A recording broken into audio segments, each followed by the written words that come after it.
A service of KIBMradio.com, the Internet's home for an all-old-time radio.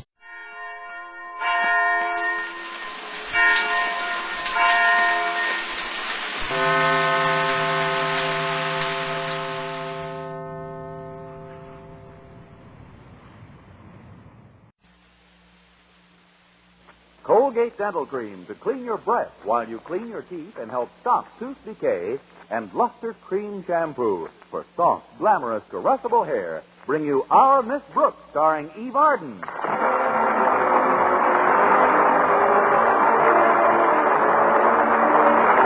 time once again for another comedy episode of Our Miss Brooks under the direction of Al Lewis. Well, it's always wise to obey the traffic regulations. And our Miss Brooks, who teaches English at Madison High School, has always tried to do so. Especially since last week, when our beloved principal, Mr. Conklin, instituted another of his Drive Safely campaigns. Friday morning at breakfast, my landlady asked the reason. What's behind this campaign, Connie? Oh, same thing as last month, Mrs. Davis. Somebody parked too close to his car and scratched his bumper. And as if that wasn't enough, I got this ticket last Monday, right after he warned us about driving carefully. But you didn't tell me about it. I was afraid to mention it. If Mr. Conklin hears about it, I'm a goner. What kind of a ticket was it, Connie? For illegal parking? Not exactly. It's for speeding, going through a red light, reckless driving, driving on the sidewalk, and hitting a fruit stand. Well, my goodness, a person's entitled to a little fun once in a while. You don't understand, Mrs. Davis. None of it was my fault. Oh, who was driving? Nobody.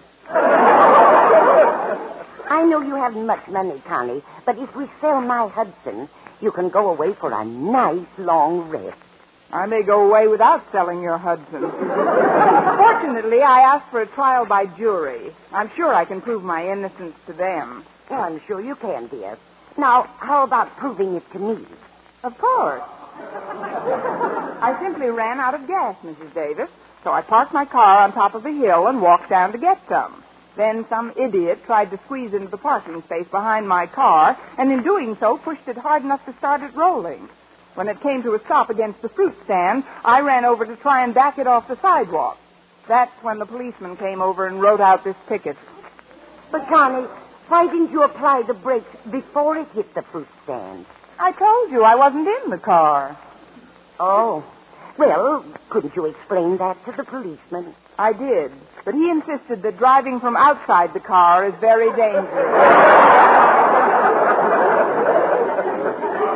Anyway, he wouldn't listen to reason, and I've got to be in court today at 2 p.m. But school won't be over by 2. For me, it will.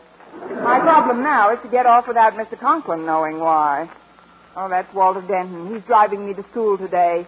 The mechanic is still picking peaches out of my fan belt. Come in, Walter. I'll put up some more toast. Walter always likes to have his second breakfast with us. There's no radiant sun in my universe. Sit down, Walter. I haven't come up yet. What makes you so chipper this morning? The movie I saw last night, William Bendix and Johnny Holliday. It shows that no matter how underprivileged you are, or that even if you run afoul of the law, there's still a way out.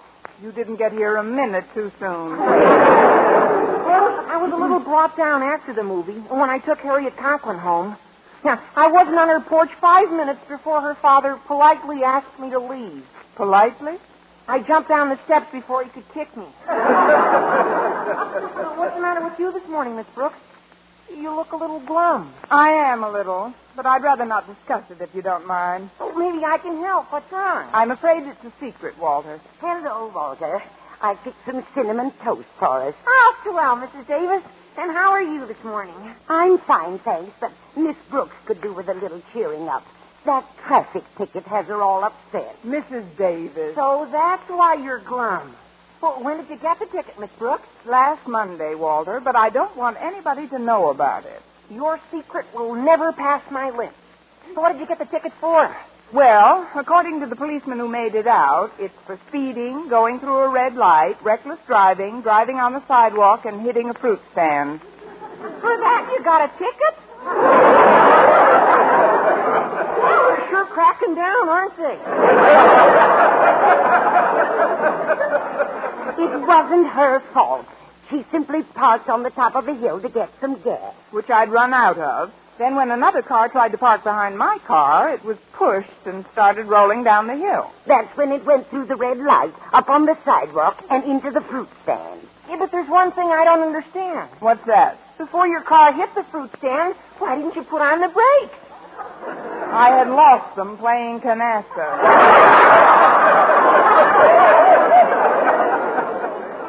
Look, I'll explain the gory details on our way down. Right now, I've got to figure out some way to get out of school so I can appear in court at 2 o'clock. Oh, I've got an idea, Miss Brooks. Why don't you just take the ticket down and show it to Mr. Conklin? Wonderful, Walter. Then I won't have to go to court at all. He'll hang me in his office.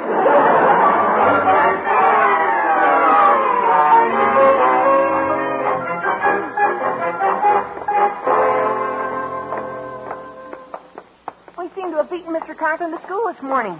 His office door's open and he's not in it. Well, it's just as well. I'll have another few minutes to think up a good excuse for wanting this afternoon off. I'll keep you company till he shows up. Hey, come on, let's go in. All right. Hey, what's this by his desk? It's a fishing rod. Boy, look at this swell trout fly on the hook. Oh, I'm real good at fly casting. Hey, so watch this, Miss Brooks. Look at me. I caught a wastebasket. That isn't all you'll catch if Mr. Conklin walks in. Oh, it's pretty early for him. I guess old Marblehead, Mr. Conklin, is planning a little fishing trip after school. Oh, boy, that's the life. Yeah, it must be fun at that. Fun. Here, Miss Brooks, just heft this pole. Go ahead, grab hold. Like this? Right. Now, toss the hook at the wastebasket. Go ahead, you won't hurt anything. Oh, but I've never done anything like this. Oh, just throw it back first and then forward. Oh, there's nothing to it. Like this? Oh, yeah!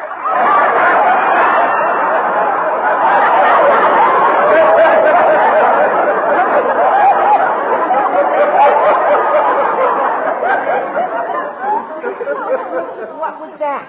I don't know, but it feels like a whopper. Don't bother reeling me in. I'll come quietly. Mr. Conklin. Well, I gotta be running along now. I just remembered my inkwell needs filling. Oh, I'm terribly sorry, Mr. Conklin. Here, let me help you get the hook out. Stand back.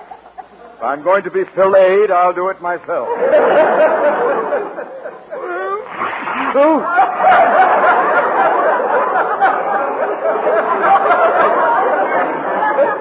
There. It's out. So are you. Just a little rip behind the knee of your trousers. I'll sew that up in no time. Never mind, Miss Brooks. I'll have them repaired and send you the bill. Oh, good. Mr. Conklin, I know you're not the type of person to hold a grudge. Oh, I'm not, am I not? No, sir, you're not, sir. You're not. That's why I'd like to ask you if I might have this afternoon off. What? Miss Brooks, as much as I need the rest, request denied. But it's urgent, sir. That's what we all, Miss Brooks. But Mr. Conklin... Dismiss! Aye, sir. Hi, Miss Brooks. Oh, hello, Harriet. I haven't seen much of you lately. Where in the world have you been keeping yourself? Me? I've been fishing. Fishing? You? That's right. You should have seen the one that just got off my hook.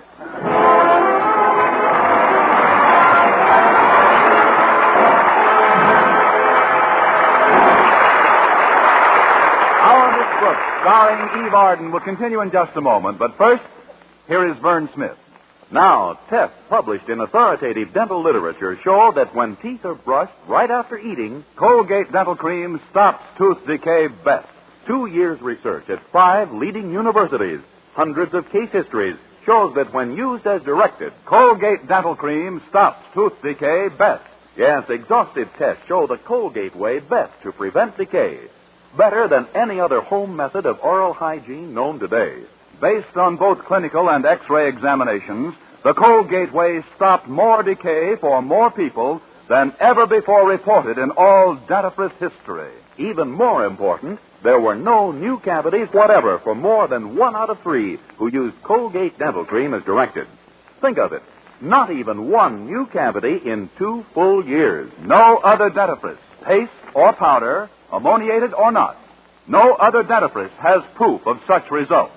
The best results ever reported for a dentifrice of any type. So always use Colgate to clean your breath while you clean your teeth. And remember, when you follow the Colgate way, Colgate Dental Cream stops tooth decay best.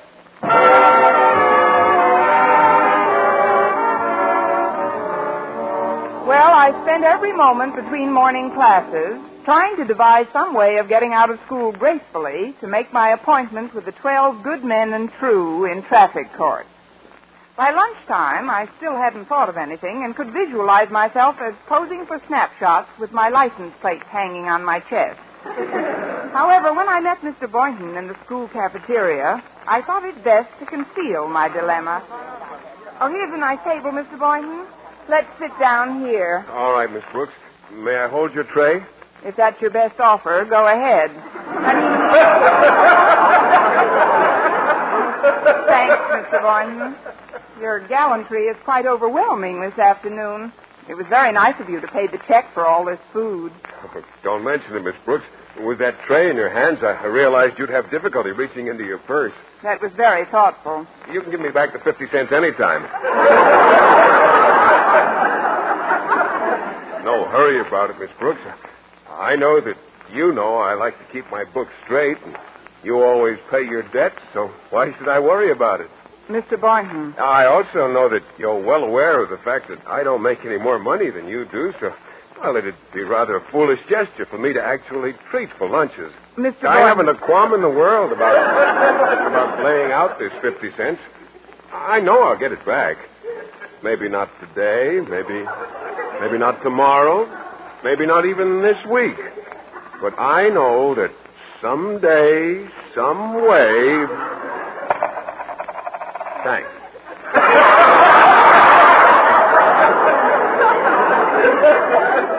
You're welcome, Sporty. Now let's begin. Oh, fine. You know, I'm happy to see that your traffic ticket hasn't spoiled your appetite. No, I don't believe in letting...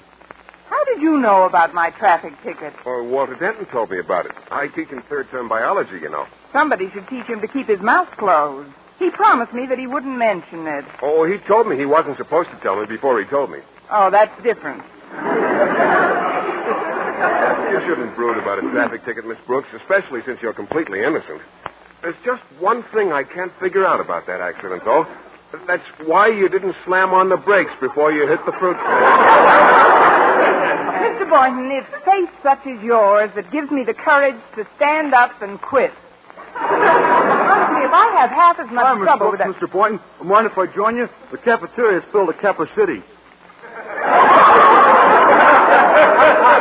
Kappa City, mighty pretty country up there. Sit down, Stretch.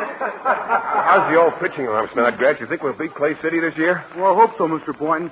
But right now, I'm not too worried about athletics and my personal physicality. It's mentality I'm upset. I can't understand it. It's the final exams. They're coming up soon, and I think I might flunk some of them. In fact, there's only one subject I'm pretty sure I'll unflunk. Oh, what's that? English, naturally. My course. Now, look, Stretch. The fact that I've been patient with you and tried to help you stay eligible for athletics, shouldn't that influence you to relax in your study of English, you know? Oh, I won't, Miss Brooks.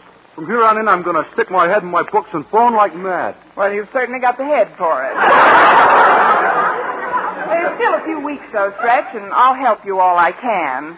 Now, will you pass the mustard, please? Here you are, ma'am. Well, it sure does my heart good to see you eating. I thought sure your appetite would be shot.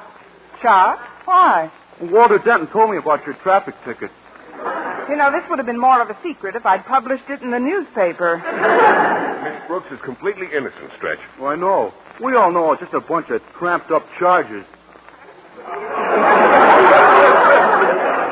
When you tell a story in court, Miss Brooks, they'll let you off in a jaffy. There's absolutely nothing to worry about. Thank you, Counselor. And remember, all us kids at school love you like our own mothers. So you can be sure you'll keep getting candy and things wherever they send you. They're not sending her anywhere, Stretch. Miss Brooks is going down to court, stand trial, and she'll be back with us in a matter of hours. Why, certainly, Stretch. Of course, if something should go wrong... Well, is there any little gift or something you'd like to take with you? Yes, Mr. Boynton, there is. I saw a wonderful doll in Sherry's department store the other day. It's called a Tiny Tears doll. Oh, I've seen that. She cries real tears when you squeeze her. Well, lots of dolls do that. You keep out of this. I always say it's up to the doll and who does the squeezing. But I thought that a doll would be nice company in the cell you two have assigned me. Oh, gosh, Miss Brooks, I didn't mean it that way. I was Hi, only... folks. Mind if I join the group? Well, if it isn't Paul Revere. I told Miss Brooks that you told me, Walter. What? Fine blabbermouth you are. Oh, look, Miss Brooks. I only told the people I thought would want to help you, like I do. I'm sure he meant well, Miss Brooks. We would like to help you plot some sort of a defense. I appreciate your interest, Mr. Boynton, but my immediate problem isn't the court itself, but how to get there. If you all excuse me now, I'm going to primp up a bit and take one more crack at Mr. Conklin. Oh, certainly, Miss Brooks. Lots of luck, Miss Brooks. Yeah, take a crack at him for me, Miss Brooks. And then see you later. Thanks for trying to help, boys. Oh, boys, there goes a fine, upstanding young woman. Those are the best kind.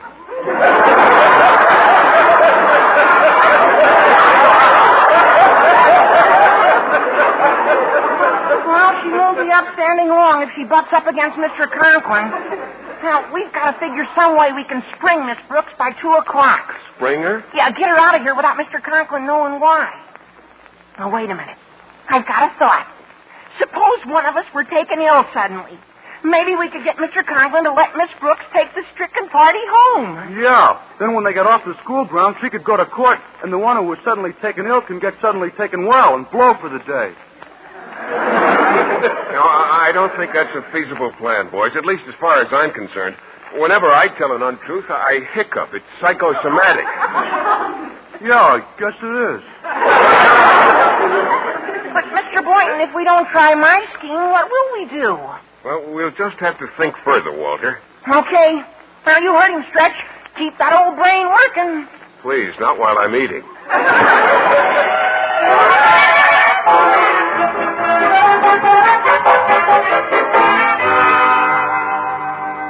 I'm all finished with lunch, Daddy. I just thought I'd stop by your office and see if you wanted something. No, thank you, Harriet. I'm quite full. I've been eating my heart out. I just received a call that cancels my fishing trip. What kind of a call, Daddy? I've been called for jury duty.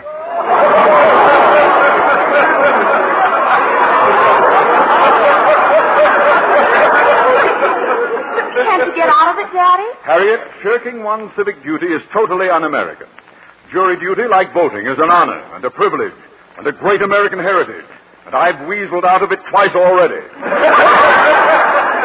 I didn't have to be there at all today if it wasn't for some stubborn female who insisted on a jury trial for a traffic violation. She'll get a jury trial all right. But, Daddy, when do you have to leave school? At 1:30, Harriet. And whatever you do, keep my going a secret. The minute anyone knows I'm off the grounds, they start cutting classes. They've got all sorts of excuses, but I know it's the weather. On these lovely days, cutting is a great temptation. Is that why you were going fishing, Daddy? Hush, child. Run along to your next class. Okay, Daddy. See you tonight. 6 months I've been looking forward to casting this rod. Oh, what a beauty you are. Come in. Oh, it's you again. What now, Miss Brooks? I'd like to go home, Mr. Conklin. I don't feel well. Not 4 hours ago, you harpooned me with a fishhook. And now you don't feel well. I'm not just thinking of myself, sir. It's the students. I might be suffering from something contagious. Excuse me, Miss Brooks, but I've got to talk to Mr. Conklin. What do you want, Denton? I'd like to go home, Mr. Conklin. I don't feel well. Well, what do you know, Miss Brooks? Denton's caught your malady already. Beat it, Waldo. I'm working this side of the street. This boy may be telling the truth, Mr. Conklin. Oh, really, Mr. Conklin? I'm sinking fast. I think Miss Brooks ought to take me home. I second the motion, Mr. Conklin. He must be sick. He looks terrible. Yes, he does. But he's not sick. Oh, sure I am. Look at my tongue. Roll that up.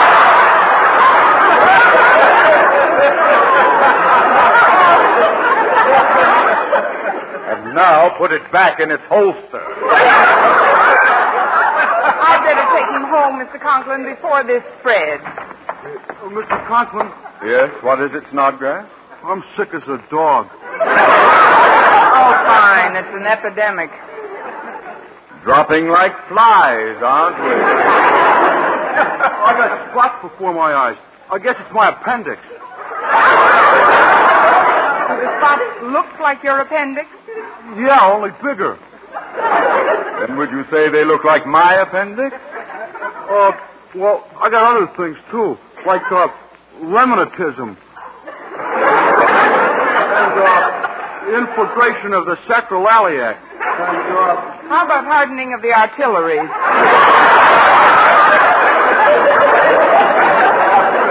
I'm sure I got a touch of those. Amazing improvisation. Oh, that's been kicking up a lot, too, lately. Maybe Miss Brooks ought to take me home. I've already been spoken for, Stretch. Yes, Florence Nightingale is ministering to the wards today. Pardon me, Mr. Conklin. What do you want, Boynton? Someone had better take me home, sir. I don't feel very well. I beg your pardon? I said... I'm sick. And what, pray, are you suffering from? It's only fair to warn you, Mr. Boynton, that we've used up appendicitis, rheumatism, and hardening of the arteries. Now, see here, all of you. I know what's behind these shenanigans, and I won't stand for it. There'll be no cutting classes at this institution just because a few balmy days come along. I haven't time now to deliver the lecture you all so richly deserve. Suffice it to say, I'll deal with this problem later on. Now, return to your classes at once. Dismissed! Let's go, fellas. Now, that was a pretty scene. What'll we do for an encore? We just wanted to help, Miss Brooks. I guess we got our signals crossed. Hi, Miss Brooks. I left my Christmas... Hey, what are you all doing outside Daddy's office? We were trying to get him to do Miss Brooks a favor. You picked a pretty poor time to ask him for favors. He's had to cancel his fishing trip so he can leave school at 1:30 and... Oh, dear, I wasn't supposed to mention that. Harriet, did you say that your daddy's leaving the premises at 1:30? Yes, but you've got to promise not to let it go any further. It doesn't have to go any further. Excuse me, kids, but I'm going to take off right now. Good luck, Miss Brooks. Yeah, all the best to you, Miss Brooks. Well, I don't know what came up that made our principal cancel his fishing trip, but I'll tell you one thing. I'd hate to buck up against old Marblehead today.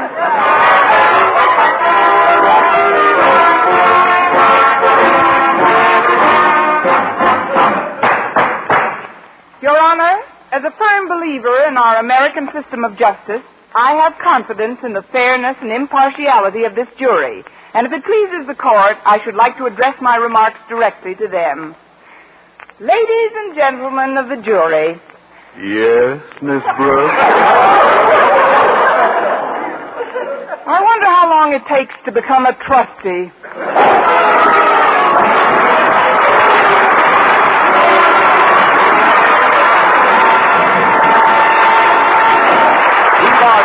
Miss Brooks returns in just a moment, but first, dream girl, beautiful luster cream girl. Tonight? Yes, tonight, show him how much lovelier your hair can look after a Luster Cream shampoo. Luster Cream, world's finest shampoo. No other shampoo in the world gives you Kay Daumit's magic blend of secret ingredients plus gentle lanolin. Better than a soap, better than a liquid, Luster Cream is a dainty cream shampoo. Leaves hair 3 ways lovelier. Fragrantly clean. Free of loose dandruff. Glistening with sheen. Soft. Manageable. Even in hardest water, Luster Cream lathers instantly. No special rinse needed after a Luster Cream shampoo. So gentle, Luster Cream is wonderful even for children's hair. Tonight, yes, tonight, try Luster Cream shampoo. Dream girl, beautiful Luster Cream girl. You owe your crowning glory to a Luster Cream shampoo. And now, once again, here is our Miss Brooks. Well, I finally told the whole story of the accident, and largely so he could get out of court in time to go fishing. Mr. Conklin joined the rest of the jury in letting me off with a rather severe fine. That was Friday. The next 2 days were spent in a mad, gay whirl of sorting through those of my personal belongings which would bring the most in a hock shop. But Sunday afternoon, I determined to relax, so I headed for our front porch. Hello, Connie, dear. Look who I've invited for tea. Why, it's Walter and Harriet. Oh, hi, Oh, I'm here, too. Mr. Boynton. Well, this is a surprise. Hello, Miss Brooks. Oh, hello, Mr. Conklin. I think you've been punished enough, my dear, so when Mrs. Davis asked me to tea, I took it as an opportunity to bury the hatchet. Oops. I didn't mean it literally. Come back here. I brought my portable radio on. I thought maybe we could hear the ball game while we're having tea. Not now, Walter. Miss Brooks wants to relax. Somebody just stopped in front of the house. Yes, he's coming up to the porch. Pardon me, folks, but I've lost my road map. Can somebody tell me which way is due west? Oh, sure. It's on your left. That is if you're driving due north. Of course, if you're driving due south, then due west is on your right. Unless you're left-handed, then you drive straight up.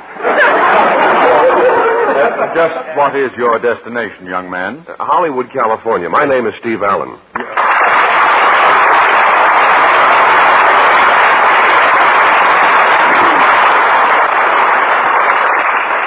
Well, judging from the hand you got on this porch, you must be famous. Oh, I wouldn't say that. Unless I was tricked into it. I'm just an up-and-I-hope-coming radio comedian. I'm going out to Hollywood to replace Eve Arden for the summer. Oh, Eve Arden, I've heard of her. She's a living doll. She's the one who plays the school teacher with my name, isn't she? Yeah, Miss Brooks, that's her. Oh, there are some awfully cute characters on that show. One kid in particular. Some of them are all right, but there's one that leaves me cold. Nobody could be such a stuffy, pompous, puffed-up windbag as that principal of theirs. Oh, I don't know. There are people like that spread all over the country. And people like that should be spread all over the country. But if you'll excuse me now, I've got to get back to my car and turn on the radio. You see, Eve Arden promised me that she'd give me a nice send-off on her last show, and it's just about time for it. Well, you don't have to go to your car. We've got a radio right here. Turn it on, Walter. Okay, Harriet. And so, ladies and gentlemen, on behalf of the Colgate Palmolive Peat Company, I'd like to thank you all for being such a faithful audience during the past 2 years, and to assure you that we'll be back again on September 3rd. Meanwhile, you will be entertained by one of America's fastest-growing comedy stars. I'm 6 feet past my collar now. A young man of great wit and charm. Name's Steve Allen. Named Steve Allen. And I, for one, will be listening to his program each and every one of the 13 weeks he broadcasts in our time spots. Good night, and thanks again. Well, that's that. Shut it off, Walter. Yes, sir. That was a lovely speech Miss Arden made. It certainly was. I can't help wondering, though, if she'll really listen to every one of my 13 broadcasts. What else have I got to do? You've got my job. Next week, tune in to the new Steve Allen Show, brought to you by Luster Cream Shampoo for soft, glamorous, caressable hair, and Colgate Dental Cream to clean your breath while you clean your teeth and help stop tooth decay. Our Miss Brooks, starring Eve Arden, is produced by Larry Burns, written by Al Lewis, Joe Quillen, and Lester White, with the music of Wilbur Hatch under the direction of Maurice Carlton. Doctors prove Palmolive soap can bring you a lovelier complexion in 14 days. Yes, 36 leading skin specialists proved in tests on 1,285 different women that Palmolive soap facials, using nothing but Palmolive, brought new complexion beauty to 2 women out of 3. Just wash your face 3 times daily with Palmolive soap, each time for 60 seconds, massaging Palmolive's beauty lather onto your skin. Then rinse. So start your Palmolive facials today. Remember, doctors prove Palmolive soap can bring you a lovelier complexion in 14 days. For mystery liberally sprinkled with laughs, listen to Mr. and Mrs. North Tuesday evening over most of these same stations. And be with us again next week at the same time for the new Steve Allen Show. Eve Arden and our Miss Brooks will return on September 3rd. Bob Lamont speaking. This is CBS, the Columbia Broadcasting System.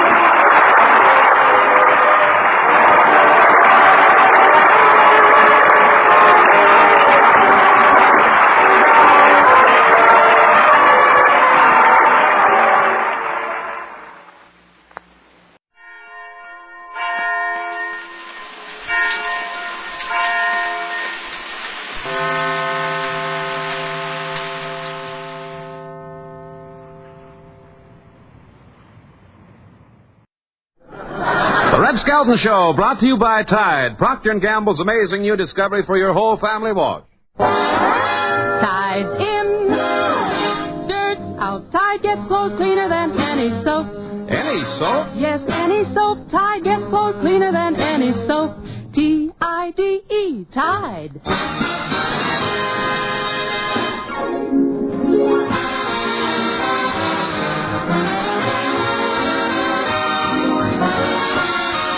From Hollywood, Procter & Gamble bring you the Red Skelton Show with Dave Rose and his orchestra, our singing stars, the Four Knights, Verna Felton, Lorene Tuttle, Pat McGee, and yours truly, Rod O'Connor.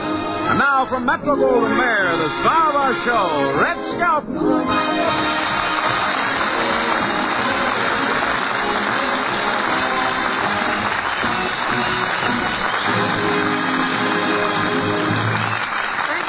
And good evening, ladies and gentlemen. How are you, Rod? I'm cold. Boy, what happened to our California weather? I think it went to Alaska for the winter. No, but we shouldn't talk about the California weather. That's what it says. W-E-T-E-R. Hey, call Mimeograph Department and tell them this is the worst spell of weather we've had in a long time.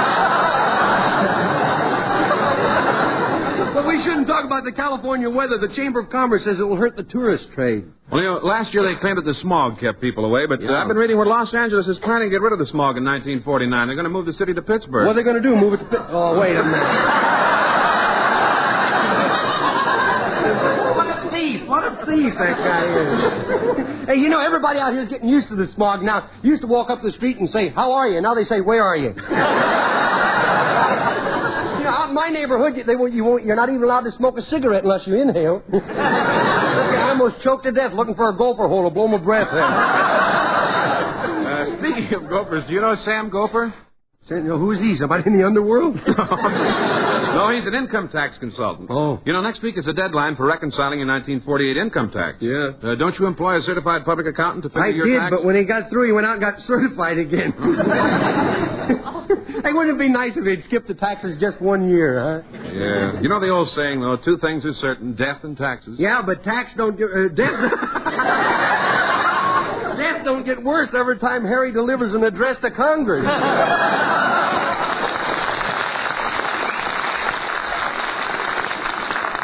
$30 billion he's asking for. Boy, you know what that may mean? No. The government might have to borrow a loan from Crosby or Jolson.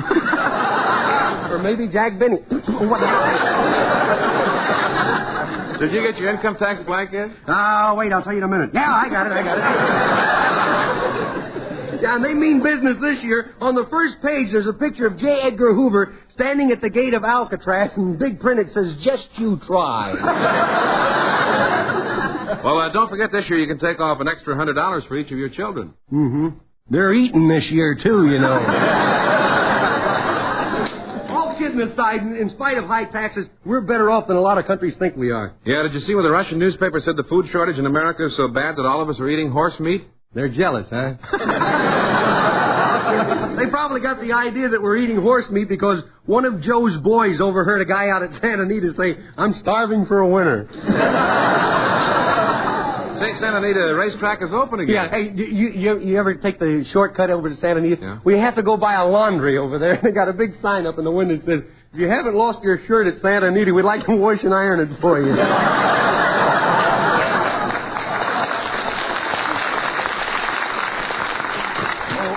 By the way, have you noticed the bridegroom over there? Dave Rose got married, you know. Really? Where did it happen? Las Vegas. Mm-hmm. Won in a crap game, huh?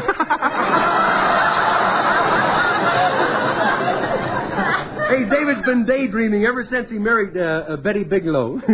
I walk up to him and I say hello, and he says, "I do." Well, hiya, David. Congratulations. Do you feel okay? I do. Yeah. I'm a very lucky young man, you know. Yeah. Old man, young man. There you are. You give him an apricot and the ad-lib on you every time. Say, Red, Betty and I want to thank you very much for the wedding present. Oh, think nothing of it. We don't. But I thought we'd thank you anyway. Yeah, well, what do you mean? I thought it's what you wanted. You heard you mention that you didn't have any silver, and that's why I sent you that roll of dimes. I'm sorry I said that. Hey, by the way, David, how did the musicians feel that you getting married so sudden like that? Oh, it won't change anything with them. No? We're all still pals. Mm-hmm. In fact, tonight they've invited me to an all-night poker party to celebrate. Has your wife heard about this yet? Not yet. He'll never know what hit him. Well, David, there's a big change coming in your life. Today you're a bridegroom, but after you tell your wife about this poker party, you're going to be a married man. You mean just because I'm married, you think my wife will object to my going on an all-night poker party with the boys? There's the telephone. We're about to stop the music, right? Okay, give me the phone. I'll show you. This boy's a natural-born sport. Hello, Betty, little lover.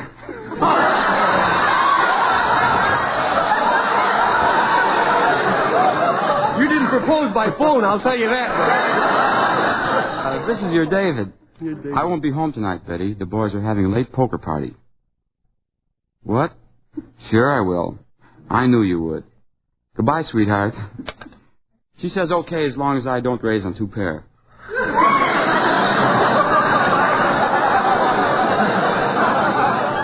Wash up and get your check. You're through. Brother, I said congratulations before, but I didn't put enough feeling into it. Congratulations, David.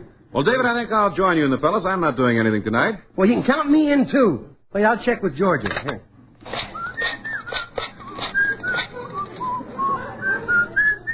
Hi. Hiya. It's me. Well, who'd you expect? Hey, look, the fellas in the band are giving David a poker party tonight. I might not be home. And then again, I might. Huh? Okay. All right, honey. Bye. Well, have fun, fellas.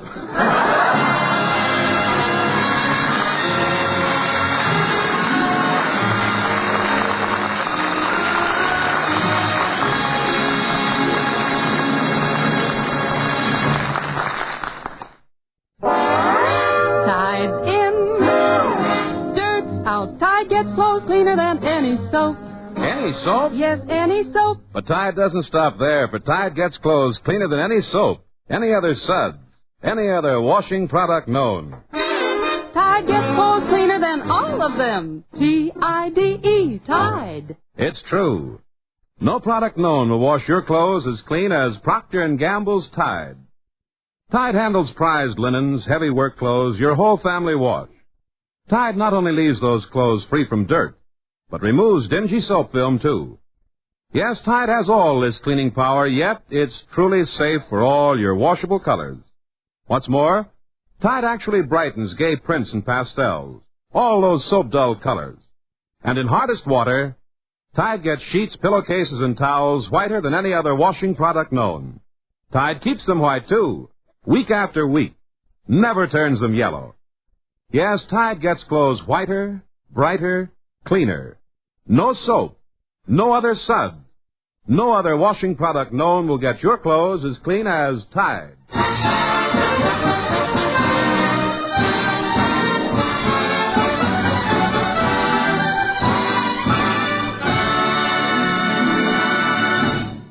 David, radio's new Phil Harris. And now, ladies and gentlemen, here are the four knights. They will sing a well-known spiritual, Climbing Up the Mountain. By and by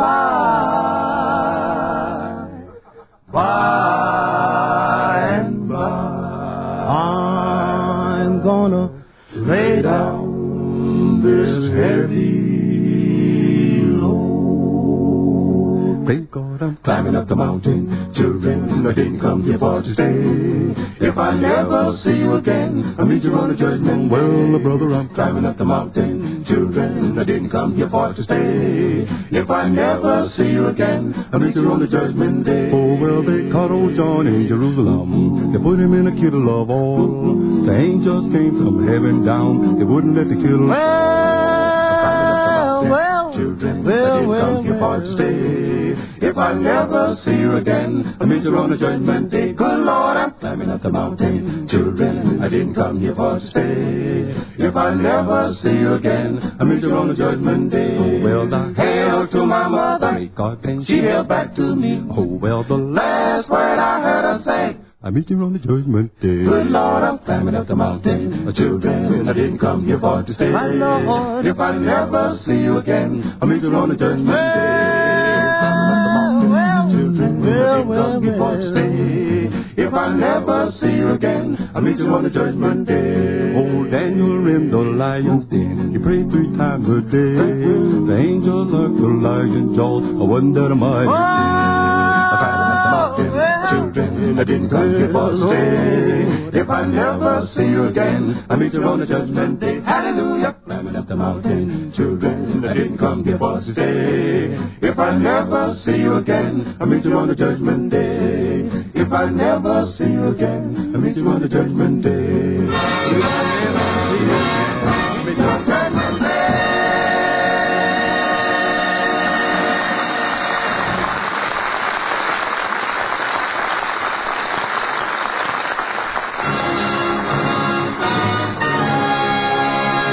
Procter & Gamble presents the Skelton television players in a Western saga entitled Blood on the Moon Caused by Duel in the Sun.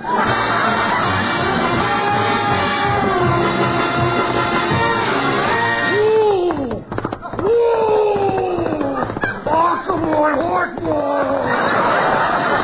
I know you don't see that brick wall in front of you. Whoa. Well, nice spot for a barbecue pit, isn't it? Hey, look, here comes the sheriff, did I? Yeah, well, don't worry. I got my guns on him. Just have a few extra caps ready for me. You better load my big gun with some fresh water, too. Howdy, stranger. Say, you look a lot like that no-good snake, did I? Only he was more bow-legged. Well, I ain't as bow-legged as I used to be since I taught my horse to hold his breath. Can bowlegs be straightened? Sure. I knew a gal that was bow-legged, and she bought some of that leg straightener medicine from an Indian. She used too much, though. Now she's knock-kneed. We got legs that talk to each other. One says, you let me buy this time, I'll let you buy them. Hey, Sheriff, the town looks awful deserted.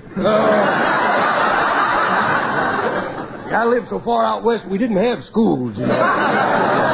What's wrong? Where is everybody? Well, all the single men folks are hiding. Yeah? We got a character named Vulture Kate who's looking for a husband. Oh? She's got to be hitched by sundown.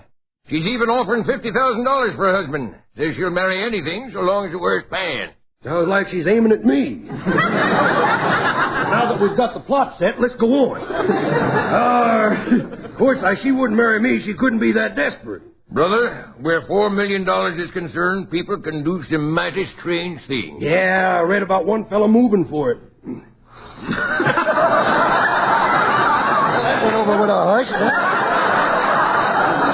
Well, where is this gal now? I think I'll go over and let her take a gander at me. You'll find her over at the Silver Dollar Saloon. Hey, it's Angus Face.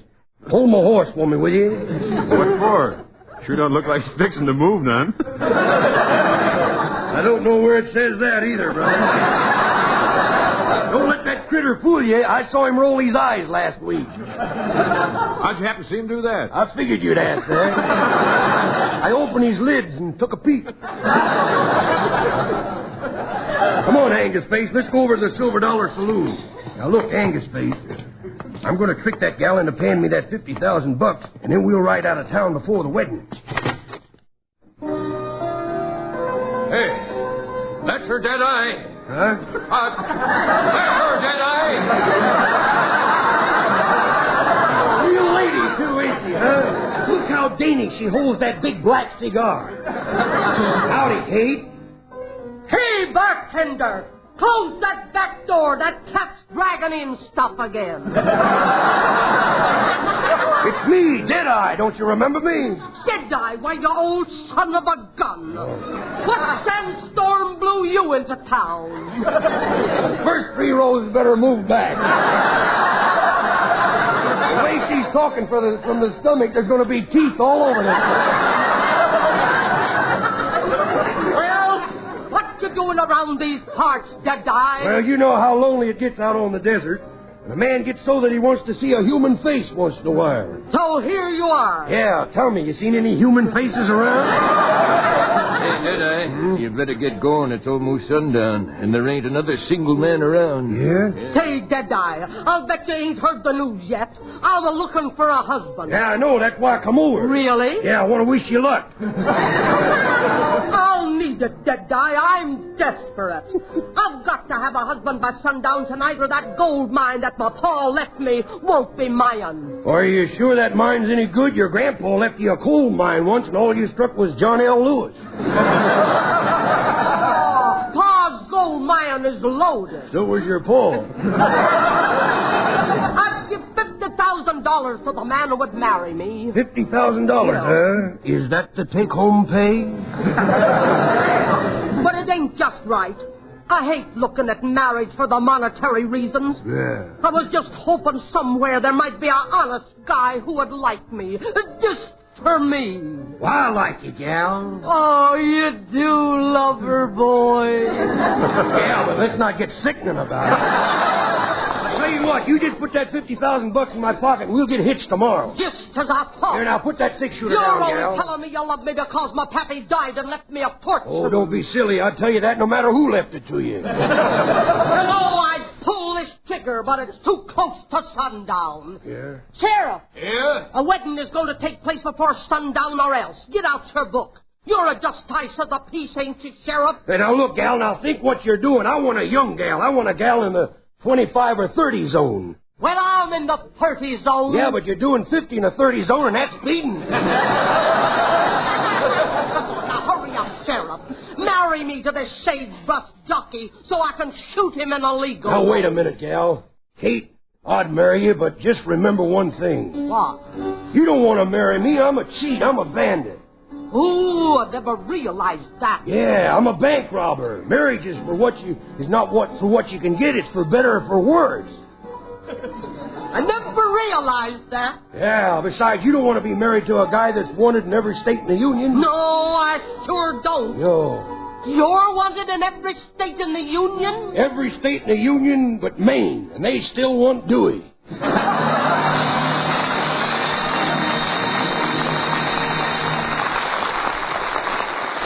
Now, David Rose and his Procter & Gamble Orchestra will play an old favorite, Whispering.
It goes without saying that nobody washes clothes for the fun of it. You wash clothes to get them clean. Which explains why Procter & Gamble's Tide is becoming a wash day favorite all over America. Tide gets clothes clean. See, Tide not only leaves clothes free from dirt, it removes dingy soap film, too. Yet with all this remarkable cleaning power, Tide is truly safe for all your washable colors. In fact, Tide actually brightens soap-dull colors. And in hardest water, Tide gets white things whiter than any other washing product known. Why, even those Tide suds look and feel different. And they billow up amazingly, even in hardest water. You'll see when you try Tide. You'll see why Tide is called the most sensational product in the history of wash day. No soap, no other suds, no other washing product known will get your clothes as clean as Tide.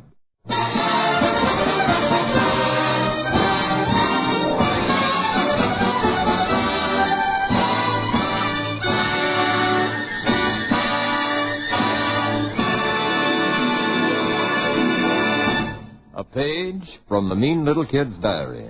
Have you ever noticed when a child manages to remember his lines in a Sunday school play, sometimes his family think that he has the makings of a great star, like Junior, the mean little kid.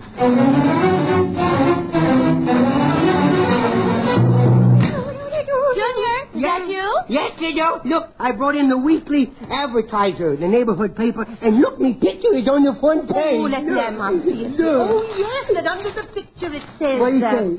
It says the outstanding performance in the Christmas show was given by Junior, who portrayed a Christmas tree. Oh. This boy's talents were outstanding, and he should go far.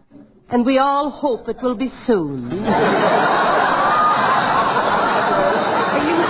Let me see me picture. Oh, look, and I got my little Christmas tree costume on. Look, right on the front page. Oh, it's a good picture, too. Oh, my. But where did they ever get that ugly ornament at the top of the tree? That's me face. Isn't that good looking? Mother, I've been thinking. Maybe Junior is a child genius. Oh, no. Maybe we should try to get him into radio or motion picture. Or maybe we should be different and let the boy have a childhood and decide for himself what he'd like to be. Let the boy decide. Mother, it's our duty to help him on the road to success and fame. Well, I'm already on my way to fame. I have been elected the Imperial Potentate of the Skunk Patrol. That is the secret scent of the ancient odor of skunks. Junior, just what does the Skunk Patrol stand for? Stands just for about anything. That's why I'm a member.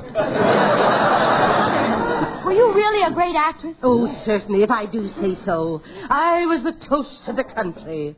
I had millions of fans. Yeah? I bet you still didn't have enough fans to cover you when you did that dance, though. Well, I saw an ad in the morning paper that NBC is holding auditions for television talent. Oh. Maybe you'd like to take Junior down. Oh, no, child. Oh, no. You don't understand. No. You don't just get into show No. business. It has to be in your blood. And I Yes, don't feel I like know. bleeding I today. know. And if you ask me, he's got it. What? Now, who knows? Maybe if you took him to the audition, they might even find a place for you. Me and him on television? Oh, now that's silly. If she did get on, they'd probably make her wrestle with somebody her own size. Like Mazurki. Now, I'm sorry, Lorene. I'm in favor of the boy living his own life. Not one I might force him to live. Oh, very well. If you don't have any confidence in your own grandson, I do. Now, Junior, come with me. No. We're going down to NBC Television Studio. Oh, dear. Where's my hat?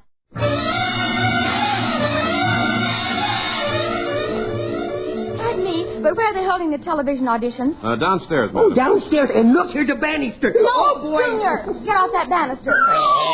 Oh. Junior, when are you ever going to stop doing things like that? Well, I never do it again, believe me, especially in strange places. Believe me, I was going down and met a spinner who was going up. Did you wish to see someone, lady? Yes. Is this where they're holding the audition? Yes. Well, let it go. This is my little boy, and here's one of his most recent reviews. Oh, is this the lad that was in the Christmas show? Yes. I saw that show. Oh, really? Pardon me, Mr. McLeod, but Art Brearley, that kid who was working in the commercial for the Heartburn Chili program, is sick. What do you want me to do with this commercial? Well, how about Junior? Junior could do it, I'm sure. Oh, no. Yes, he could handle it. Yes, maybe he could. Get a copy of that commercial. We'll put the kid in rehearsal. I won't do it. I don't want to do it. Yes, you will do I'm it. not going to do it. Now, you let me go home or I'm going to bang me head against the wall. Junior. Now, Junior, stop banging your head on that wall. You're making Niles Trammell's picture hang lopsided. Nuts. The whole family's nuts. Nuts. They're all screwed. What time will this program be televised? In 1 hour, so you better get the boy up in his line. Hey, Nemo, you better call the Shamrock Bar and tell him to strap Grandpa on the stool so he can watch me.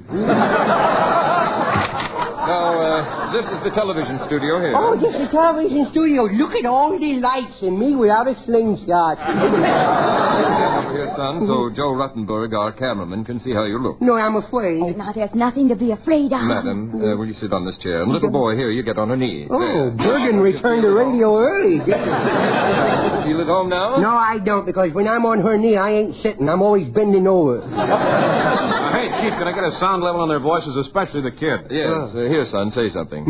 Say something. Hello, Mort.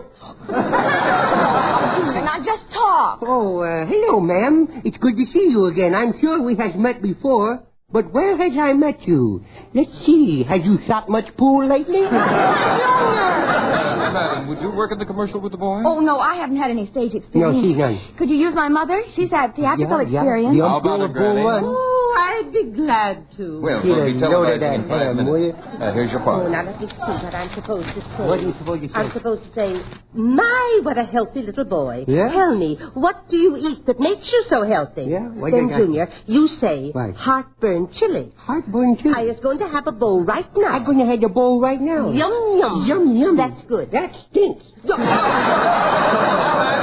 by, everybody. We'll be ready in just a couple of minutes. No. Now, you two sit at this table and try to face the camera as much as possible. Now, don't be nervous. No, I'm not nervous. You're not nervous, No. huh? You know, how come you got your teeth in sideways? It's good. It's delicious. It's heartburn chili. And the children will love it. Listen. My, what a healthy little boy. What do you eat that makes you so healthy? Whatever they shove in front of me. Boy, what did you have for lunch today? I had beer and pretzels. You had heartburn chili, didn't you? Oh, yes, that's right. That's right. I had heartburn chili. You had the beer and pretzels. Say what you're supposed to say and face the television camera. Is the camera on? Yes. Stop sticking your tongue out. I didn't stick my tongue out. It's just too long for me mouth. Here, Junior, I know why you're so angry. Why? You haven't had your bowl of heartburn chili today. Here, eat it. I don't want it. But children scream for it. That's because they're dying with indigestion.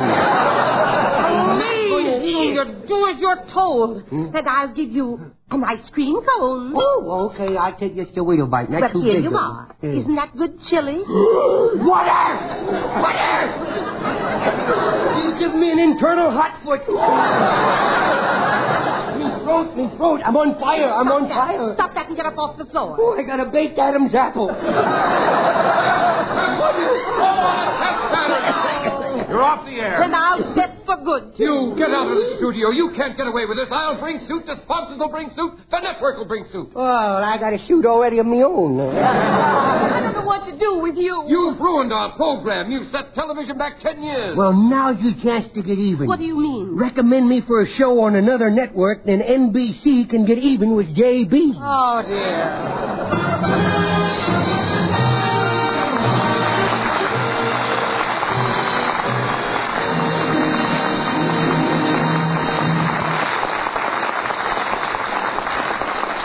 Thanks for being with us tonight, and we hope you liked our program well enough to be with us next week.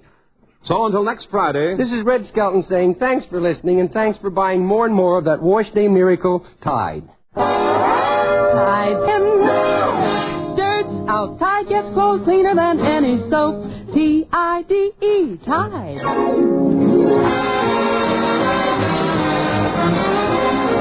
Procter & Gamble invites you to join us again with Red Skelton next Friday. Now stay tuned to The Life of Riley, which follows immediately. Red Skelton is heard in this program through the courtesy of Metro-Goldwyn-Mayer.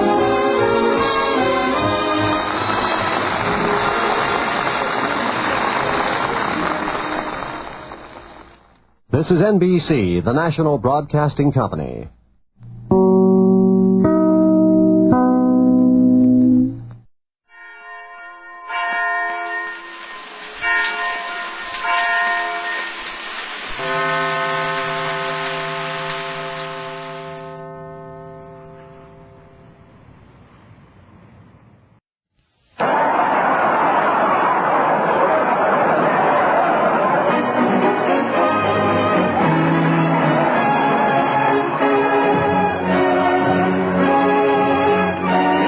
Costello program. Listen to the great rhythms of Freddie Rich and his orchestra, the swinging singing of Connie Haynes, and that generous, grubby little goblin.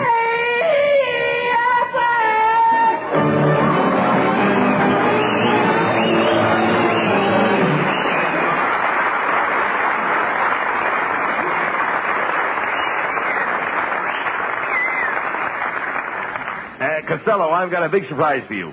Who do you think is coming over here tonight? Is it Lana Turner? Nope. Paulette Goddard? Nope. Betty Graber? Nope. Then I don't care. Oh, Costello. I'm surprised at you. All you think of is women. Don't you realize that here in Hollywood, pretty girls are a dime a dozen? A dime a dozen? Certainly. And I've been spending my money on jelly beans. Oh. And then sometimes I would buy Sirocco. Sirocco? That's licorice spelled backwards. No, talk sense, Costello. Look, I've invited the greatest press agent in town to come here and handle your public relations. Not so fast, Abbott. What do you mean? I'll handle my own relations. I couldn't turn poor old Aunt Minnie over to a stranger, you know. Before I do that, I'd rather send her back to the kennel. No. I'm not talking about your relatives. I'm talking about public relations. Now, you're famous for your funny stories, and this man will publicize your anecdotes. He wouldn't dare. He hasn't got the nerve. What do you mean? I don't mind being amateurized. Well? But when you're going to start with my anecdotes, that's enough, brother. Now, wait a minute. Nobody's going to try to make me famous at such a price. Lou, that'll make you famous. I still have my pride, you know. All right, listen, Costello. My amortization's gone, but I know. have pride. Listen, Costello, this man... This man has great contacts with all the picture studios. He knows Cary Grant from RKO lot, Spencer Tracy from the MGM lot, Humphrey Bogart from the Warner lot. Does he know Cockeyed Louie? Where is he from? The parking lot. No. Can't be Frank Sinatra. He can't knock that hard. Oh, listen, please. He was here last week. Now, that may be the publicity man. Come in. I beg your pardon. Which one of you is Mr. Costello? I'm Lou Costello. Well, I'm so glad I got here in time. I'm Mrs. Clutch, Mr. Costello. And my daughter's very sick. She's got the measles. Oh, that's too bad. Yes, and she listens to your program every week, and I come here to ask you a great favor. What's that? Please don't go on tonight. We want her to get well.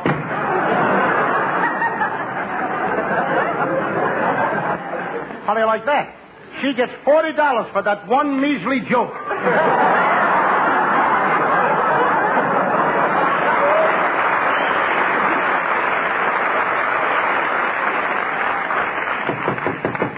Maybe that's Frank Sinatra, although it's awful loud for a knock. That was last week. I gotta get him in. All right. Come in. Good evening, Mr. Abbott. Is this your partner, Mr. Costello? That's him. I don't blame him. Certainly is. Now, wait a minute, Abbott. Who is this guy? That's the publicity man. My name is Needle, but that's not the point. I understand you need a man to handle your business and the publicity. Could you give me that again, please? I say my name is Needle, but that's not the point. I understand that you need a man to handle your business and your publicity. Well, I thought... All right, I'll take the job. I certainly talked him into that one, didn't I? All right, now let's discuss my salary. Why, a man of my standing must receive a weekly stipend commensurate with my ability. Shall we say $500? What? Thank you. I knew you'd agree to that. I didn't say nothing. Great plans for you, Costello. I have a campaign mapped out for you that will make you... Wait a minute. $500 a week. How can you afford to work so cheap? I do my own laundry. Well, now that you've signed the contract, we'll get busy with your publicity. Now, the first thing I'm going to do is get you a job on a farm so you can get some action pictures of you working on a farm. And what do I have to do? Very simple, Costello. The first thing you do is you roll out of bed at 4 o'clock in the morning, milk 20 or 30 cows, fetch a few barrels of water from the well, chop down a couple of pieces of firewood, feed the chickens, pigs, the goats, clean out the stables, and zingo, you're ready for breakfast. Could I have an extra bowl of Wheaties? Certainly, my boy. Now, right after breakfast, you overhaul the tractor, plow 5 or 6 acres ground, dig a couple of 100 sacks of potatoes, then you run over to the barn, pitch a few tons of hay, then skip over to the orchard, pick 50 or 60 bushels of apples, crate them a sack of shipping, then you spread the wagon load of fertilizer over the onion patch, and zingo! You're ready for lunch. I'll just have a chocolate soda. I don't want to waste any time. Chocolate soda with no straws. I'll gulp it down. I'm fast. Fine. Now, right after lunch, you get out your shovel, you dig a drainage ditch around the barn, repair all the fences, clean the silos, churn the butter, thresh the wheat, spray the potatoes, prune the trees, trim the hedges, weed the cabbage patch, fill all the lands, bed down the cows, curry the horses, and zingo! You're ready for supper. All I do is eat. Now, right after supper, you hitch up the buggy and take the farmer's daughter for a romantic ride in the moonlight. Now, she's gorgeous, captivating, redhead, a little white skin, and ruby lips. You drive down the lane, you hold her hand in yours. Suddenly, the horse stops. She moves up closer to you, put your arm around her waist, lifts her ruby lips up to yours, and then, you know what to do? Zingo! I'm ready for lunch!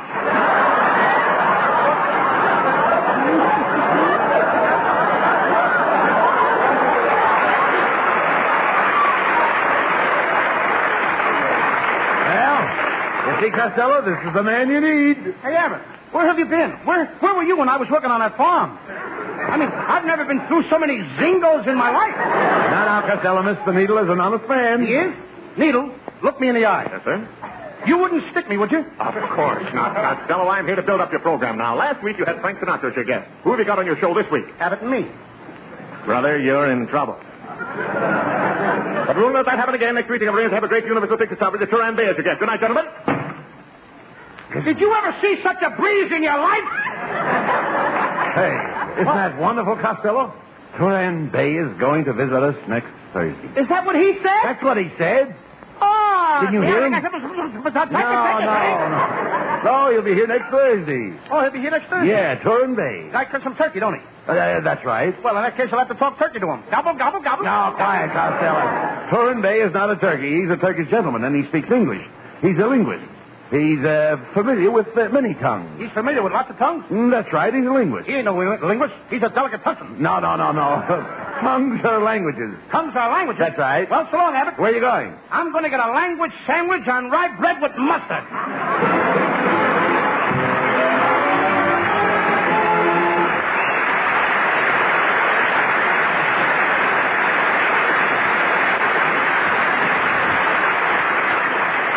Lovely Connie Haynes sings Accentuate the Positive. Gather round me, everybody. Gather round me while I preach some. Feel a sermon coming on me. The topic will be sin, and that's what I'm again. If you wanna hear my story, then settle back and just sit tight while I start reviewing the attitude of doing right. You gotta accentuate the positive feeling. Mine it's a negative. Latch on to the affirmative. Don't mess with Mr. In Between. You've got to spread joy up to the maximum. Bring blues down to the minimum. Have faith, the pandemonium liable to walk upon the sea. To illustrate my last remark, Jonah and the whale, Noah and the ark. What did they do just when everything looked so dark? Man, they said you'd better accentuate the positive feeling. Mine it's a negative. Latch on to the affirmative. Don't mess with Mr. In Between. You've got to accentuate the positive feeling. Mine it's a negative. Latch on to the affirmative. Don't mess with Mr. In Between. No, don't mess with Mr. In Between.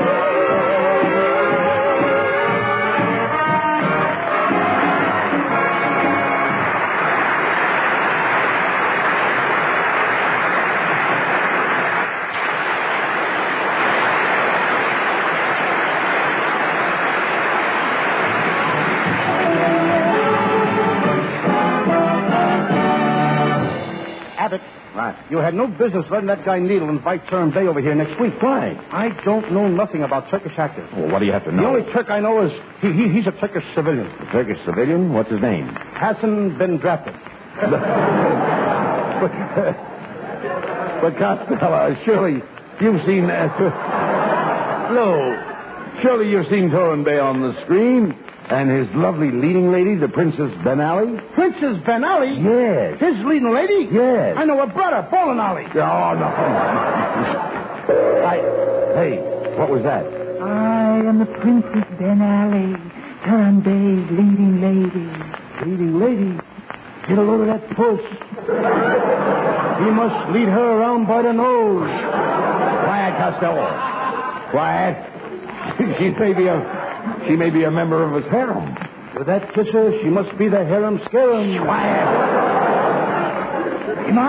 We made a picture called Lost in a Harem. I know. Never mind that. Where we lost. All right. My master, Sahib Turin Bay, has instructed me to prepare you gentlemen for his visit. I have written a play of the Far East, which should put you in the mood to receive the master. Come, let us enter my tent so you may study your part. Abbott, she's been living in the tent so long, she's flap happy. Well, nevertheless, we're going to do as she says. We can't offend Turin Bay. Come on.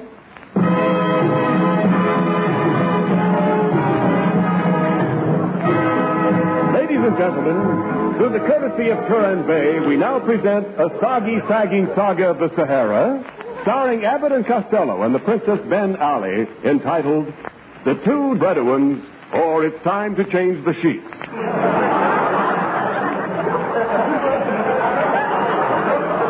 As the scene opens, we see two footsore and weary Arabs trudging across the desert. Abbott, I can't take... I can't. I can't take... How do you like that, English? I can't take another step. The sand is terrible. What are you complaining about? I've got a hole in the side of my shoe and the sand keeps pouring in. Why don't you cut a hole on the other side and let it run out? Be quiet, Costello. Hey, look. Here comes a man staggering towards us. Sand everywhere. Sand all around me. And I forgot my bucket.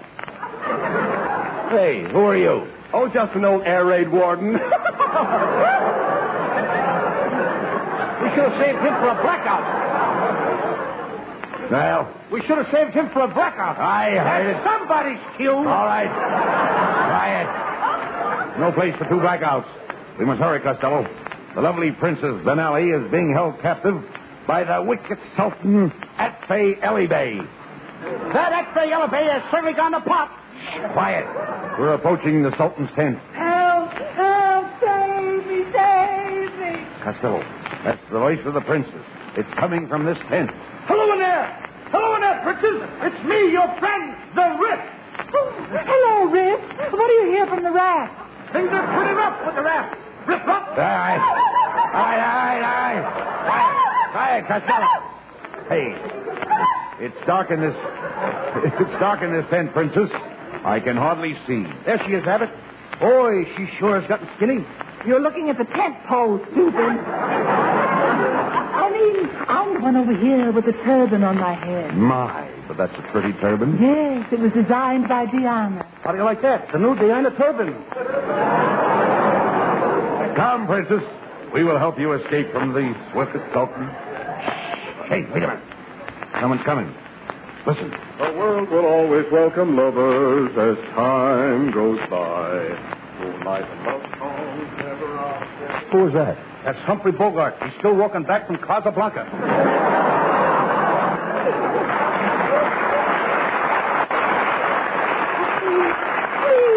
Please, you must get me out of here. The Sultan is going to sell me as a slave. Don't worry, princess. We'll help you escape. But it's 500 miles across the desert. Do you have a car? No. Do you have a jeep? No. Well, do you have horses? No, but I got a wagon. But who's going to pull the wagon? My little Pekingese dog. Why, how can a little Pekingese dog pull the three of us in a big wagon? We got whips. Somebody's coming. Hey, it's the Sultan, Atfay Ali Bey.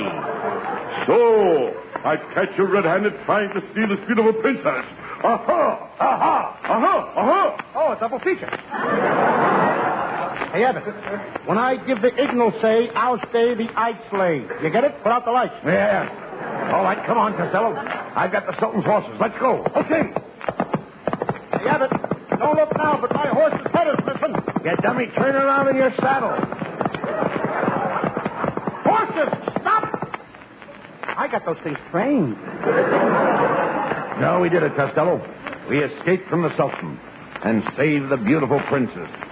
Now, this is the last scene. You gently lift the princess from her horse. You caress her slowly. Lift her veil. Then, what do you do? Zingo! I'm ready for lunch!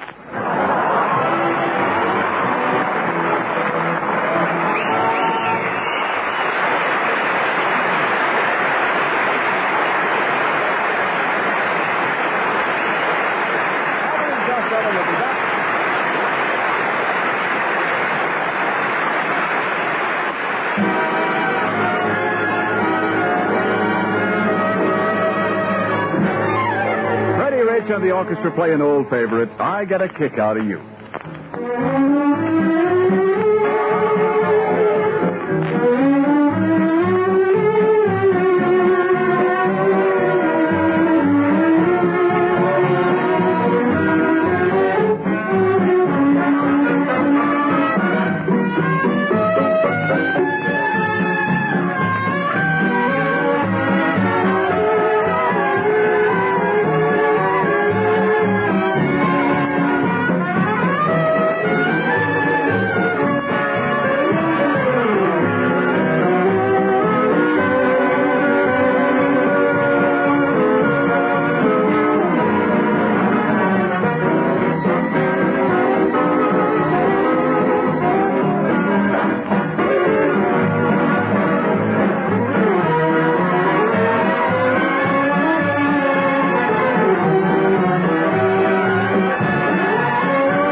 Bésame mucho.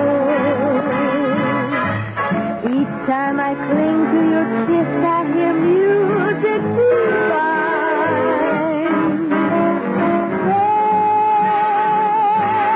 Bésame mucho. Hold me, my darling, and say that you'll always be mine. The joy of something new, my arms enfolding you. Never knew this thrill before. Whoever thought I'd be holding you close to me? It's you I adore. Dearest one, if you should leave me, each little dream would take wing and my life would be through.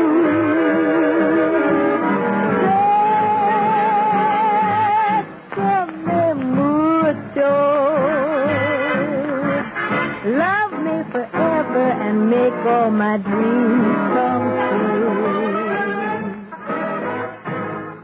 This joy is something new. My arms enfolding you. Never knew this thrill before. Whoever thought I'd be holding you close to me? Whispering at you I adore. Dearest one, if you should leave me, each little dream would take wing and my life would be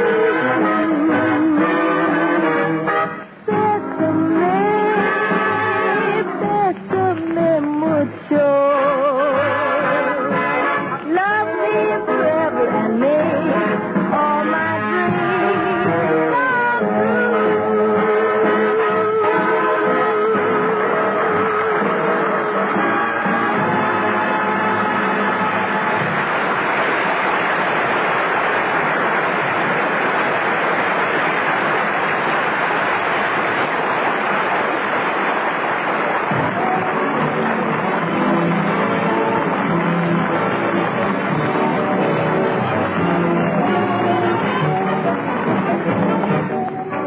And now here are Bud Abbott and Lou Costello with the final word. Thanks, Ken. Well, Costello, you did a grand job of acting tonight. And your two little daughters, Patty and Carol, and our listeners are going to be mighty proud of you, Lou. Thank you, Abbott. And remember, I was working under a handicap. A handicap? Yes, I have no talent. Hello? Hello, Mr. Costello. This is Mrs. Clutch. Hey, Abbott. Clutch just slipped in again. You remember me, the lady whose daughter has the measles? Oh, yeah. Well, we just listened to your show. Is your daughter any better? No, now I've got the measles. Good night, folks. Good night, everybody.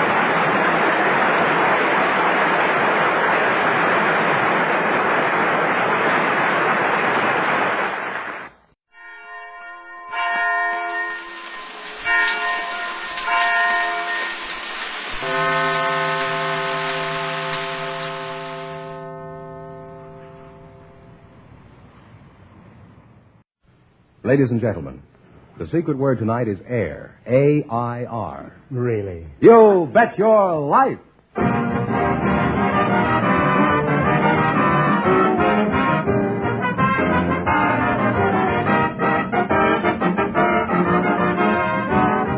The more than 3,000 DeSoto Plymouth dealers of America present Groucho Marx in You Bet Your Life, the comedy quiz series produced and transcribed from Hollywood.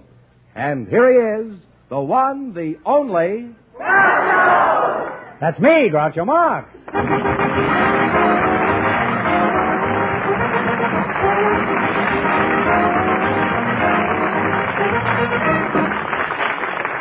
Well, here I am again with $2,000 for one of our couples tonight. Fenneman, who's place to try for? Well, a bachelor and a spinster, Groucho, selected by our studio audience just before we went on the air. Land sakes. Their names are Ida Easley and Jack Wayne, and here they come now. Come on in here, folks, and meet Groucho Marx. Welcome, kids, for the DeSoto Plymouth dealers. And if you say the secret word, you'll divide $100 in cash. It's a common word, something you always have with you. Ida Easley, huh? Ida Easley. Oh, that's an easy name to remember. You're the spinster, eh? I am. Mm-hmm. Let me see you spin. Where are you from, Ida? I'm from Taylorville, Illinois. Where? Taylorville, Illinois. Taylorville? Did you have a job, Ida? I'm a matron with the Douglas Aircraft Company.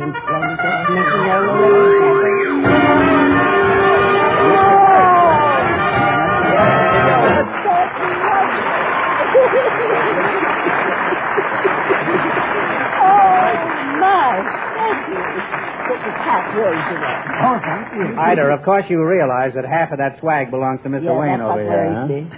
I think she's more worried than I am, for I have a hold of it. Well, eventually he may be holding you and the $50, eh? Well, Jack, time will tell. Well, what do you do, Jack? Oh, I run a streetcar. Where are you from, Jack? Born in the heart of Boston. Why did you leave the bean town? Oh, my feet got itchy. Now I want to Rome. You went to Rome, and how'd you like it there? Where do you run your trolley? On the track.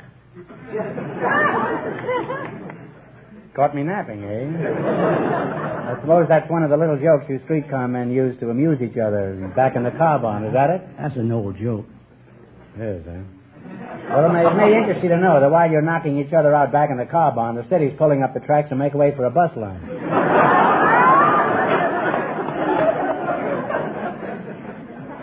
Jack, how come you're a bachelor? Is it because in your job you see too much of women? Oh, I see plenty of them. You do, huh? You could see a lot more of them if you'd step off your streetcar and watch them climb on. I always get on last. They think it's politeness, but it isn't really. Jack, if you found the right woman, would you be interested in matrimony? Oh, I guess I would. What would you consider the right woman? Or a housekeeper, a good housekeeper, a good cook. And I'd go to a ball game with me once in a while. You don't need one girl. What you need is the YWCA, Jack. How old are you, Ida, if that isn't too... I think I'm about his age. Frankly, you don't care how old he is, do you? Huh? I thought of such a thing. You're his age anyway, no matter how old he is. No matter how old. Are you a good cook, Ida? Well, I think I'm good. Do you like baseball? Oh, very much. Do you follow it quite closely? Yes, I keep up the game. I see. Well, I'm an average fan, too. What do you think of Sugar Ray Robinson's chances this year? Huh? You think he's going to break Babe Ruth's record? Oh, I think he stands a very good chance. Yes, but on the other hand, don't forget, he still has to beat Gussie Moran. I understand. Well, you can't blame a girl for trying, I always say. As a matter of fact, I never said that before in my life. I don't know why I lie this way. Would you get married tonight if the right man came along and knocked you off your feet? Oh, I think I would. You would. Well, look out for Ding Dong Daddy, you? He can knock you off your feet and charge you 11 cents car fare at the same time. Well, you certainly make a nice couple. Just remember, none but the brave deserve the fare, Jack. Always remember that, huh? And you're just the one to collect it. Now, we're going to play You Bet Your Life for $2,000. But I want you to pay close attention to Fenneman over there.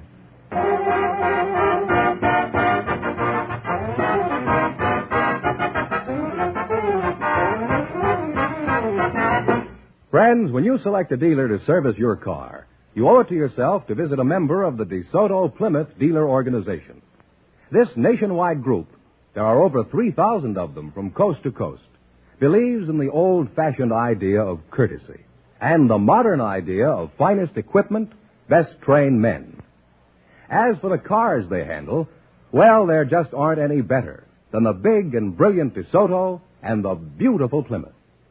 DeSoto is the car with smooth, sweeping lines that attract so much attention. You'll enjoy the experience of greater safety with DeSoto's powerful brakes that bring you to a smooth stop. No car in America has bigger brakes. DeSoto starts so quickly and powerfully and lets you drive without shifting. So drive a DeSoto before you decide on any car. And remember, all dealers who sell DeSoto also sell Plymouth. Look for those two great names linked together. DeSoto, Plymouth.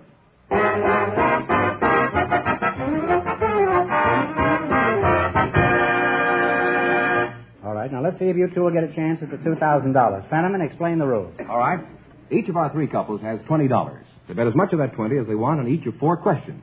The couple that earns the most money gets a chance at the $2,000 DeSoto Plymouth question at the end of the show. You see, our other 2 couples are in a waiting room off stage, so they don't know what's happening out here.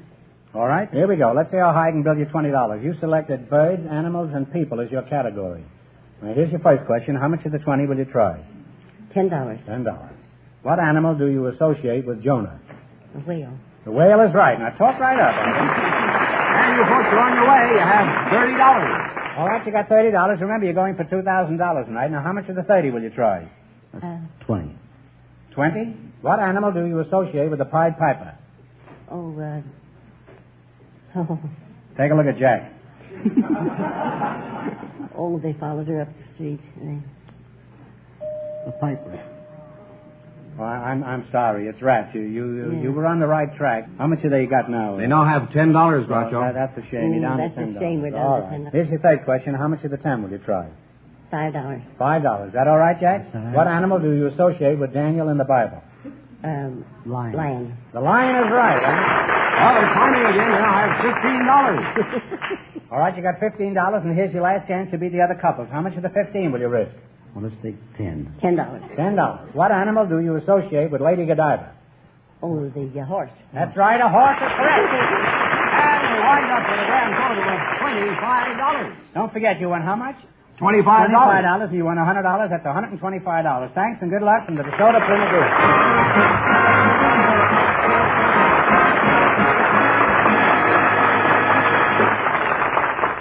Well, Groucho, our next couple has been in a waiting room off stage, so, of course, they don't know the secret word is air. True. Okay, fellas, you can bring them in now. We invited some lady barbers to the program tonight, and just before we went on the air, our studio audience selected Miss Maybelle Taylor. Her partner is a married man, Mr. Thomas De Silver. And here they are, folks. I'd like you to meet Groucho Marx. Welcome to You Bet Your Life, and if you say the secret word, you'll split $100 between you. It's a common word, something you always have with you. Maybelle Taylor, is that right? That's right. And Thomas De Silva. You're a lady barber, Mabel? That's right. Where are you from, Mabel? Montana. Montana, whereabouts? Culbertson, Montana. And Thomas De Silva, you're a married man, huh? That's right. Is that your only claim to distinction, Thomas? Yes. What sort of work do you do, Tommy? Retired police captain. Oh. How long? I'm glad I found that out. How long have you been married? 16 years. You remember how you met your wife? Huh? Yes, but it's a long story. Well, keep it down to 1,500 words, will you? I have to be in Pittsburgh a week from next Wednesday. Okay, go ahead. How'd you meet your wife? We went down to Wildwood, New Jersey.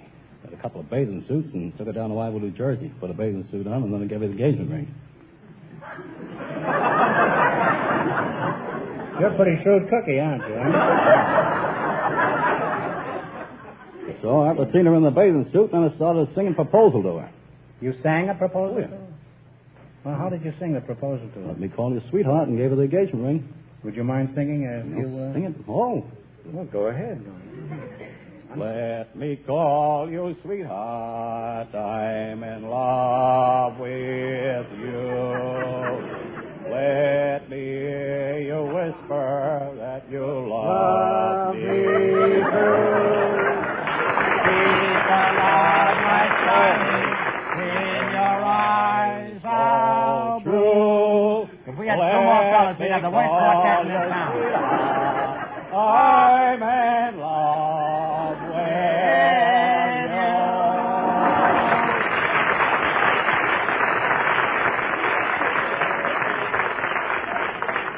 you. And she consented to marry you after that? That's the first time I ever sang a chorus in 5 keys. Now, Mabel, are you married? No, I'm not. You're not married, huh? Would you get married to a man who sang like that to you? Well, certainly. I never met a lady barber before. Aren't they pretty rare? Well, I'd say there's possibly 15 of us in the city of Los Angeles. No, that's medium rare. Now, what made you decide? What made you decide to become a barber or a tonsorial artist? Is that what I wanted to make money enough to see myself through nurses' training. And? I'm still barbering. What's the difference between a lady barber and a man barber?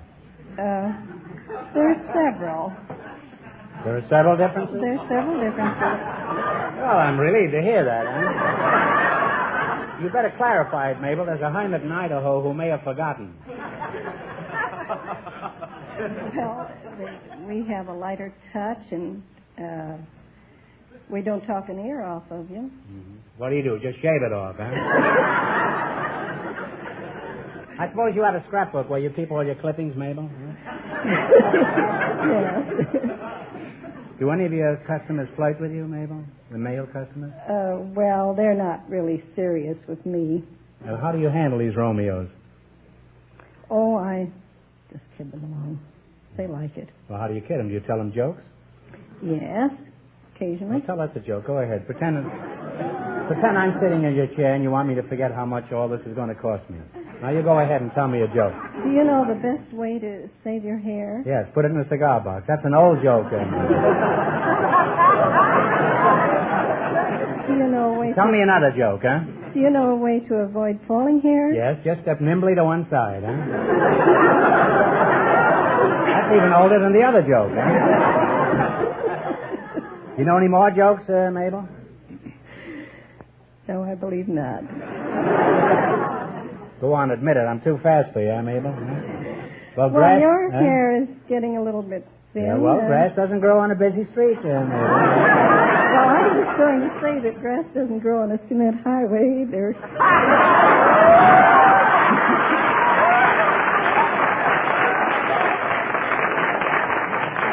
Mabel, I know just how your customers feel. My head is bloody but unbowed. Well, all right, now we're going to play You Bet Your Life, huh? Now, we'll see how you two make out in the battle for the $2,000. You've got to work together as a team and run your $20 into more than our other couples. I can't tell you how much the other couples won, but Fenneman's going to remind our listeners. The Bachelor and the Spinster won $25. Here we go. Let's see how high I can build you $20. You selected nicknames of famous cities as your category. Here's your first question. How much of the 20 will you try? Tommy, wake up. $10. You're going to ignore Mabel, huh? What city is known as the city of brotherly love?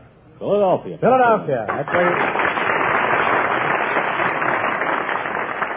They're on their way, Groucho. They have $30. $30. Remember, you're going for $2,000 tonight. Now, how much of the 30 will you try? Talk right up. Make it 20. All right. What city is known as the biggest little city in the world? Reno, Nevada. Reno, Nevada is right. Oh, you folks are really finding now. You have $50. Here's the third question. Now, how much will you bet? 50. 50. What city is known as the Mile High City?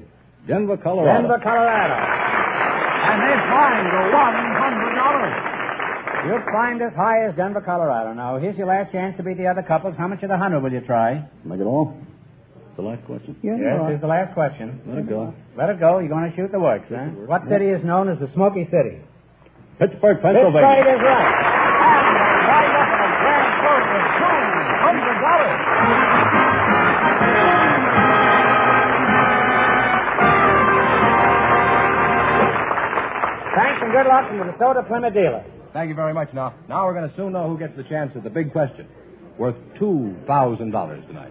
Because at this point, the people who were just up here, the lady barber and the married man, are leading with $200, and the secret word is still air. Okay, fellas, you can bring in our next contestants.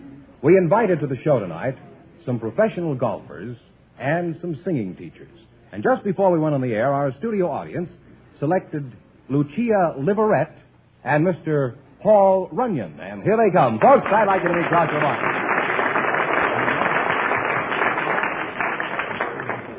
Welcome to You Bet Your Life, folks. And if you say the DeSoto Plymouth secret word, you'll divide $100 in cash. It's a common word, something you always have with you. Lucia Liverette, huh? You're a singing teacher. Sounds like a pretty good racket, Lucia. Where are you from? Sing? I'm from St. Louis, Missouri. St. Louis, huh? Yes, You sir. sing the St. Louis blues? Well, no, not quite. Paul Runyon, it's nice to see you again. I'm sure everyone is familiar with your name. What did you say your name was? Paul Runyon. Paul Runyon, huh? See there, even you're familiar with it, huh? Well, let's see. You won the Davis Cup, the Whiteman Cup, and the men's singles at Forest Hills, didn't you? You may have a good memory, but those are tennis terms. Oh, wrong racket. What are some of your titles, What are some of your titles, Paul? I was fortunate enough to win the National Professional Golfers Championship in PGA. 1934 and 1938. That's pretty good for a little fellow like that, huh? All famous golfers have nicknames, Paul. What's yours? Little Poison. Little Poison, huh?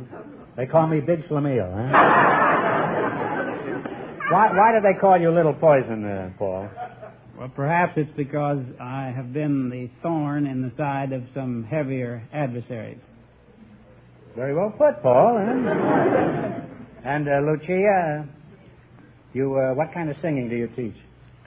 Opera and classical and semi-classic. You mean they have to study to scream like that? Huh? Tell me, Rigoletto, can you teach anyone to sing? I would say yes, because I've never found anyone yet who could not learn if he had the correct technical work. You should have been out here about 10 minutes ago. You'd be licking your wounds now, Lucia. All right, how would you teach me, Lucia? Boom, boom, boom, boom, boom. That's Lucia, isn't it? Yes, it is. Yeah. Well, to begin with, correct breathing. Yes, inhaling. Inhaling. Deeply. Relaxation so the air will keep coming.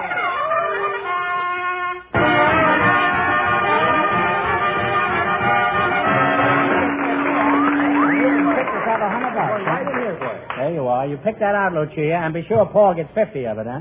Well, cadenza, are all singers alike, or is there a difference between them? Oh, certainly. What kind of voices do singers have? Well, of course, to begin with, our first classification is there are women's voices and men's voices. Well, I didn't know that. I must tell this to this Hyman.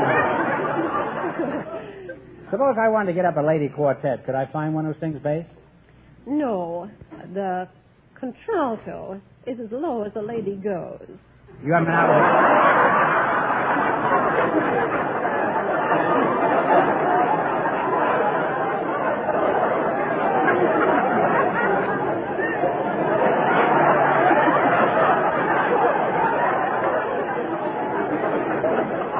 Lucia, obviously, we haven't been out with the same kind of lady.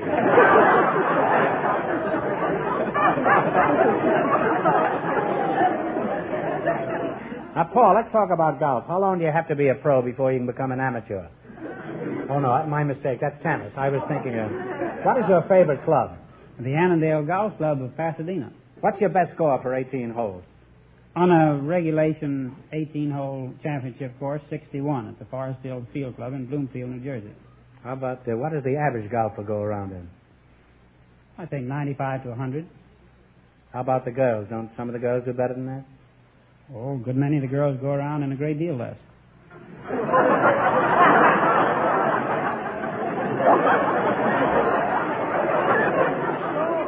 What time does your club open up in the morning? I remember the first time I played golf, I went around in 75. I didn't play at all in 76. I was busy at Valley Forge. How can I improve my score? I shoot around 94. That's with cheating. I think I'd advise you to take a few lessons from a competent instructor, do a little practicing and a little playing. I've taken lessons. It's hopeless. Well, how could I learn to win without playing well? You might resort to a little pencil pushing, or you might have a hole in your pocket, or you might have a handy toe in the rough, or you might use a hand mashie more frequently. How is it you know so much about those things? Tell me about that pencil pushing again, huh? First of all, you have to forget to count over 5. On any hole? Any hole. What about the 540 at Hillcrest? Well, I think you could still forget to count over 5 on that. I do, but you know where I am? I'm in the first sand trap leading the tee.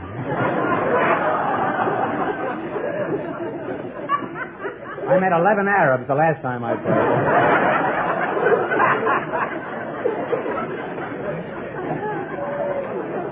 You must have had a number of exciting moments as a professional golfer. Can you tell us about one of them, Paul? Well, as a tournament player, I've had many exciting experiences. Perhaps the most exciting is during the playing of the international 4-ball matches in Miami, Florida. I was partnered by Horton Smith in this best ball event, and on arriving at the 4th tee, I dropped a high 5-iron shot right on the top of the head of a gentleman sitting on a camp stool behind the green. He had just reached up to take his hat off to polish his head with his handkerchief when the ball lit on the top of his head, and he dropped off of the seat like he'd been shot with a Winchester rifle. But on the next year, Horton and I incidentally won the first International 4-Ball Championship, and we were paired again as partners. The next year, arriving at the 9th green with 2,000 or 3,000 people down the left side of the fairway, Smith hit a booming hook down the left side. Down goes a man. Who is it? Our friend of the camp. And the publicity on the International 4-Ball matches the next year says that Dr. Johnson is in Miami to watch his perennial favorites, Runyon and Smith, in the International 4-Ball matches, but he'll gallery in an armored suit.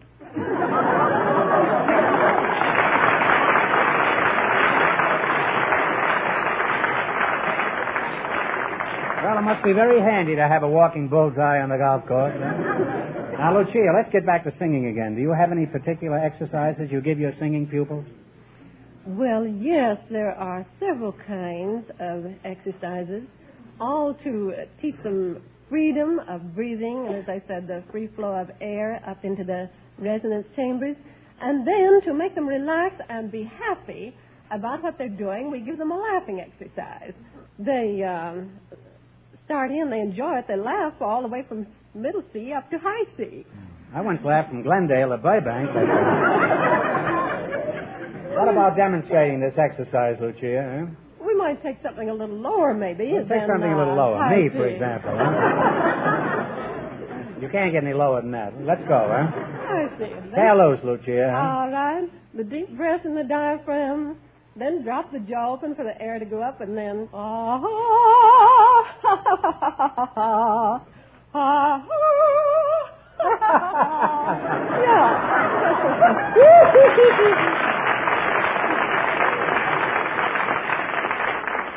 Well, the three of us could be very happy, Paul. We could all sing together, Mashies in the Cold, Cold Ground.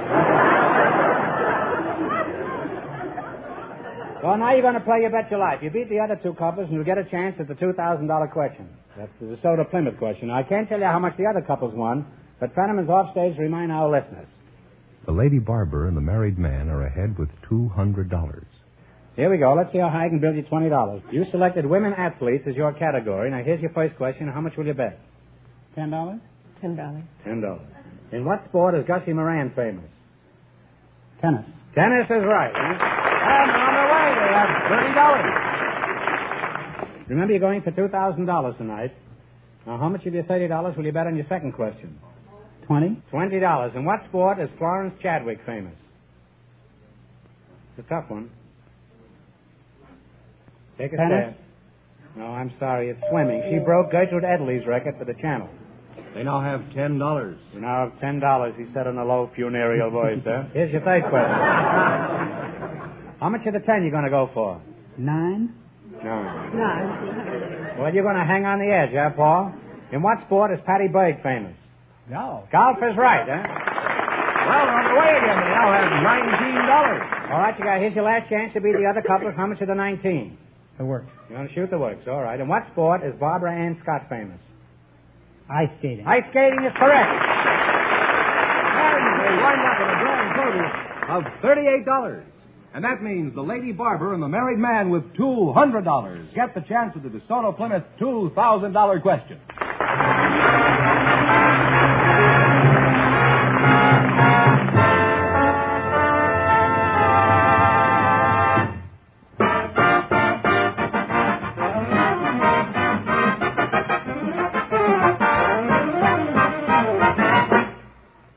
The best trained men, the best materials, and the best equipment.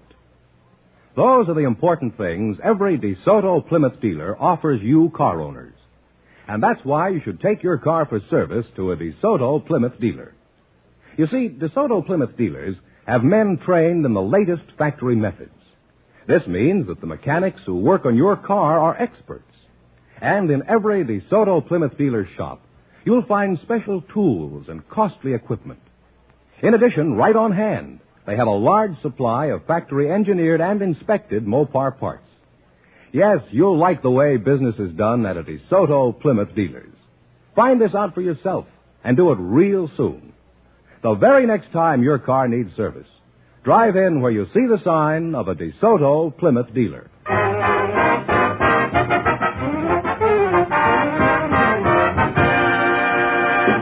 And here's the lady barber and the married man all set for the DeSoto Plymouth $2,000 question. Good luck to you. Here we go for $2,000. I'll give you 15 seconds to decide on a single answer between you. So think carefully and please no help from the audience. Here it is. The longest battle of our Civil War was the 7 Days Battle. What city was the objective of this great struggle?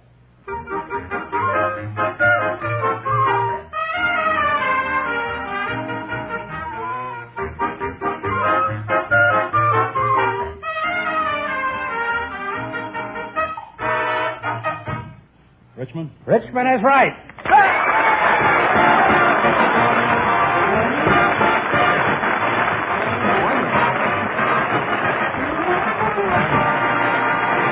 That's right. You win $2,000. You had the right answer, so you win $2,000. What are you going to do with all that money? Help her brother-in-law. You're going to help your brother-in-law. Why? Ill. Oh, he's ill. Well, that's a fine way to spend it. And you, Mabel? I'm going to give some to the cancer fund. Some to the cancer fund. Well, those are worthy objectives. Huh? Let's see. You won $2,000 plus $100 in the. How much did they win? $200 in the quiz. $200 in the quiz and $2,000 cash and the secret word. I don't think this couple said Well, you won $2,200, $2,200. Congratulations and thanks to both of you from the DeSoto Plymouth Dealers of America.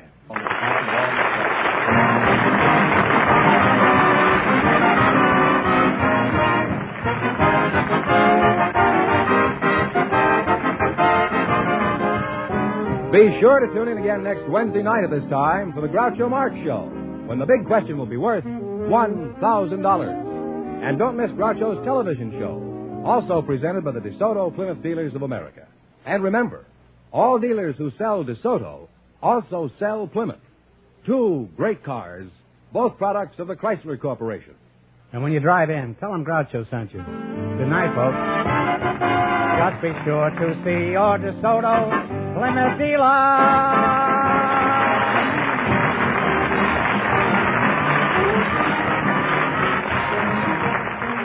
Folks, here's a tip from the National Safety Council.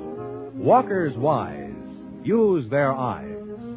You Bet Your Life is transcribed from Hollywood, produced by John Goodell, directed by Robert Dwan and Bernie Smith, music by Jerry Fielding. This is George Fenneman, signing off for the more than 3,000 DeSoto Plymouth dealers from coast to coast.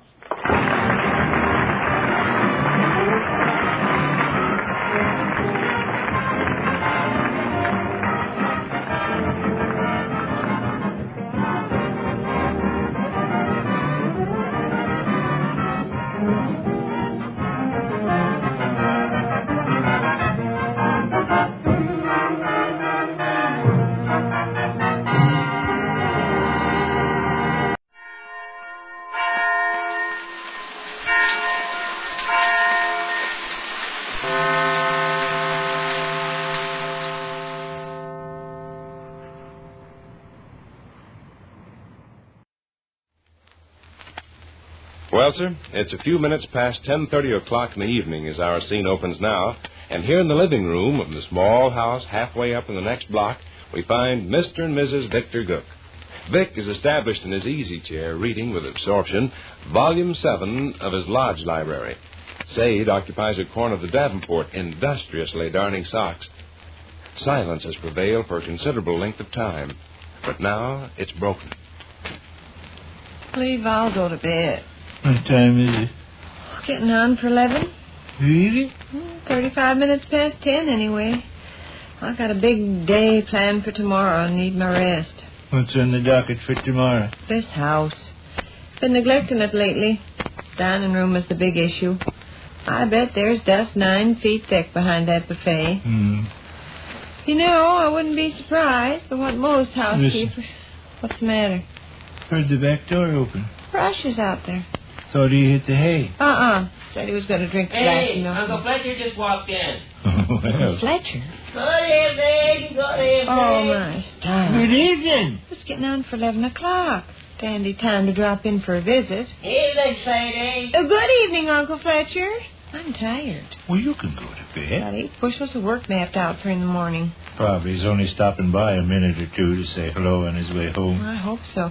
Well... I didn't know but what you people had retired. So lights burning in both the kitchen and the living room, though, so I figured everybody was still on deck. We're on deck and feeling fine. You're out late. Yes, I'm out late. I'm out late, Sadie, and I'll tell you why. Gonna meet a train. Oh, really? At 1 o'clock. 1 o'clock this morning? Gonna meet a train at 1 o'clock this morning. CNA Depot. Mrs. Trogle. Mrs. Trogle? Mrs. Alvy Trogle that lives in the 700 block on West Monroe Street. She's spending a day in Chicago. Her train don't get in until 1 o'clock. I saw Alvy earlier this evening, and he was bothered because he has to get up at 5 o'clock in the morning to do some special work at the shops and needs all the rest he can get. But don't like the idea of going to bed and letting his wife come home from the station all by herself so late at night. I said, thunder, Alvy, I'll meet the train. I'll look after the missus. Well, that was nice of you. Yes, it was. 1 o'clock's quite a long ways from now. You're a good boy, Rush. Thanks. But Rush mentioning just now it's quite a little while till 1 o'clock. Rush is a good boy. Yes, how do you plan to put in the time till the train arrives? Put in the time? Well, I thought I'd chat with you folks a little bit and then amble down to the station. 1 o'clock will roll around before I know it. Yes, that's the way it goes. I've got to go to bed, Tracy. Go ahead. How's that, Vic? I was going to inquire about the big envelope you got there. Oh, this. A few articles I dug out of my truck after supper this evening. Thought you folks would be interested. More photographs and snapshots. Oh, no, not more photographs. Photographs and snapshots, Uncle Fletcher? Christmas cards, by George. You're not selling them? Fine. Here, I'll open my envelope. You're not selling Christmas cards, are you, Uncle Fletcher? Oh, no. These are old ones I dug up out of my trunk. Different than the kind people send nowadays. Had Ida Rush here might enjoy looking at old-fashioned Christmas cards. I would. No, I'll put in the time all right till Mrs. Trogle's train pulls in. Be 1 o'clock before I know it. I'm not going to stay up. You don't have to. Now, this is a Christmas card from James S. Dredge. You're on to bed. Well, hop along. Christmas card from James S. Dredge. Very nice. Says here, with best wishes for a happy holiday season to Edna, Gus, Arthur, and Bug-Eye. James S. Dredge. A lot of lace work on that card. Yes, indeed. Years ago, they put more lace work on Christmas cards than a horse. Who's Edna, Gus, Arthur, and Bug-Eye? I don't know. Well, here, Rush, you can have this Christmas card. Say, thanks. I accept with pleasure. Oh, now, keep it. It's yours. Paste it on the looking glass over your dresser. Okay. Sure. Excuse yourself. I'm going up to bed. I will in a second. Christmas card by George from U.Q. Tuttle.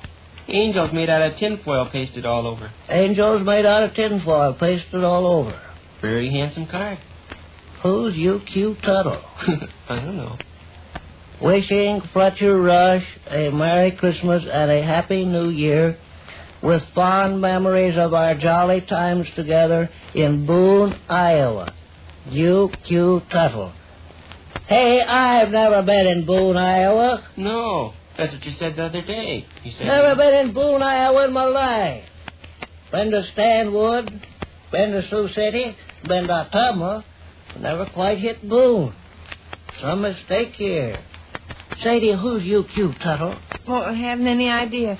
Say, Uncle Fletcher, if you don't mind, I says we had jolly times together in Boone. I never been in Boone.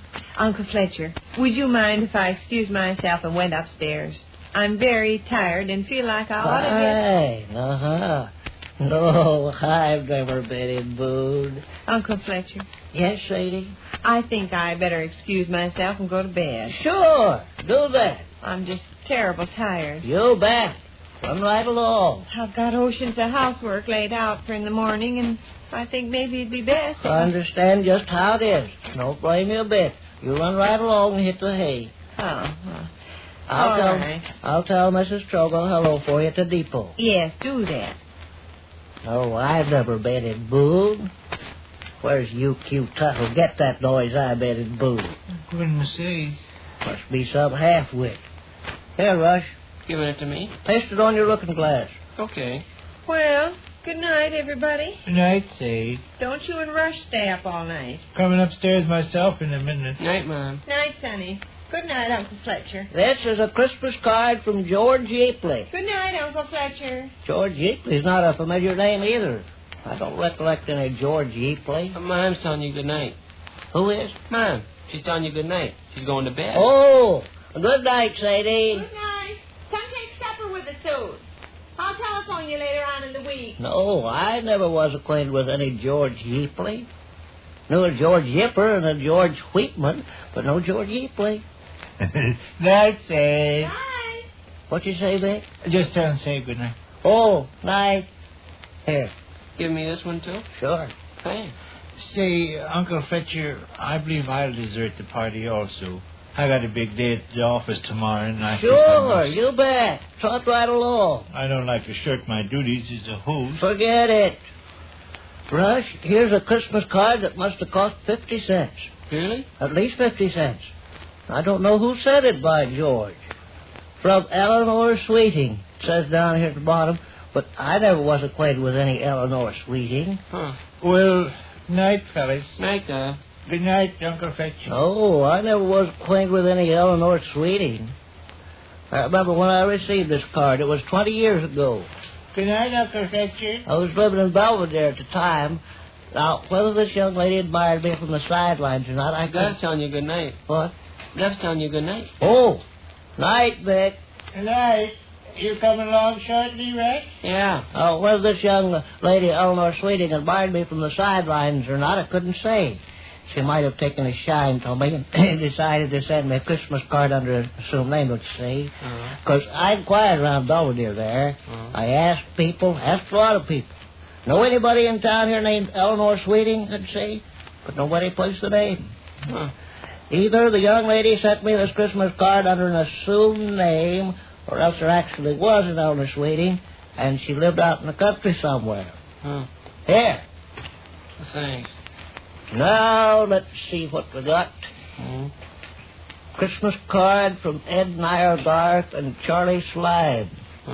The curious thing about this particular Christmas card, I know Ed Nyergarth like I know my own brother, but who under Charlie Slime is, I haven't the faintest idea. Ed Nyergarth and myself put together Weber's grocery store on the city limits of Sterling, Illinois. Ed was a great hand for eating popcorn late at night. Popped his old popcorn, kept it in his bedroom. You like popcorn yourself pretty much, don't you, Rush? Ed and I, guys, would rather eat popcorn than apple pie. Well, popcorn's good. We agree on that, don't we? Rush? Rush? You asleep, Rush? Rush? Boy's asleep. To Fletcher, Rush, from August and Henrietta Fisherly. Who in thunder's August and Henrietta Fisherly? Which concludes another brief interlude at the small house halfway up in the next block.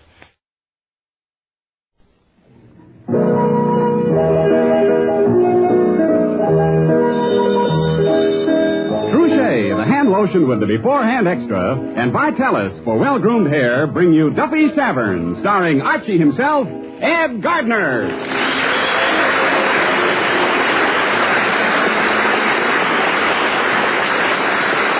Here's a new and different way to care for your hand. It's with Trouchet, the beforehand lotion, a really different idea in hand lotions.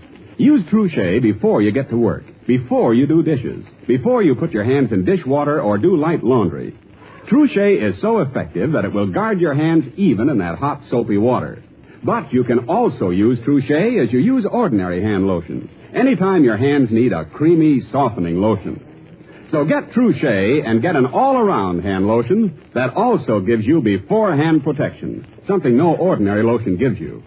Get Trouchet, the beforehand lotion, and get softer, lovelier hands.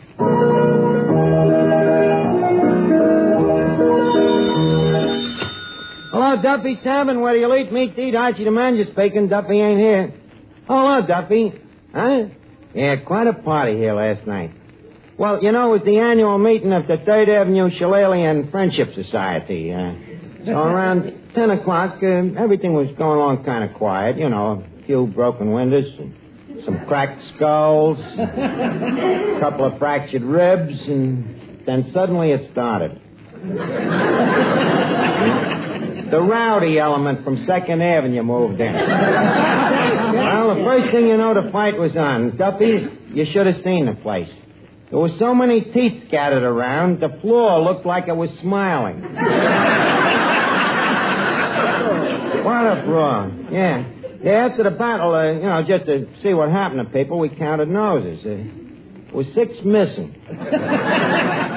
No, not people, noses. Well, look, I gotta hang up. I'm just checking a list of the damages here. Eddie. Yeah, Mr. Eddie, we gotta make a list of the damages for the insurance company. Yeah. Now, take this down. Okay. 13 broken legs.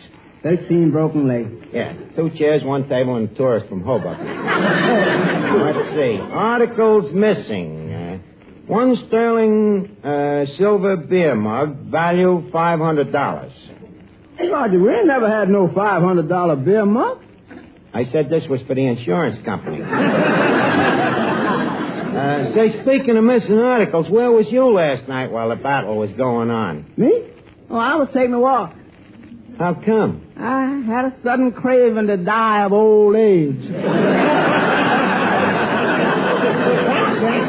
Well, ashamed of you, Eddie. I'm glad at least that I ain't the kind of a guy that runs away from a fight. No, you would have to carry away. Oh, yeah? Well, you should have been here last night. What happened?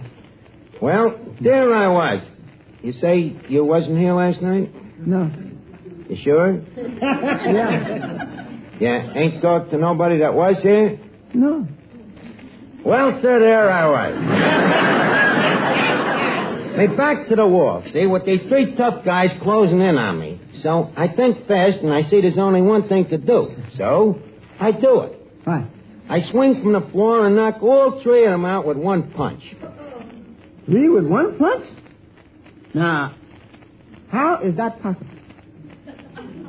I just hit him. I don't explain them. So, the next thing I do... Pick up the 3 guys and toss them into the gutter. Who's telling this story? Sorry. So like I was saying, I pick up these 3 guys and toss them into the gutter. Eddie, I was like a man biting a dog. Oh, boy. Say, that must have been quite a battle last night. Miss Duffy, all I know is any guy on 3rd Avenue that ain't got a broken nose this morning is a dame. It's a lucky thing I was here to keep things from getting out of hand. What did you do? What did I do? All I did was... You say you wasn't here last night? Right. Are you sure? Yeah. And you ain't talked to nobody that was here? No. Well, sir, there I was. It's back to the wall. When these characters start rushing me, see? 6 of them. Hold it. A minute ago, there was only 3. A minute ago, I didn't know my own strength. So as I was saying, Miss Duffy, I let fly with me Sunday haymaker, see? And I knocked all 6 of them into the alley. 6 men with 1 punch? Archie, that don't make sense. In the heat of battle, who stops for logic? What a brawler. As I start hitting these guys, they're laying all over the place. I'm telling you, I ain't never seen such a mess. Oh, Finnegan. Hi, I heard it was quite a shindig here last night. Wasn't you here? No. Are you sure?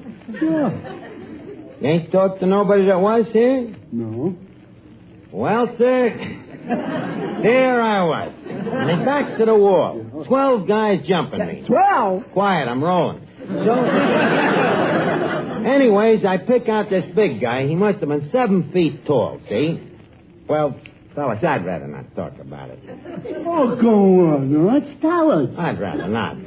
Us unsung heroes have got sort of a code, what we call false modesty. Oh, come on now. Tell us some more. I'd rather not talk about it. Okay, have it your way. Will you quit interrupting?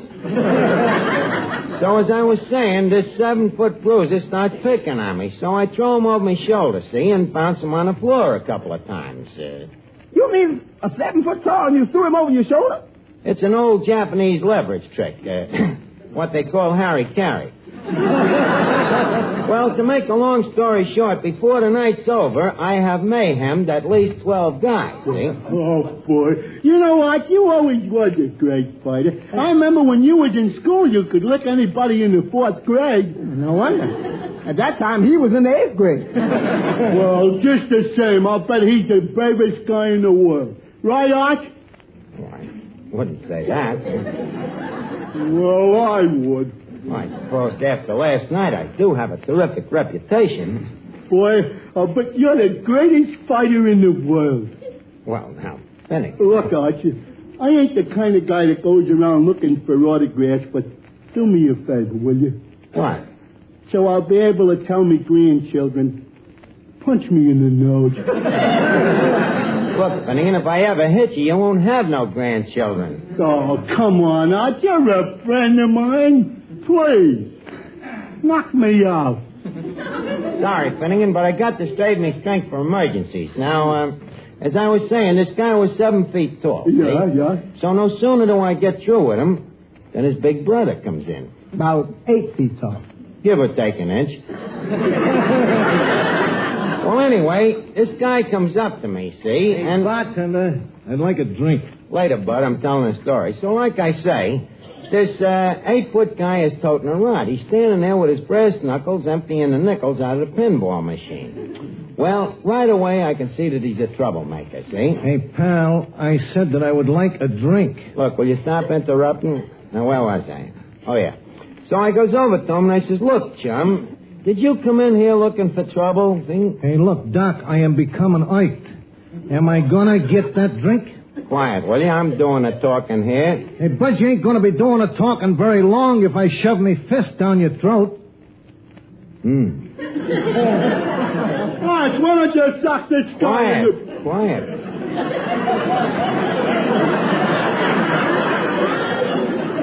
The gentleman is talking. You were saying something, sir? I was about to say that you are a stinking bartender. Well, sir, I may not agree with what you say, but I will defend to the death your right to say it.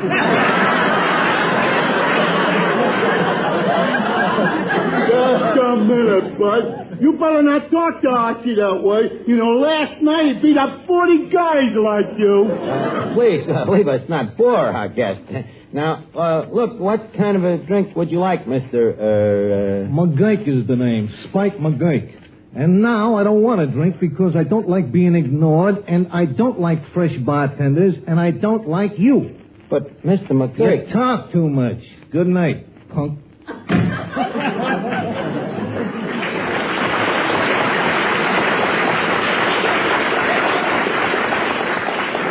Oh, yeah, you and who else? Funny, you never think of them clever answers until it's too late. Well, sir, as I was saying... Don't talk to me, Arch. What's the matter? Letting that McGurk push you around. Well, Billion, you know how hot-headed I am. It took a lot of self-control to keep so cool. Oh, you was positively shivering. But you said last night you beat up 12 guys. Arch, were you just lying? Finnegan, you know, if I was lying, I'd have made it 14. Well, then how come you was afraid of just one guy? I wasn't afraid. It's just that I fight best when the odds is against me. Well, all I know is when I stood there and saw McGurk insulting you and I saw you stand there and take it, well, I hate to say it. What? Arch, something died inside of me.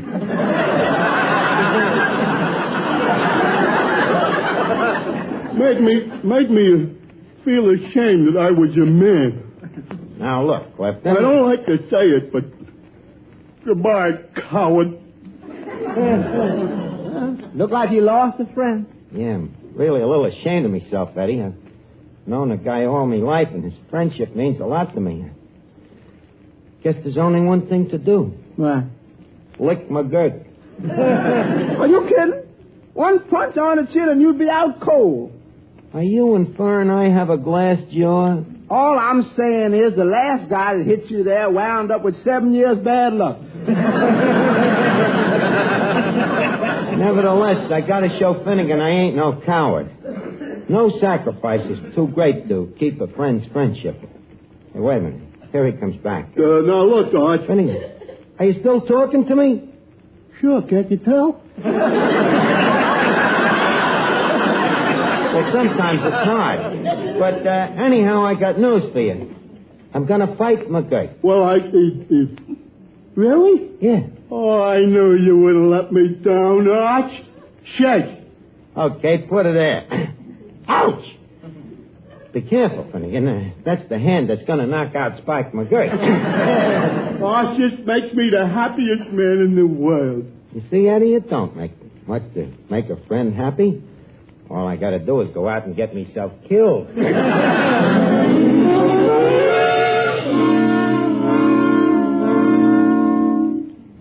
Inhale. Exhale. Inhale. Exhale. What you doing? I'm training for the fight, Eddie. I'm doing my breathing exercises. Yeah, after Spike McGurk gets through with you, you won't have to worry about breathing. Oh, yeah? Don't be so sure about that. You know, where I come from, we chew rust and spit nails. That man is twice as big as you. So what? Size ain't everything. Remember the story of David and Goliath? I'm the David type. Well, he certainly can sling it. Eddie, stop interrupting me training, will you? Now, where'd I put that glass of carrot juice? Carrot juice? Yeah, it gives you calcium. What? All you got to do is wait, man. You get plenty of calcium during the fight. What do you mean? McGurk will knock your teeth down your throat. Eddie, brute force ain't everything. Remember, in boxing, it takes brain as well as brawn. Okay, so you're a two-time loser. Oh, yeah? Well, just wait till I get in condition now. Give me another drink of that carrot juice. Hey, Archie, what do you keep drinking that stuff for? It's good for me, Miss Duffy. It puts hair on me chest. Oh. Care for some? No,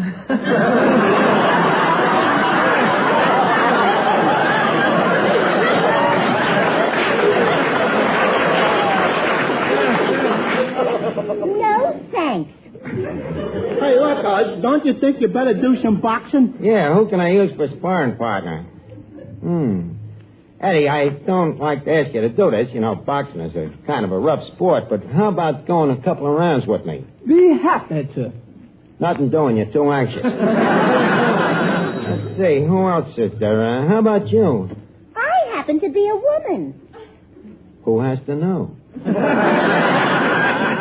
No, thanks. Okay, let's see, who else is there? Hey, Arch. Oh, hello, Joe. Hey, I hear you're going to fight Spike McGurk. That's right. Do you really want to look good against him? Well, certainly I do. Then, before the fight, put a little Vitalis on your hair. Because with Vitalis on the hair, everybody looks good. Tell me, why is that, Joe? Because Vitalis and the 60-second workout tames down dry, unruly hair and helps keep it handsome and healthy looking, and without a greasy patent leather shine. No mineral oil in Vitalis, you know. No, just carrot juice.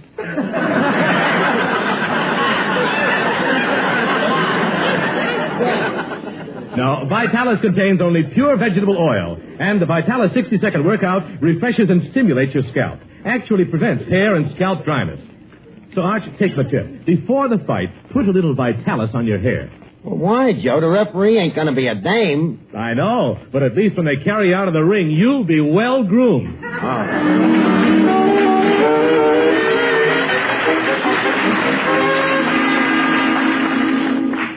Miss Archer, why don't you give up this fight with McGurk? I can't, Eddie. I told you. I got to prove to Finnegan that I ain't a coward. Besides, I'm getting in pretty good shape. Here, feel this muscle. How's it feel like? Jello. Hey, Arch, are you getting in shape? Never felt better in my life, Finnegan. Good. I'll go tell McGurk you're ready for it. Just a minute. Believe us not being a rush about this. All right. You ain't going to let me down again, are you? Well, no. It's just that I feel I could use a little more training. Eddie, the carrot juice, please. 7,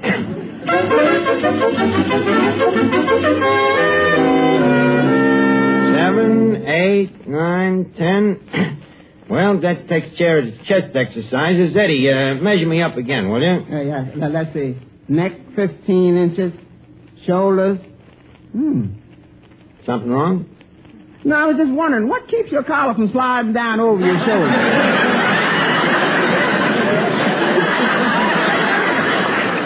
Hey, sir. Arch, you look in great shape.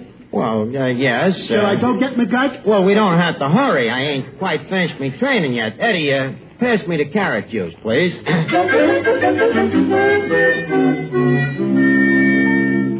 Inhale. Exhale. Exhale. Inhale. Well, how's it going, Arch? Pretty good, Finnegan. You had plenty of carrot juice? Yeah, loaded with it. Good, then you won't mind the surprise. What's the surprise? Well, McGurk is on his way over. That's nice. Would you mind to repeat that? Well, I told him you was ready, so he's on his way over for the fight. And, Arch, I want to tell you, I'm mighty proud of you. I'll go get you some more carrot juice. McGurk is on his way over. Eddie, how am I going to get out of this? I can't fight this guy. I got my career to think of. Your career? Yeah, well, for fighting. Might ruin me fingers for mixing martinis. Maybe you should challenge him to a duel. With swords? Or pistol. Eddie, you just give me an idea. What? How about I just challenge him to a debate? Mr. Arch, if you want to keep Finnegan's friendship, there ain't no way you can get out of this. But, Eddie, me nerves are all jittery. Look, turn on the radio. Maybe some music will relax me, huh? Okay. Friends, do you need accident insurance? Eddie, I said music. I'm trying. All I want for Christmas is for 2 front teeth. For 2 front teeth. For 2 front teeth. Then I'll try another station, then. And what a fight it is at Madison Square Garden. The crowd is yelling for blood. I'm sorry. Leave it on. Maybe I'll get a few pointers. What a massacre. Left him alone, lashes out, and once again, battling Donovan goes down. He gets up and runs into another slashing right, and then a left, and then another right. Gentleman is now hanging onto the ropes, and, the referee is stopping the fight. It's a merciful end to a bitter battle, folks. Fight fans haven't seen a slaughter like this since that memorable night 6 years ago, when Kid Hogan was so brutally beaten by that roughest fighter of all time, Spike McGurk.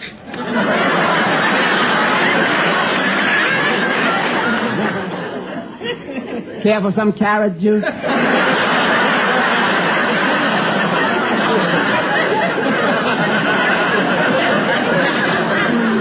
Did you hear that? That's the guy that's coming down here to malfeast me. Eddie, what am I going to do? Mr. Archie, you got to get hold of yourself. Get some confidence. I got plenty of confidence, but it's all in McGurk.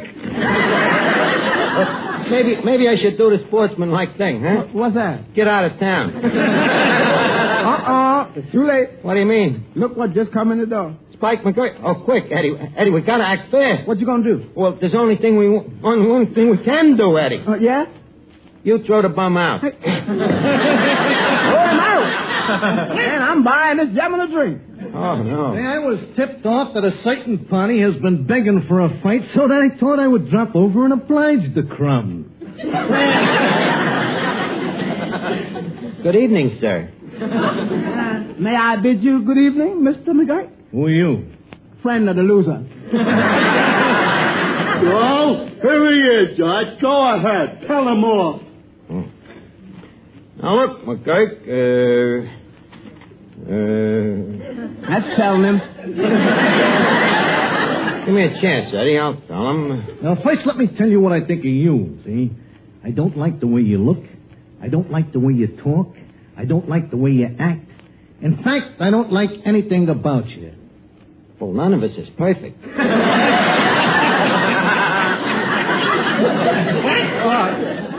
I hope I wasn't right when I called you a coward.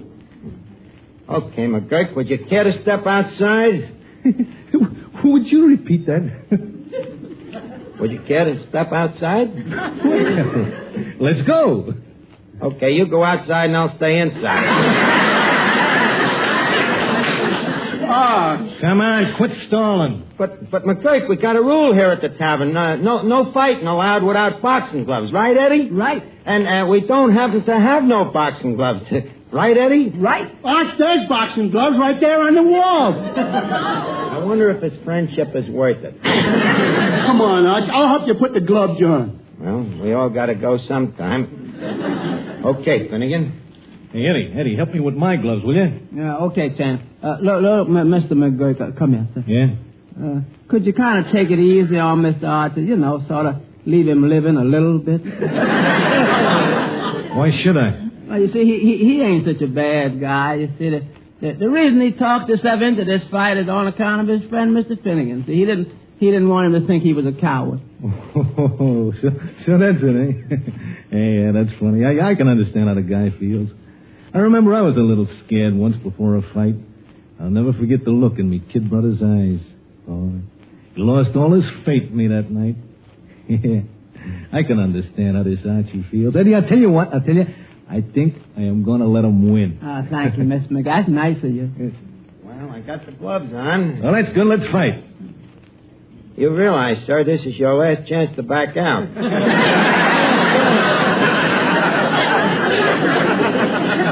Cut the conversation, will you? Come on, hit me. Just a second. Mercy me, I think I smell something burning in the kitchen. Come back here, I'm in a hurry. Now, look, will you just make a fist, hold out your arm, and I'll run into it.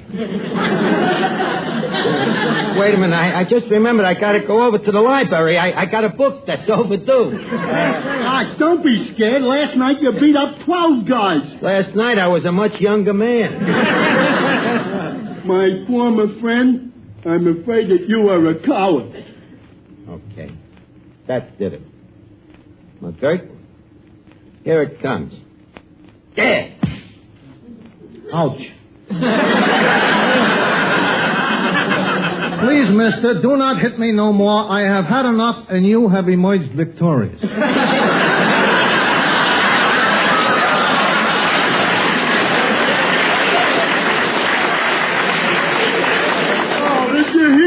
Victorious. Boy, Arch, I'm proud of you. Thank you, Finnegan. Well, Chip, so long and congratulations. Just a minute. Come back here. Huh? I ain't through with you, McGurk. Mr. Archie, now please. Put out of this, Eddie. Look, McGurk, I don't like your face. I don't like the way you talk. And I don't like you. Now, look, pal, will you leave well enough alone? Don't talk that way to me, you punk. Put up your dukes. There's blood on the moon tonight.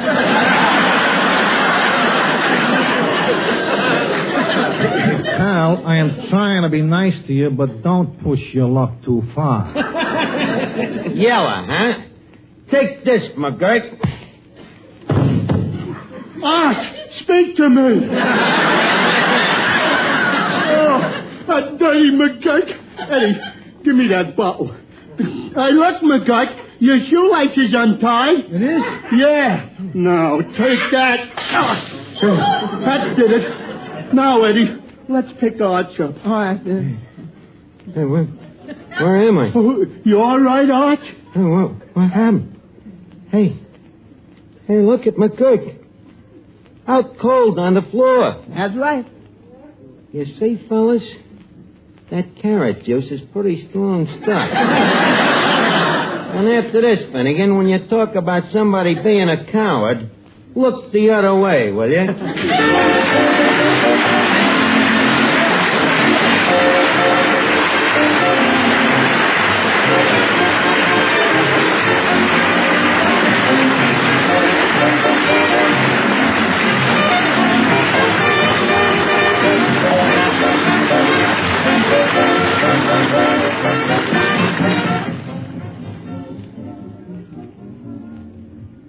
Men, the quickest way to discover something better is to try it. That's why I want you to try Benex Brushless Shave Cream. Benex is the new wonder shave with a sensational beard softening formula that has brought better shaving to thousands of men. Benex Brushless leaves your face feeling extra smooth and comfortable. And Benex doesn't clog your razor or drain either. But don't take our word for it. See for yourself. Get a tube of Benex at your nearest drug counter. Or we'll send you a trial tube free. Write your name and address on a postcard and mail to Benex, B-E-N-E-X, Empire State Building, New York 1, New York. Remember, buy Benex Brushless. Or try it free. Write Benex, Empire State Building, New York. Hurry, offer limited.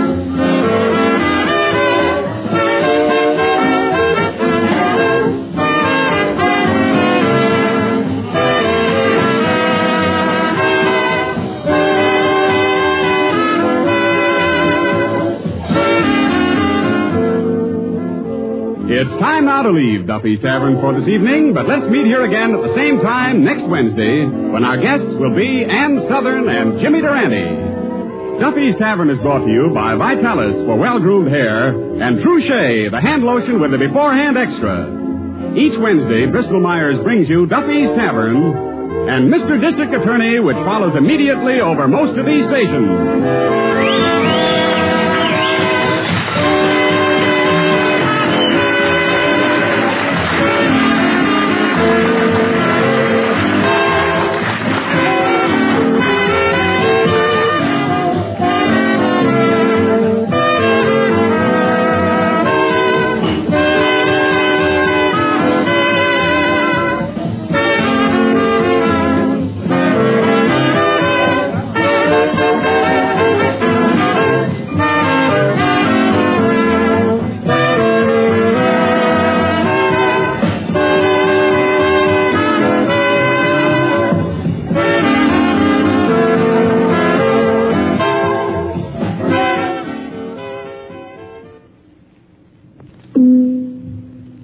This is radio's Mr. District Attorney, friends. If you want to enjoy a real thrill, a dramatic story full of exciting action and unusual entertainment, hear the case of the Bar of Soap on Mr. District Attorney, which follows immediately on NBC.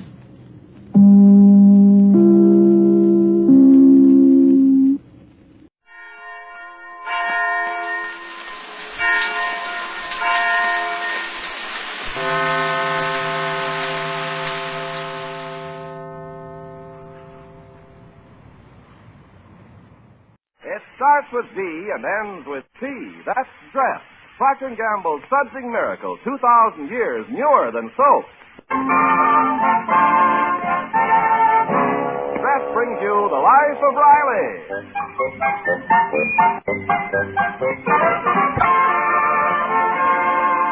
Dress, D-R-E-S-T, Dress, America's largest selling brand for washing silks, nylons, woolens, dishes, presents The Life of Riley with William Bendix as Riley.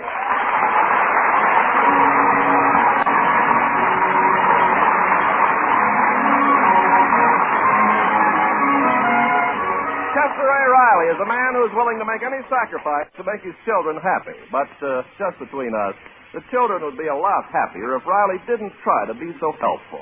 Tonight's episode begins with Mr. and Mrs. Riley entertaining their neighbor Jim Gillis at dinner. More coffee, Mr. Gillis? Don't mind if I do. Yes, sir, I sure appreciate this here invite to dinner, Riley, old pal. But I hate to put you and the missus to all this trouble. It really distresses me. Well, Gillis, for a man in distress, you sure knocked off those 8 meatballs. Yeah, but I had to force myself. So do you think you could force yourself to eat another piece of pie? Well... Oh, go on. Have some more pie, Mr. Gillis. Okay. I'll have just a trifle. A large trifle. I don't know how you do it, Gillis. Until I seen your jaws in action, I never knew the meaning of perpetual motion. The way you shovel in that food... Oh, stop your kidding, Riley. Mr. Gillis might think if he grudged him the food. Oh, no, not me. I know good old Riley loves to feed a hungry friend. He's got a nice, big, tender heart. Well, stop drooling, Gillis. The meat course is over. You two. The way you ride each other. Regular children. Say, I take note your kids ain't present at this here festival, boy. Well, Junior went camping with his Boy Scouts, and Babs is having dinner at a girl's house. Gee, it's getting close. I hardly ever see Babs anymore. It's a good thing I got her picture in my lunchbox. Well, where's she eating, Peg? That's a Bidwell. Who? The Charles Roscoe Bidwell? Right. Yes? Hey, Riley, you know who this here guy Bidwell is? No. He owns the bank. He's a big shot in society. Well, what do you know? Our little Babs in society. Eating her way through the upper crust. Not exactly. It's just that Helene Bidwell is in Babs' home economics class at school. See, the girls learn how to act as good hostesses. Each girl has to give a dinner for another girl and Professor Cartwright. Who's this here Professor Cartwright? Well, he's the mathematics teacher. He's the one who judges the girls' cooking. He's bachelor. Well, that's no excuse to poison a guy. Next Monday is Babs' turn, and she's invited Helene and Professor Cartwright here for a formal dinner. Something won't it be kind of crowded? This kitchen ain't very big. The kitchen? Riley, are you nuts? You can't ask a Bidwell to eat in the kitchen. Why can't we? This is where we eat. But, Riley, what's the dining room for? To listen to the radio. Anybody knows that. We'll use the dining room. Now, could we please drop the subject? Don't forget, Riley, the Bidwells is big shot. Believe me, I'd know what to do if their daughter done me the honor to dine underneath my humble roof. Well, it ain't your humble roof. It's my humble roof. And it ain't humble. It's shingle. Well, I think it's nice for Babs to get around and meet important people. Mr. Bidwell is the biggest bank in the city. So what? He owes me money. $30. I got a bank book to prove it. But, Riley, don't you want your daughter to meet the right people? She met the right people the day she got born in our family. Well, you got something there. Oh, my goodness, what on earth is that? Hey, look, it's a Cadillac. It stopped right in front of your house. A Cadillac in front of our house? Must run out of gas. It's Helene Bidwell. She gave Babs a lift home. She might come in, Riley. Do something. I don't want her seeing you looking like that. Well, can I help it? This is the way I look. You can't fight nature. I need to put on a tie. Yeah, Riley. And what's your grammar? Don't never use no double negative. fine thing. My wife don't think I look good, and my friend don't think I talk good. I bet Dad's ain't ashamed of me. Where is my tie? You're using it for a belt. Oh. Now, it isn't that I'm ashamed of it, Riley, but I met that Helene once, and if you ask me, she's a bit snippy. Well, then I don't want Babs running around with her. There, my tie's on. How's it look? Well, you can take it off. Doesn't look as if Helene's coming in. Well, then I'll go out there. I want to give this Bidwell kid the once over to see if she's okay for Babs to know. Riley, now you better stay here. Oh, he's forgotten his coat, and he's wearing those awful purple suspenders. Give me the coat. I'll bring it out to him. Oh, dear. I hope he doesn't say anything that'll embarrass Dad. Don't worry. I won't let him. I'll do all the talking and monotonize the conversation.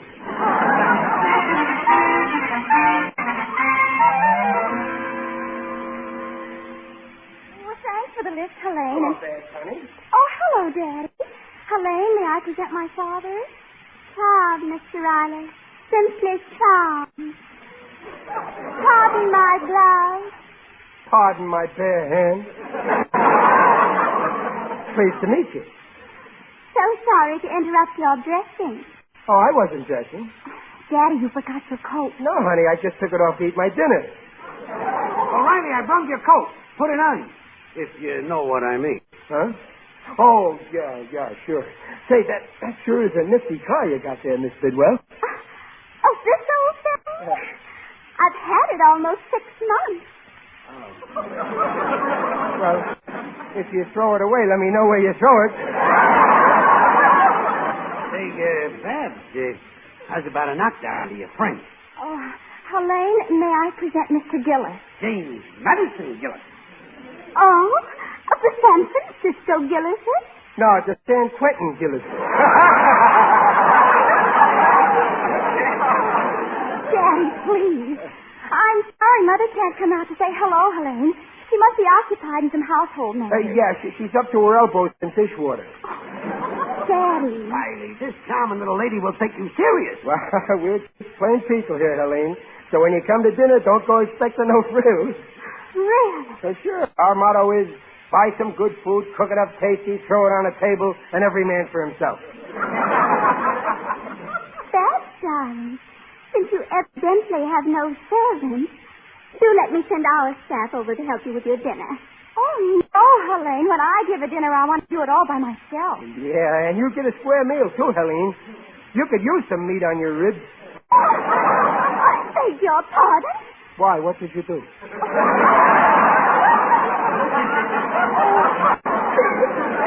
Daddy.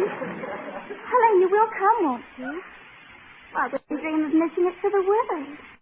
I'm sure it'll be quite a novelty. Oh, by the way, Babs, what are you going to wear? Why, this dress, I guess, is my best one. Oh. Then I'll wear something old, too. How about?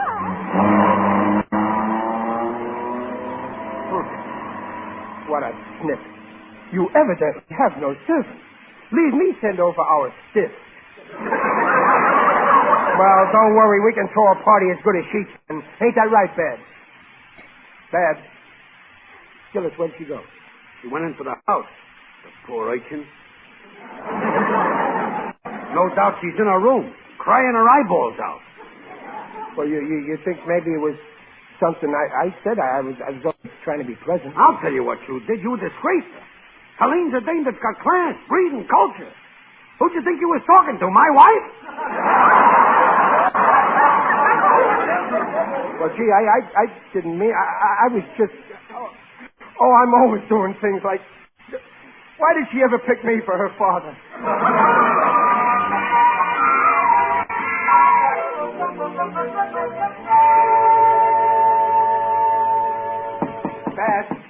Babs, honey.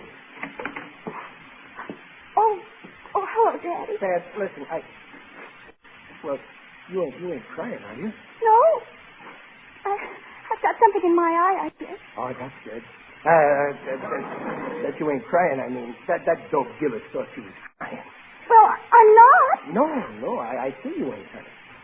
What are you not crying about? If it's about having them people for a feed, stop worrying. We'll toss a party that'll make their eyes pop. Of course, I'm just a plain fella, but... Now, you stop saying that. Huh? Stop apologizing for yourself and us. We're just as good as anybody. Well, sure. That Helene. Telling me she'd wear old clothes, too. Patronizing me. I'd like to smack her. Now you're talking like my own daughter. And I'll take a poke at her old man, too. And what's more, I'm through doing business at his bank. I'll get my blotters elsewhere.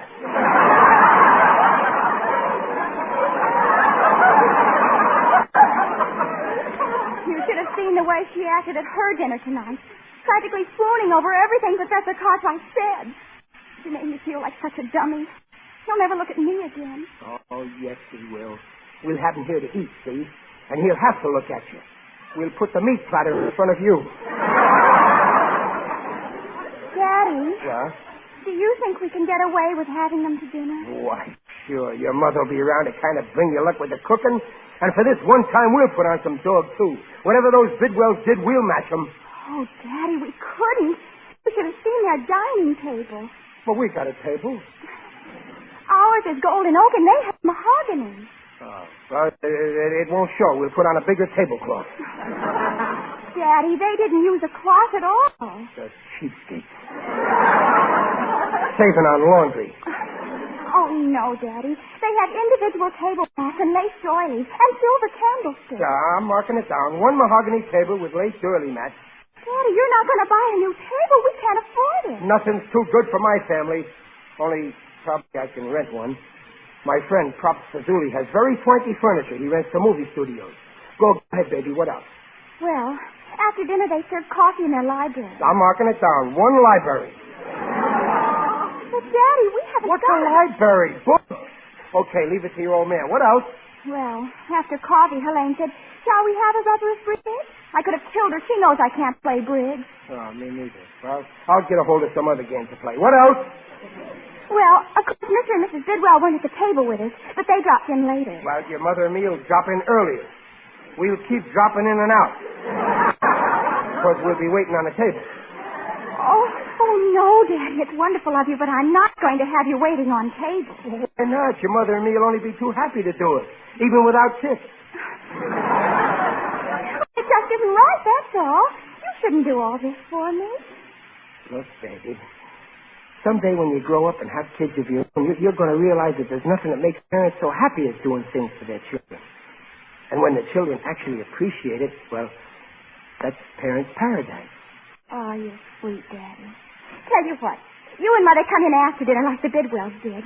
Oh, they were so nicely dressed. Mrs. Bidwell wore a dinner gown, and Mr. Bidwell had a dinner jacket, and they sat around chatting. I'm marking it down. Chatter. Now, Babs, don't worry. Your dinner's going to make a big hit with Professor Cartwright. Oh, Daddy, you're wonderful. We'll show him. This dinner will have everything that rich people got, plus the one thing that all poor people got. What's that? Appetite.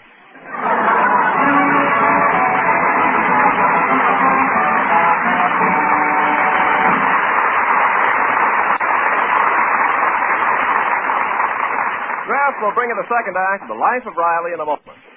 Meantime, this is Ken Carpenter with an invitation from Mrs. Riley and millions of other delighted housewives to join the march to dress.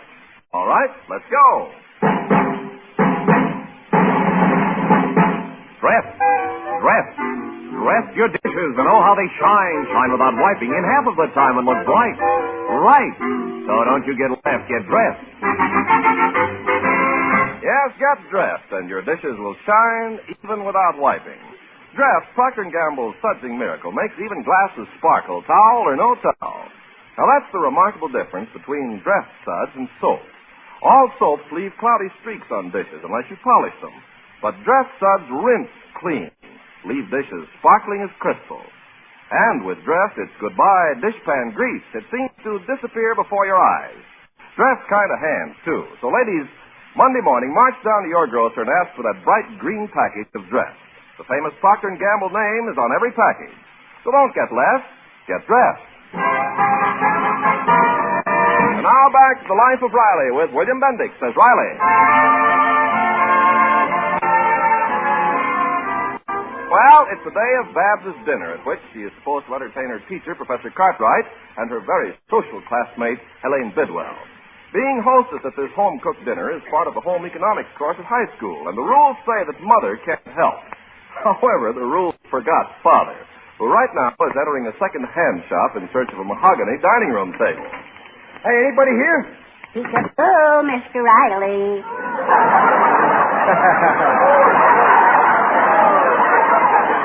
Well, if it ain't my little neighbor, Waldo Binney. What are you doing here, Waldo? I ran away from my wife and came in here to hide. Well, you didn't get away with it, Waldo. I see your wife followed you in. Where? Why, there. Ain't that your wife standing in the corner there? Oh, no, that's an Egyptian mummy. Not quite as old as my wife. Yeah. It's too dark in here to see good. Hey, Waldo, where's Pops Fazuli? Well, Mr. Fazuli had to go out, so I'm minding the store for him. Anything I can do for you? Well, Babs is throwing a party, extra special stylish, and I want some stuff to go with the occasion. Well, we've got some fine antiques here. Well, now, there's a thing over there I need. A good-looking dining room table. It's mahogany, too. Yes, but you wouldn't want that. It's a movie prop. It was in the movie called Madness in Monte Carlo. Madness in Monte Carlo? I never heard of that picture. It was regrettable for us. Well, just the same, it's a beautiful table. Babs would love it. But it's a gambling table. No kidding. Yeah. You see, right now, it doesn't look like a gambling table. But look, I tripped this catch here, and watch. Well, what do you know? The top turns itself over, and now it's a roulette table with the wheel and all. Yeah, and vice versa. See, I tripped the catch once more, and presto. Well, now it's a dining table again. Clever, isn't it? Waldo, with this I can kill two birds with one stone. You see, after dinner, Babs needs a game to play instead of bridge, so...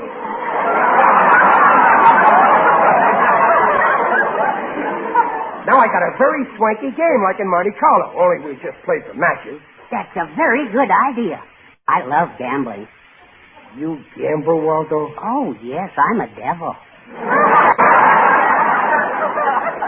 Over in Ocean Park, all the old ladies call me Bingo Benny. Listen, Waldo, have Props Fazuli deliver that table right away. Now I got to go over and see my pal Dick Brodell, the undertaker. Nothing professional, I hope. Oh, no. I'm just borrowing one of his tuxedos to wear. He's got them in all sizes. And he's lending me a book of witty sayings. It'll give me a fair kind of chatter for Babs' party. Oh, say, that reminds me. I need a library, too. Lots of books. Well, there's some fine books over here on this table. Now, this pile is Francis Bacon. And this is William Shakespeare. And this pile is Charles Lamb. Well, how do you think Fazuli rents out these books? Well, I don't know. Well, I'm in a hurry. Wrap me up 5 pounds of Shakespeare, 5 pounds of lamb, and a half a pound of bacon.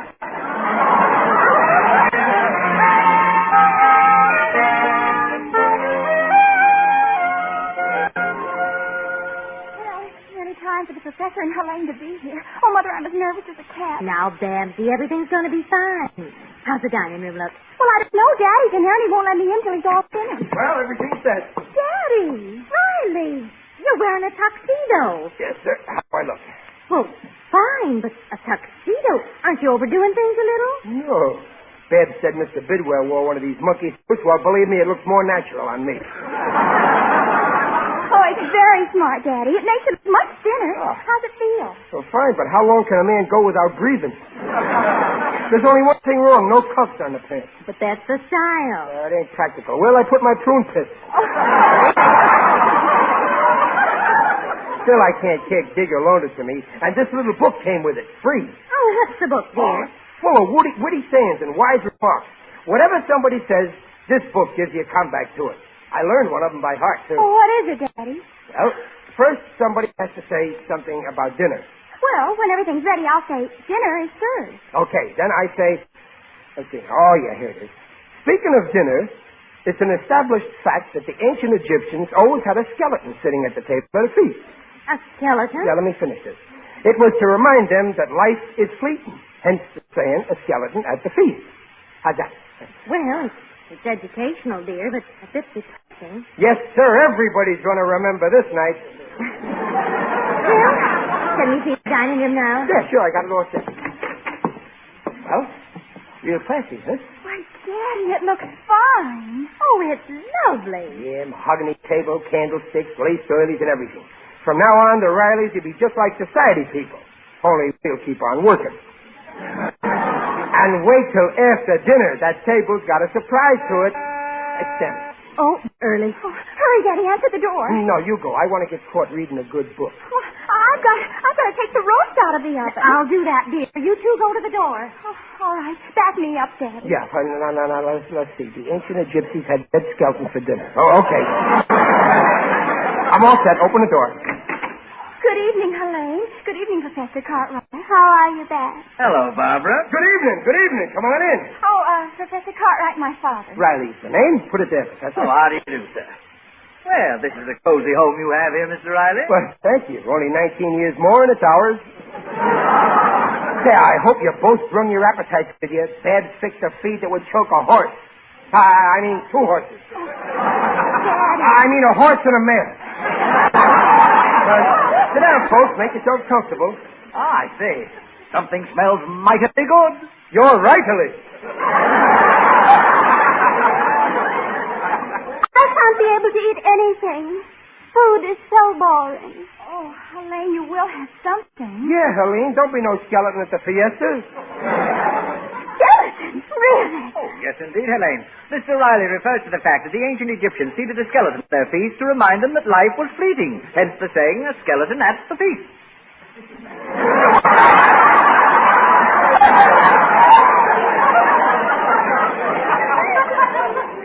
Well, that one's no shot. Babs, my book of witty sayings, where did it go? I don't know, Dad. I gotta find that I only learned one hunk of knowledge. Well, good evening, Helene. Bonsoir, Mrs. Riley. And this must be Professor Cartwright. How do you do, Mrs. Riley? I'm so glad you could come. Well, Babs, I suppose you guess they're hungry. Shall we go into the dining room, dear? Yeah. Oh, the door. Come in. Who is it? It is I, Digby Odell, the friendly undertaker.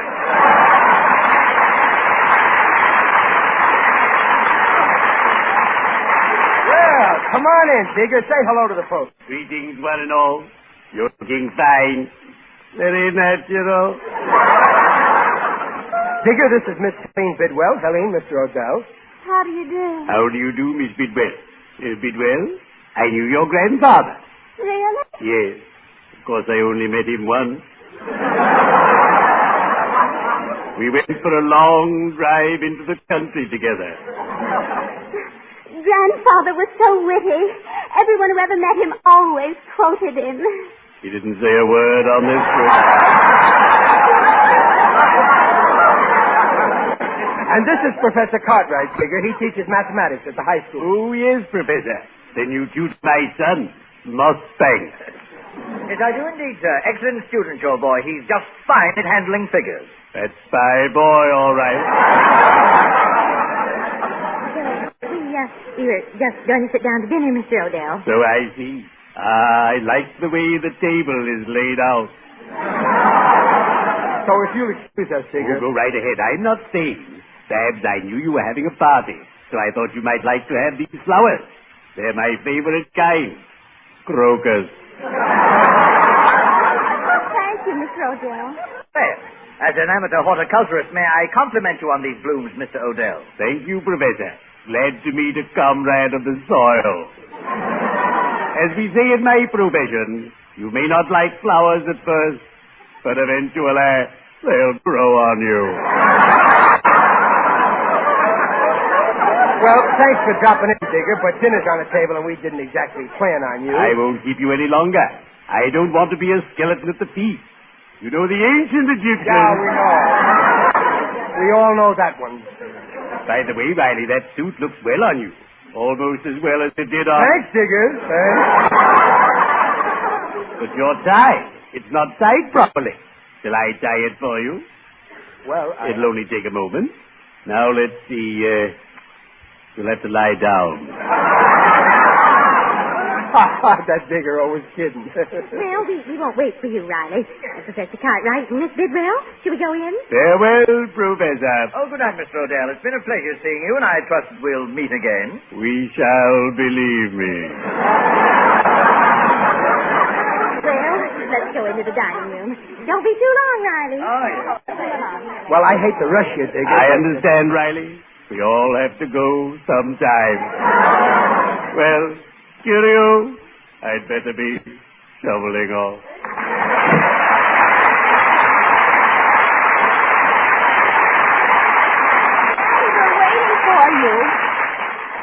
I'm coming. Listen, if anybody sees a little book laying around... Diamond Upper Literature after dinner, Mr. Riley. Ah, this is a lovely table. Ooh, and that roast makes my mouth water. How peculiar, Dad. Everything on the table is white. Oh, real home style, eh, Barbara? Yes, and quite proper when there are no servants, Helene. Daddy, will you carve the roast? Well, where's Daddy? Riley. I mean, Chester. Where are you? Chester, what are you looking for under the table? Oh, I'm just trying to find my book. I see it. Oh, get up, Chester. Yeah, okay. Now, listen, Helene. You got your foot near a little trigger under the table, see? Don't touch that. Trigger? Yeah, just here that I'm touching with my foot, see? One little push on that, and you... That's the roast! The roast! I've got it! It landed on Miss Bidwell. Oh, I was never so... Look at my dress! And look at my dinner! What a revolting development this is. Oh, Riley, what happened? But a table, those numbers, and a wheel. What kind of a table is this? I'd rather not say, but seeing the dinner is over, would anyone care for a rubber of roulette?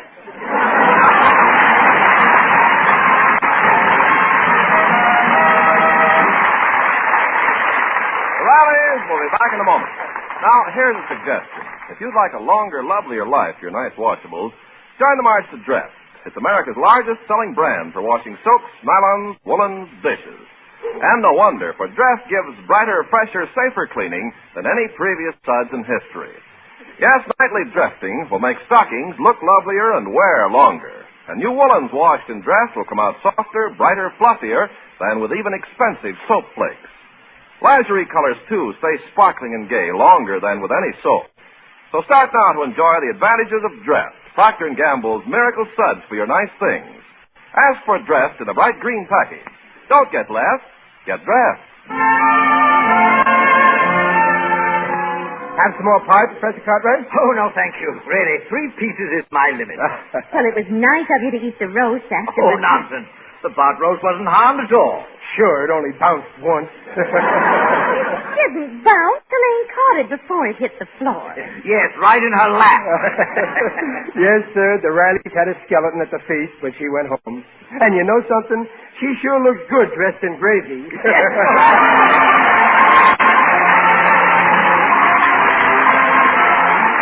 Procter & Gamble, makers of Dress, the sudsing miracle for soaps, nylons, woolens, dishes, invite you to be their guests next week to hear The Life of Riley with William Bendix as Riley. The Life of Riley is produced by Irving Brecker and is directed by Don Bernard. Music by Lou Kozlov. The script written by Reuben Ship and Alan Lipscott. Mrs. Riley is Paula Winslow. Digger Odell is John Brown. Babs is Barbara Eiler. Professor Cartwright is Joe Kearns. Waldo is Dink Trout. And Helene is Peggy Weber. This is Ken Carpenter inviting you to listen again next week to The Life of Riley and reminding you, for faster, brighter, safer cleaning than any previous suds in history, use Dress. Don't get less, get Dress.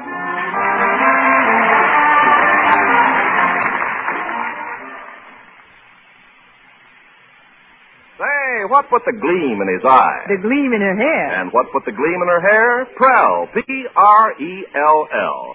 Procter & Gamble's new Emerald Clear Radiant Cream Shampoo in the handy tube. Prell reveals a radiant, gleaming beauty no soap or soap shampoo can equal. And Prell leaves hair so easy to manage.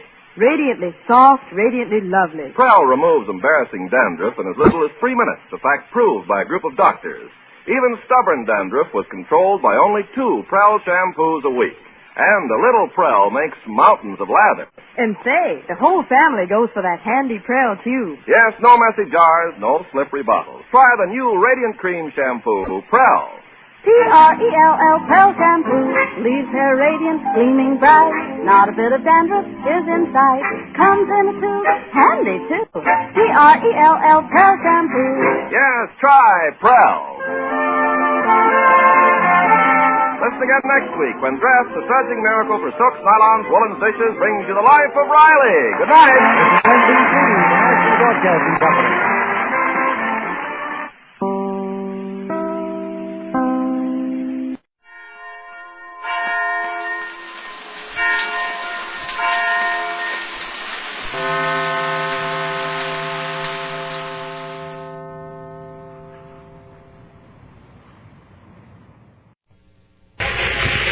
If coffee gives you indigestion, switch to Postum.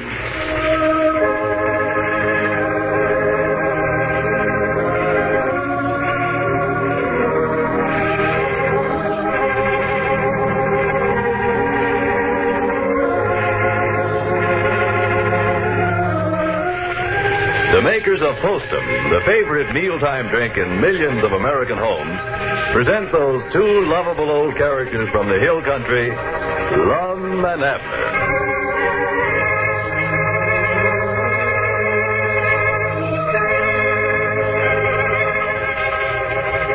At 35 years of age, Harry Hartwick was a man who had gone through life without ever knowing the meaning of the word indigestion. Fact is, he'd often say to his friends who did have it, "Oh, it's just your imagination." But a few months ago, Harry changed his tune. One night, he was awakened from a restless sleep with indigestion, and he felt miserable for hours. Then he began to have indigestion regularly. What had happened? What changed him from a man who could laugh at indigestion to a man who really suffered from it? His doctor called it nerves. Coffee nerves. Now, I'm not going to stand up here and say that coffee affects everybody's nerves. It doesn't. Many people can drink all the coffee they want without the slightest ill effect. But many others should not drink coffee. So if you suffer from nerves, and nerves may affect you in any one of several ways, indigestion, sleeplessness, or irritability, and you think coffee may be responsible, or even partly responsible, take my advice. Switch to Postum, because Postum cannot possibly affect your nerves in any way. It contains no caffeine or stimulant of any kind. You'll find Postum has a distinctive, full-bodied flavor all its own. A flavor that's made Postum the favorite mealtime drink in millions of homes. So start tomorrow. Drink Postum instead of coffee. And see what happens, even in 2 weeks' time, long enough to give Postum a fair trial. See if your digestion hasn't improved. See if you don't feel like a totally new and different person again. Drink Postum. There's a reason. The all-woman city government of Pine Ridge had no more than assumed office until Elizabeth Peabody, the newly elected chief of police, was called upon to apprehend 3 outlaws who held up the bank at the county seat last Monday. Well, as we look in on the little community today, we find Lum and Abner down at their store. Abner seems to be quite worried over his wife, who is determined to capture the desperados single-handed, and who's been missing since Monday. Listen. Oh, our home just ain't the same, Lum. Used to, I'd work all day, go home of the night tired. My woman was there with a hot supper on the table, house nice and warm and all. Now then, they elected Elizabeth chief of police, and she's spending all her time looking for bank robbers. Yeah, it's a shame she's ever elected, Abner. Well, she never come in all night last night. I had to get up in a cold house and build a fire myself this morning. Old Blue ain't even come back yet. Old Blue? Did she take your dog with her, too? Yeah, best dog I ever had, too. Oh, well, I wouldn't worry about Elizabeth then if the dog's with her. Yeah, but supposing he gets lost from her. Oh, well, she'd get back some way. Well, yeah, but what about him? Well, wait a minute. Who you worried about, the dog or Elizabeth? What? Well, Elizabeth can ask and find out where she's at and find her way home. Well, sworn to goodness. Here, your wife's been out in the mountains for 2 days now looking for bank robbers, and you're sitting here worrying about a hound dog. Well, I'm worried about Elizabeth, too. But that dog was an extra, Lum. Be hard to find another like him. Tell you, there's the best varmint dog that ever stuck nose to a trail. Just like one of the family. Me and him's just like brothers, might not. Well, forget about the dog and get to thinking about Elizabeth. Well, I do, but when I think of her, well, I know the dog's with her, and I get to thinking about him again. Oh, well, I think they're both all right. She's more than likely got up there in the mountains just then and seen it was going to be way after dark before she could get home, and just decided to spend the night up there in some farmhouse. Yeah, maybe so, if she ain't lost. Well, she won't get lost with old Blue. All she'd have to do is take a stick and give him a good sound beating and then take in after him.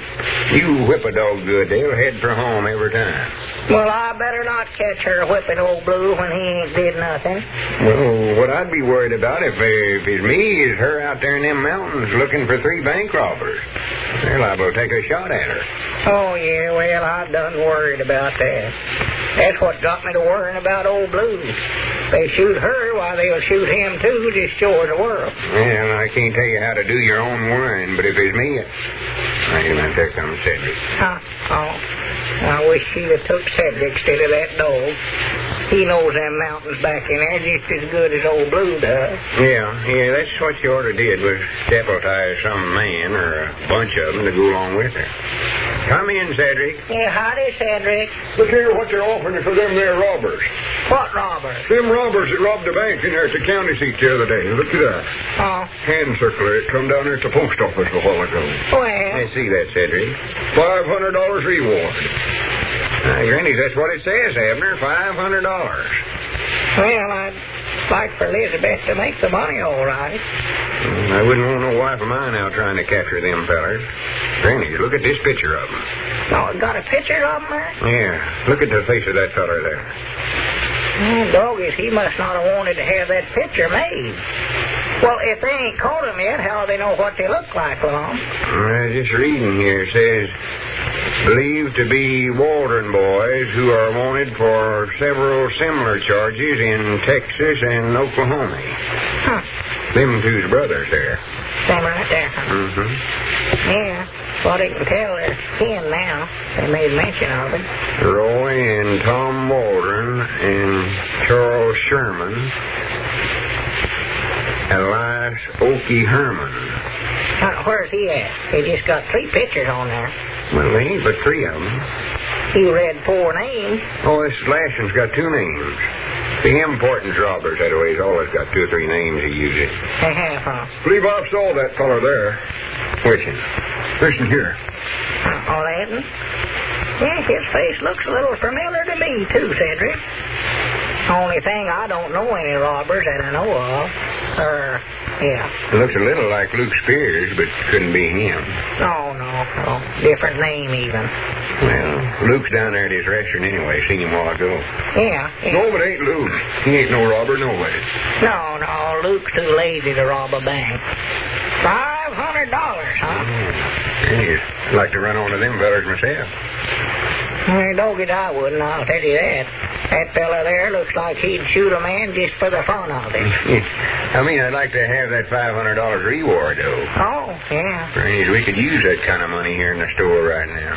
Yeah, we could use the money, but that's an awful hard way to get it, I'll tell you that. Yeah, that's getting it the hard way. Oh, yes, it is. You mean you'd be scared to try to capture him if you did see him?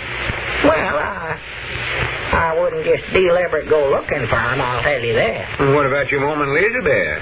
She's out there looking for him by herself. Yeah, Doggy, that's right, ain't it? And old Blue's with her, too. I wish she never had been elected chief of police. She might be out there shooting it out with him right now, and us sitting here not knowing nothing about it. Whereabouts did she go, Mr. Abner? I don't know, Cedric. I just ain't got the least idea in the world. I wouldn't let her go if I'd have knowed it. Or I'd have tried to talk her out of it, I mean. She's all steady went. Again, I got home the other day, but she's gone. Well, sir, I don't know much about it, but I bound you them robbers over there about Greasy Cove somewhere. Greasy Cove? Yes, Mom. Yes, sir. I hadn't thought about that place, Cedric. That's just about where Elizabeth went, too. She knows the Farnsworths over there. They used to live here in Pine Ridge and moved off over there. Cleared a little piece of ground. I don't know. Reckon we ought to go over there and look for her, Abner. Well, she ain't lost if she's over there long. More likely just staying a day or two with Louis Farnsworth.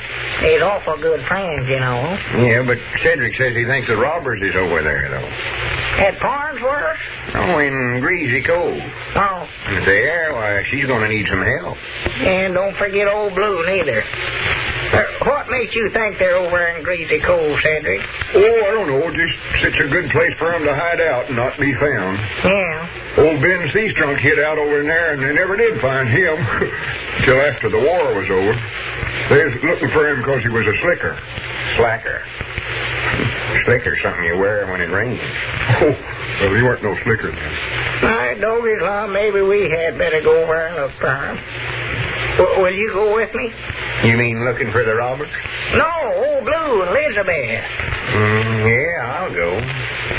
Might run into them robbers and get that reward. Oh, my goodness, I hope not. I don't want no part of them robbers.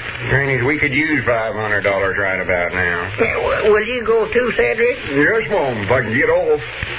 Well, now, wait a minute. Don't want to get too many here, Abner. Split that reward up too much. It wouldn't be worth a feller's time to capture them. Well, I want plenty of company, though, if I go where I'll tell you that right now. Can't get through over there this time of year in a car, though. Roads is terrible. Yeah. Have to ride a horseback, I reckon. Yeah, that's right. Best way to get in there now would be just to head right across to old Sugarloaf Mountain.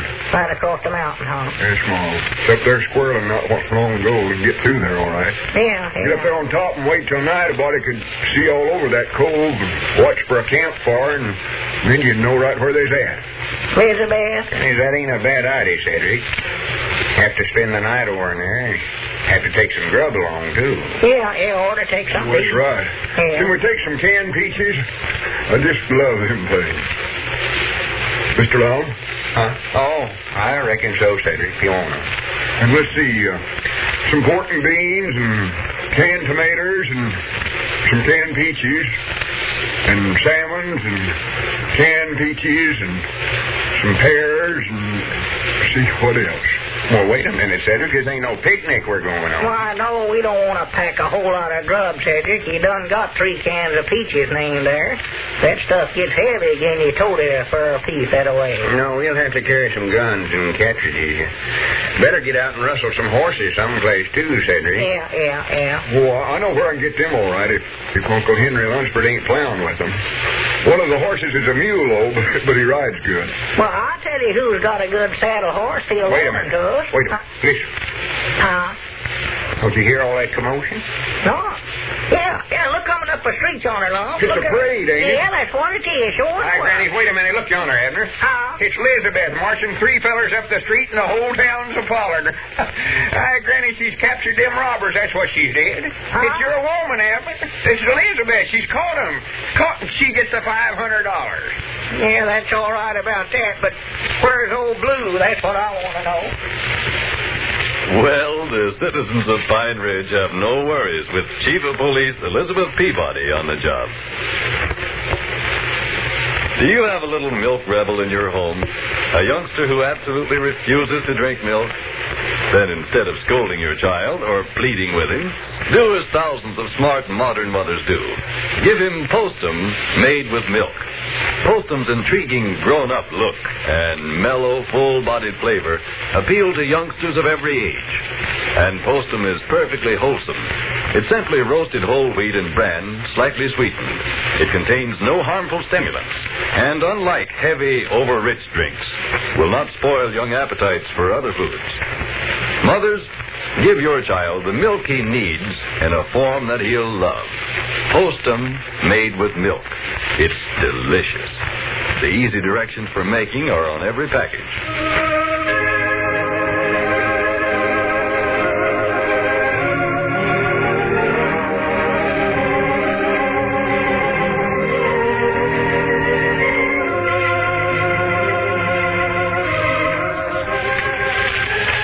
Don't forget, friends, come along with us next Friday evening at the same time when we again visit Pine Ridge with Lum and Abner. Del Sharbutt speaking, and remember Postum, your best bet for a good night.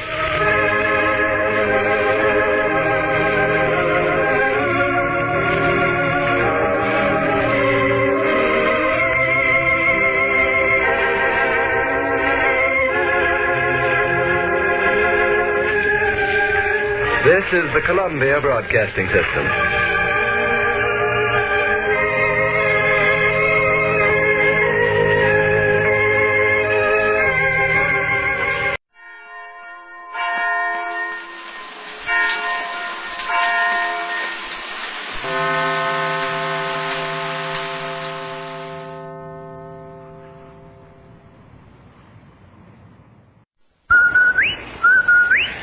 Did you hear that? Come on, will you? Did I hear what? That whistle.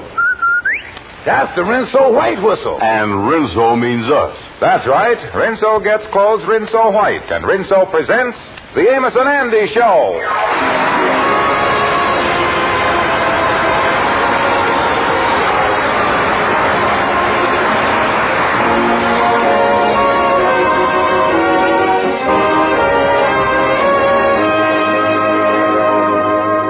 Rinso for a wash that's... Rinso what? Rinso for a wash that's... Rinso fight. Rinso helps wash day go like a song. Those soapy rich suds get out stubborn dirt fast. Leave white things snowy, Rinso white. Washable colors gay and fresh looking, Rinso bright. Safely, even after dozens of washings. And Rinso's anti-sneeze, too. It's made by an exclusive anti-sneeze process and is 98% free of sneezy soap dust. No other granulated soap can make this claim. So next wash day, remember... Rinso what? Rinso fight. Happy little wash day song. And now our stars, Amos and Andy.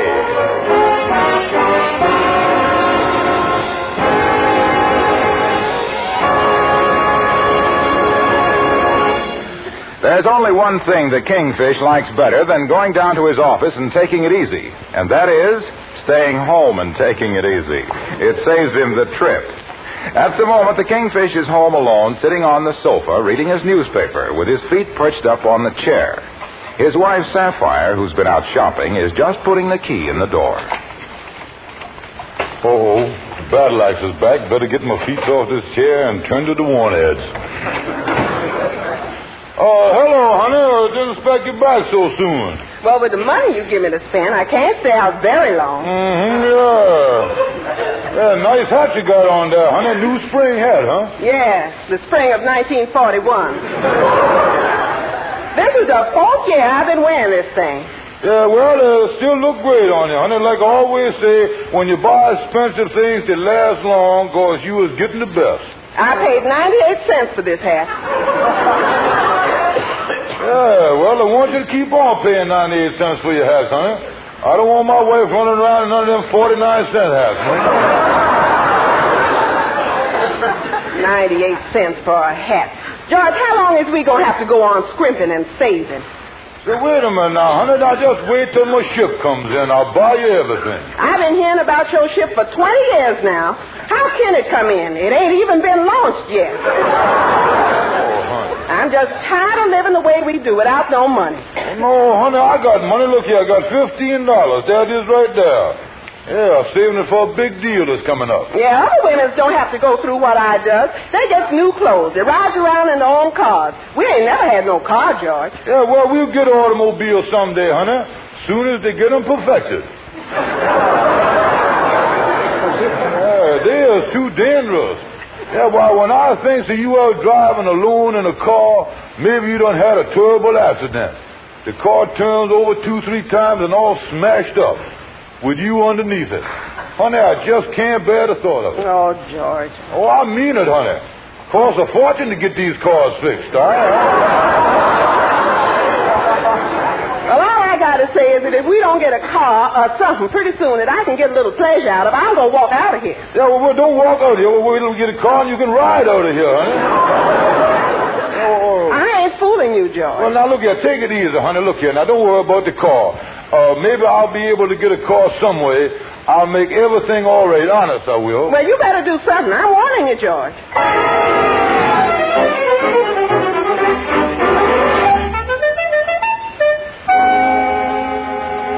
Well, Andy, you really look fresh since you done made that money on that job. Oh, yeah, Amos. I done made $18 in 4 days. Oh, yeah, great. Was a good job, too.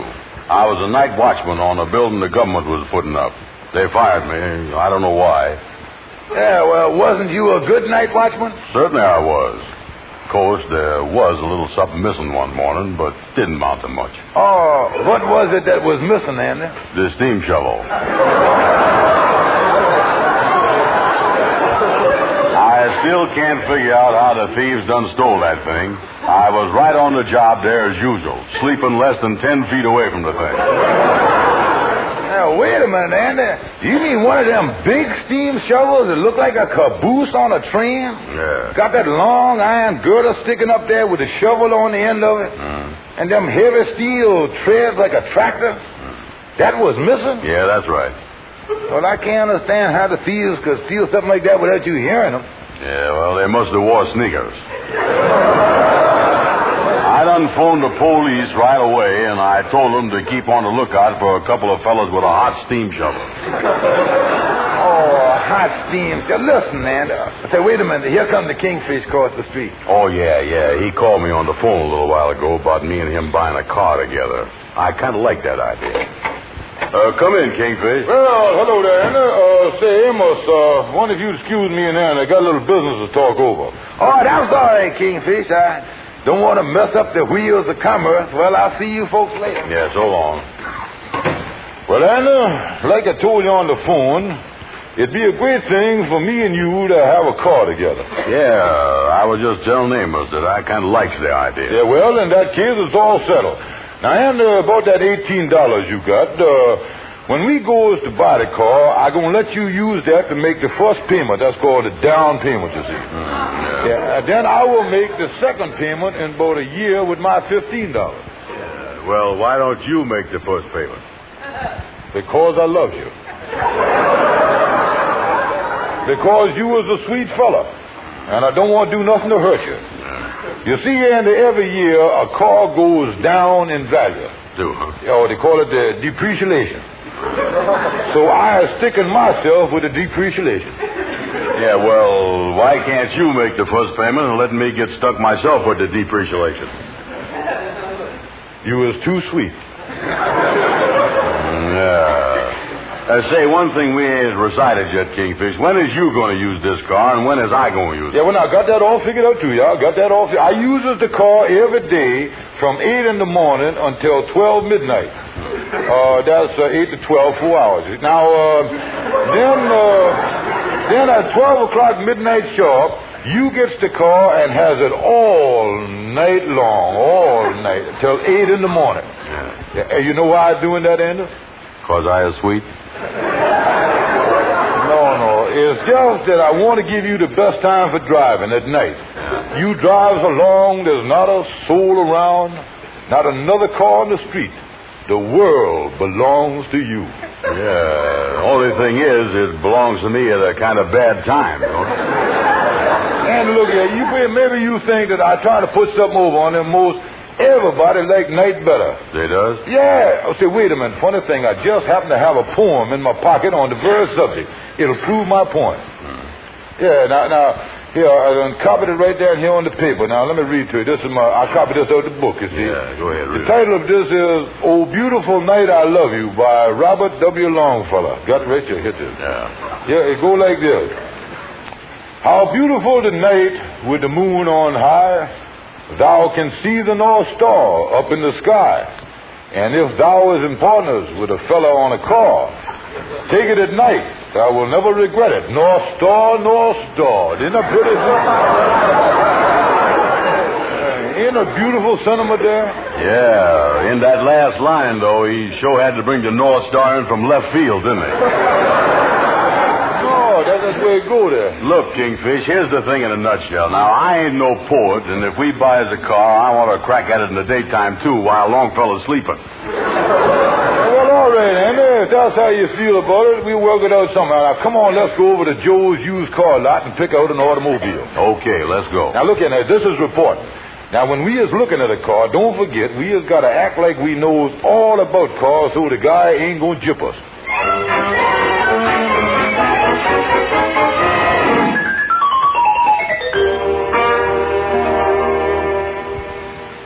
Can't go wrong in this car, boys. It's the best buy on the lot and right within your price range. Yeah. Well, I tell you right now, mister, we knows all about these cars, so you can't put nothing over on us. Let's check the motor here, Andy. Yeah, let's check that. We knows motors backwards, mister. All right, I'll lift up the hood.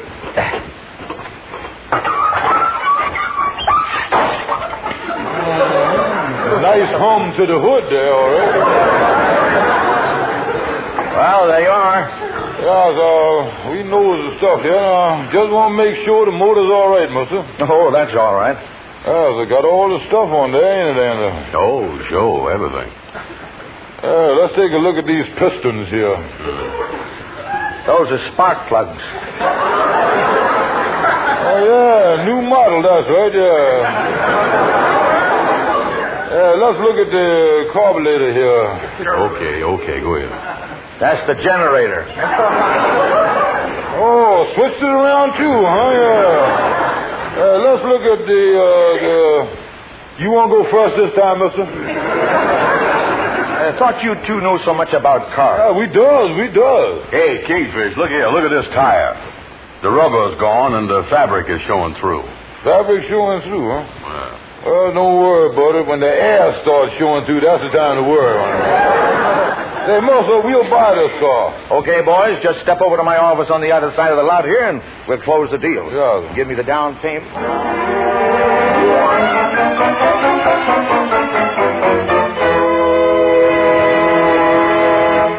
Hey, Joe.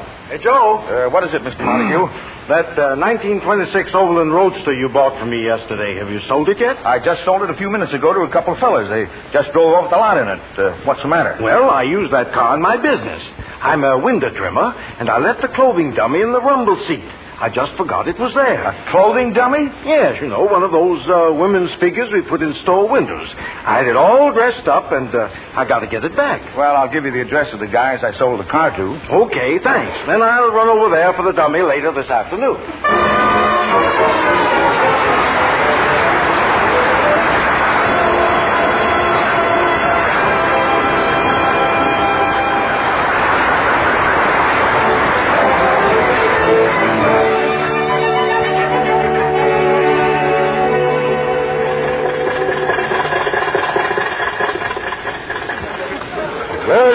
I can hardly realize that me and you as owners of a fine automobile like this. Yeah, kind of shake a little, though, don't it, Kingfish?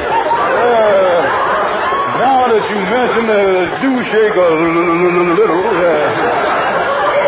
Matter of fact, Andy, it's healthier this way. You get the ride and you get your blood circulated at the same time. Kingfish, you showed that 1926 was a good year for Overlands like you told me. Oh, yeah, they're great, yeah. But they have got good and bad years, automobiles. It's just like they have a champagne wine,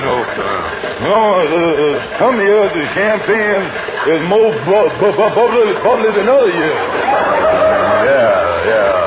This show was a bubbly year for Overlands, wasn't it? Well, Andy, as long as that's all that's wrong with the car here, I think we can... What was that? Front tire. I think the air is starting to show through.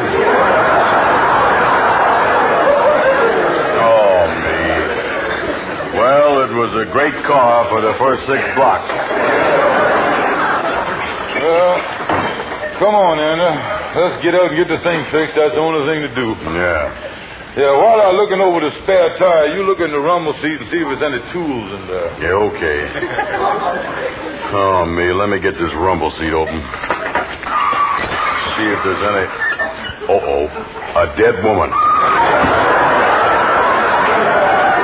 Kingfish. What's the matter? What's wrong? Kingfish, I don't know. Maybe there's something wrong with my eyes.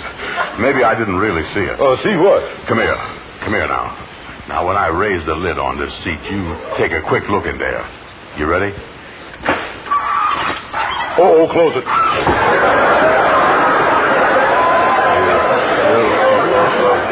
You see this, huh? Yeah, look, Anna, take it easy. But just so we're sure about this thing, let's check with each other to see if we both see the same thing here. Yeah, that's a good idea. Okay, now think before you answer this, Andy. Yeah. What did you see in there? A body. What'd you see? So far, we're neck and neck on this thing. Now, listen, Andy, what kind of a body would you say it was? A corpse. Did you notice anything peculiar about the corpse? Yeah. It was dead. Double check. But, Kingfish, what is we going to do with a dead woman on our hands? Yeah, we liable to be accused of murder. Oh, me. Andy, listen. We needs legal advice, and we needs it bad. Come on, Andy.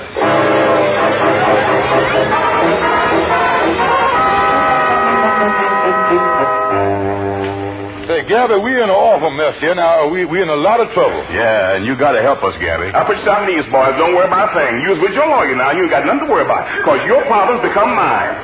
Our problems become yours? That's right. All mine. Now, what's my problem? You got a dead body in our rumble seat. Boys, I was returning the problem unopened. Your trouble is you bought 4 wheels with 2 bodies. What do you mean, bought 2 bodies? Say, listen, Gabby, what is you talking about? You was out of your head. I know I is. When I hear dead body, I don't know what I'm talking about. There's nothing that upsets me more than the word dead. It's so rigor-mortis-ish. Well, the thing is, Gabby, we definitely didn't kill the body. But is the police going to believe that? Yeah, or is they going to try to pin it on us? I'm afraid it is, boys. I'm afraid it is. Boys, there's only one other thing you can do. Find somebody that's a sucker and sell him the car with the body in it, with the body already in it. Give him a guarantee for 10,000 miles and just hope he goes there. Yeah, that's a good idea, Abby. Now, look here. Andy, look here, you go around and see if you can sell the car, maybe to Shorty. And I'll try to sell it to somebody, too. That's definitely what you should do. Otherwise, if you hold on to that body, you're going to be affected by the Burns curfew law. The Burns curfew law. The Burns curfew law? How you figure that? Well, when you get put in the electric chair by the law and they burned you, that's your curfew. That's the Burns curfew law, by the way.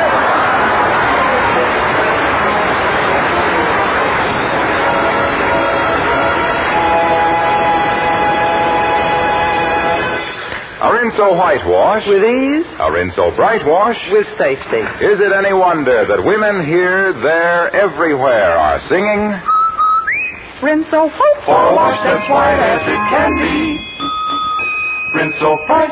B-R-I-G-H-T. Yes, Rinso keeps your colors bright. It's our for good for a wash so white. Here's great advice. You can't go wrong. Rinso white. Rinso bright. Happy little wash days long. Thick, soapy-rich Rinso suds get out stubborn dirt fast. Get clothes Rinso white and Rinso bright with as little as a 5-minute run in your washer. No wonder Rinso's the only soap recommended by the makers of 33 leading washers, including the famous Crosley. So Team Rinso with your Crosley for an easy, happy wash day. But remember, washer manufacturers have gone to war, so take good care of your Crosley. And don't forget, next wash day, make it a Rinso white wash. With ease. A Rinso bright wash. With safety.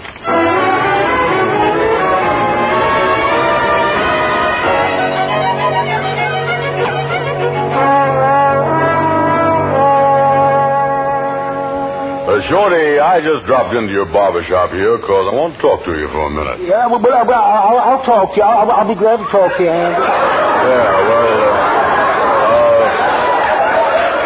tell me, Shorty, how is you getting along with gals these days? Who, me? Yeah. Well, I was the most popular man. The gals is always calling me. I was snowed under, but my phone is ringing all the time. Can you get me a date? You see there? See, just as I thought, you ain't got no gal. And I'll tell you the reason. Shorty, if you want gals, you got to go out in here and get yourself an automobile. Yeah, but I'd be afraid.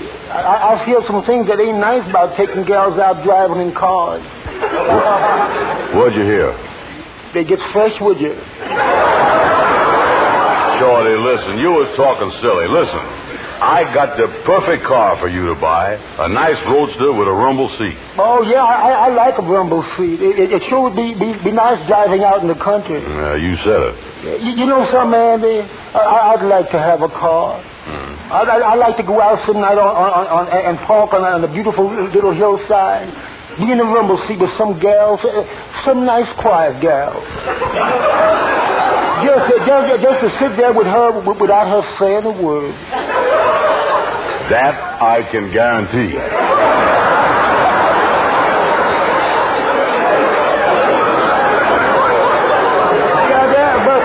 But on the other hand, I don't know if I ought to own a car, and it's so dangerous with all them women drivers on the road.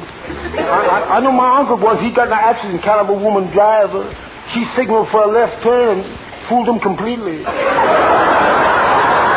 Well, you mean after signaling for a left turn, she went and made a right one? No, she made the left one. Well, listen, Shorty, I wouldn't worry too much about women drivers. Come on outside and take a look at the car. You're going to like it better than any other kind. Overland Roadster, huh? But that ain't my favorite car. Well, what is your favorite car? A Chevrolet Coupe sedan. Yeah, well, there's good, too. Now, there it is. There's the car, Shorty. Ain't she, honey? Hop in and take a trial spin. I'll wait you. Oh, boy, a trial spin. I'd love to take it for a spin. I'll go around the block. I'll take it to the park. I'll let it out on the main highway. I can't drive.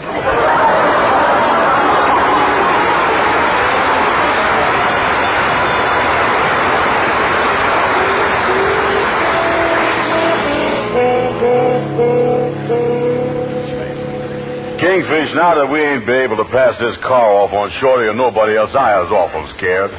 And no telling when we're going to get caught with that rumble seat and the body in there and everything. Well, I know it, and I know that, and the police bound to blame us.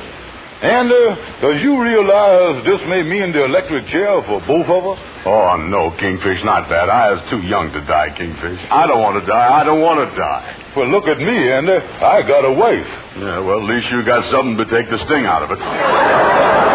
Kingfish, look, I was too nervous to sit around here and think anymore. I'm going out for a walk. I got to get some air. I got to clear my mind. Well, Andy, wait a minute. I got to get out. No, I'm going. Oh, me. Andy leaving me here in this office like this, I'm just as scared as he is. I don't want to go to no electric chair. Oh, me. Who just walking up to the door here? Oh, hello. My name is Montague. Hello. What can I do for you? You bought a 1926 Overland this morning, didn't you? No, sir. I didn't buy no car. That's my friend done that. I had nothing to do with it. Well, I'm the former owner of the car, and there's something in the rumble seat that belongs to me. Yeah, now I see what belongs to you. The man's a murderer. What was that? I didn't say nothing. You mean you was responsible for what is in the rumble seat? Yes, I use it in my line of work. Say, you seem rather interested. You know, there's a shortage of help in this line. I might be able to get you a job. Well, I tell you... Well, of course, you'd have to have a union card. A union card? They really got this stuff organized now, ain't they? Hey, look, Mother, I don't want no trouble. If it happens to be a body of yours by mistake, you can have it right back. Body? But I don't know what you're talking about. Look, all I want is the window dummy I left in the car you bought. I have to get to work now. Did you say window dummy? Yes. Now, where is it? Say, Mister, you just made me the happiest man in Harlem. Mister, look, the car's parked down the street about a block. The dummies in the rumble seat, just go and take it away. Oh, well, thanks a lot. Well, goodbye. So long. Oh, so the body was just a window dummy, huh? Say, that give me an idea. I'm going to call Sapphire and tell her to get all dressed up to go riding in our new 1926 Overland. I just thunk of a way to own it cheap. It looked like Andy Brown is going to get smacked with the best scheme I done had yet.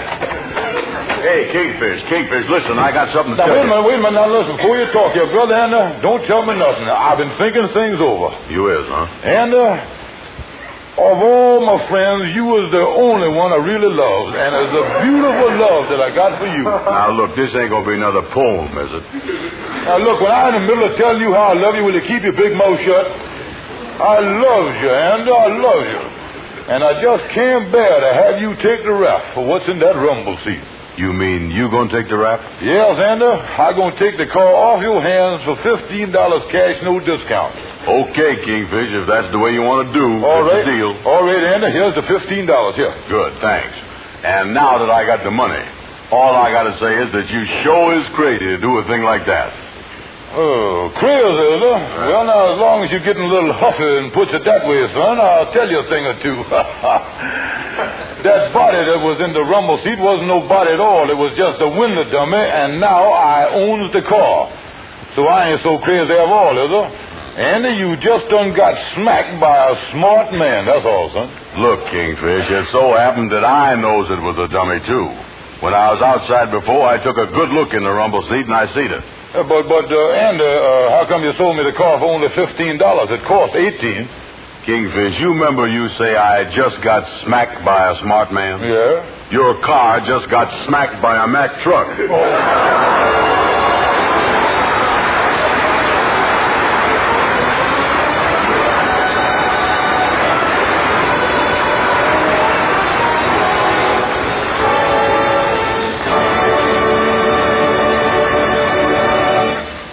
Just one more thing, folks, and a mighty important one at that. Ann and I would like to have you pay special attention to what Holler Wilcox is going to tell you. Well, I don't think any of you ladies really like to scrub and boil clothes, do you? No, I thought not. And you don't have to either. Not with Rinso. Why, a short soaking, as little as 10 minutes in those soapy-rich Rinso suds, a few quick finger rubs on extra soiled places, and your clothes are ready to rinse.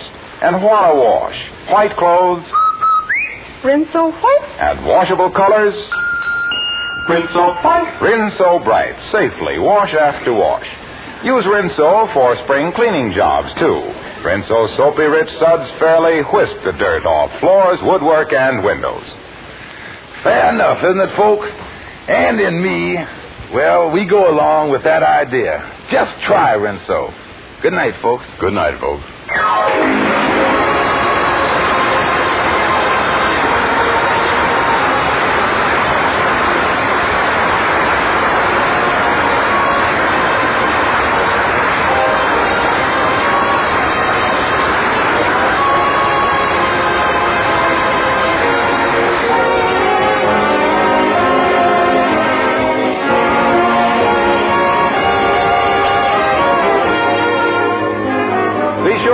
Us next Friday evening at this same time when the makers of Rinso will again present the Amos and Andy Show.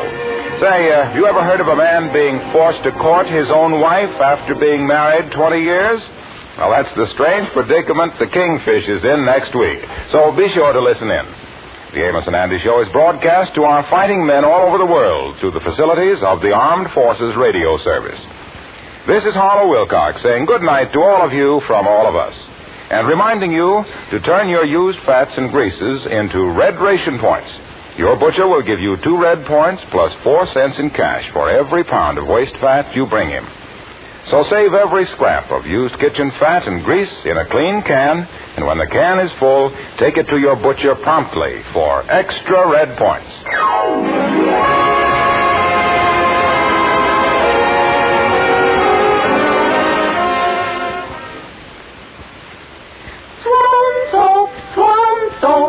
Swan is pure as fine Castile. See how smooth your hands will feel. Baby mild for everything. Swan's the soap that makes us sing. Swan is mild for baby, mild for you. Swan soap, Swan soap. White floating Swan gives rich suds for dishes and light laundry. Swan soap, Swan soap.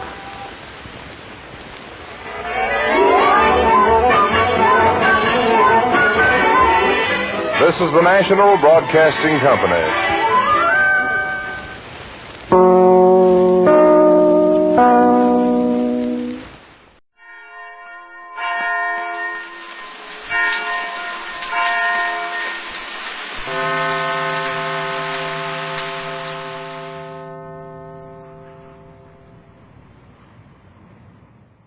Hello? Are you there? No, we're here. Swan's the soap that's pure and gentle. Come on, swing to Swan. Lever Brothers, the makers of Swan, the new white floating soap, present the Burns and Allen Show with Paul Whiteman.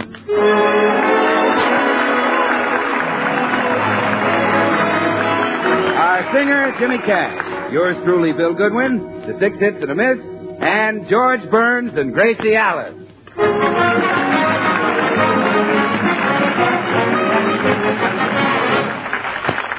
Well, now it's late afternoon, and we find George on his way home to Gracie. He had stopped in for a moment at the corner cigar store. Oh, good afternoon, Mr. Burns.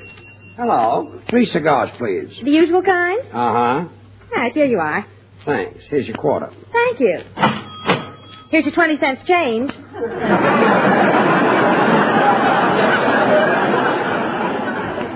Thanks. You know, you're smart to buy these cigars, Mr. Burns. Tobacco's habit forming.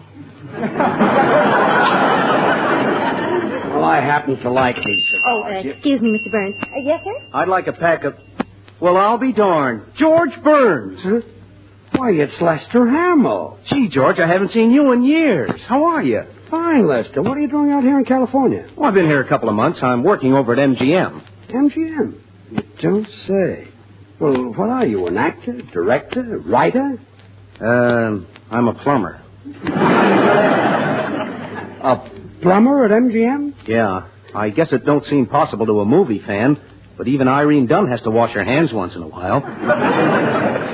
Well, so you're a plumber, huh? Yeah, but don't tell anybody. You see, if it gets out around the lot, all those movie stars will try to borrow money from me. I see. Gee, Lester, it's been years since we've worked together in New York. Yeah, it sure has. Hey, I heard that you and Gracie Allen got married. Uh-huh. Just think, if she'd said no, you and I might be working together over at MGM. Yeah, who knows? Say, Les, how would you like to have dinner with Gracie and me over at the house tonight? Well, I'd love to, but... come on, we'll talk over old times. Well, I'll come on one condition, that you don't tell Gracie what I do at MGM. Well, Gracie wouldn't mind. Oh, it isn't exactly that. You see, I mean, with things the way they are now, every time I'm invited to somebody's house, I wind up fixing the sink. Oh. Well, don't worry. Our sink is okay. And if it'll make you feel better, I won't mention that you're a plumber even to Gracie. You promise, George? I promise. Okay. See you in about an hour. Okay. Wait, Les. How would you like a cigar? Oh, don't mind if I do. Well, here, try one of mine. Mr. Burns. Yes? You two are friends, aren't you? Yes. Well, why not keep it that way? Thanks, dear.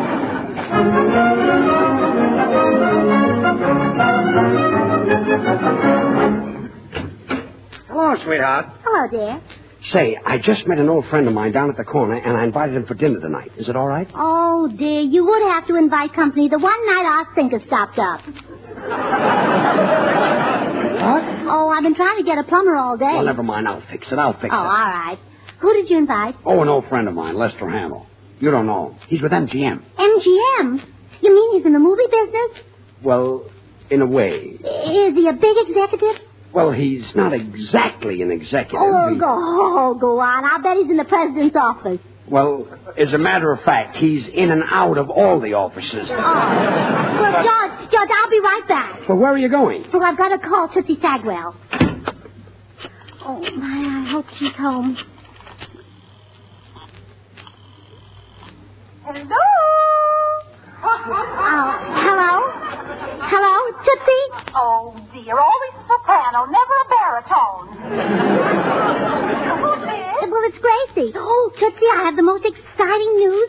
A big movie magnate is coming to my house for dinner. Really? You mean... Yes, it's our big chance, Tootsie. What we've been talking about for months. A chance to get you into the movie. Oh, I'll be right over. What'll I wear? Let me see. I'd better wear something to show my legs off for the best advantage. That's a good idea. How about your new corduroy slacks? Don't worry. I'll think of something. Oh, all right. Goodbye. Oh, George, I'm so thrilled about Mr. Hamill coming over. Now I'll be able to get Tootsie in pictures. Gracie, Lester can't get Tootsie in pictures. Oh, why not? Just last week she won a beauty prize.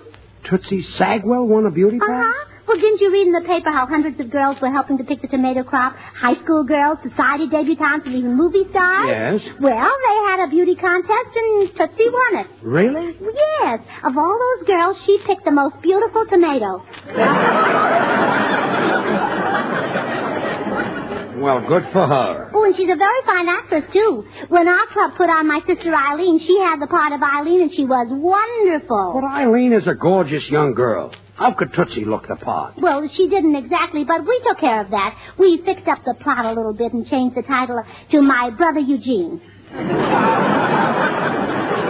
Kid must have been sensational. Hi, George. Hello, Gracie. Oh, hello, Bill. You stay here and talk to George while I run into the kitchen. I want to see if there's enough for a big dinner. Having company, George? Yeah, you're invited if you'd like to come, Bill. Oh, well, thanks, George, but I have to pick up a girl at Hollywood and Vine at 6 o'clock. Who is she?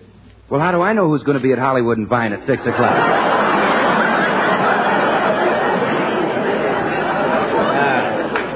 I thought maybe you'd like to stay. A friend of mine who works at MGM is coming over. MGM? Oh, well, maybe I'd rather take potluck here. You know, George, I almost signed with MGM before Paramount grabbed me. You saw me in Wake Island. Yes. Great 10 seconds.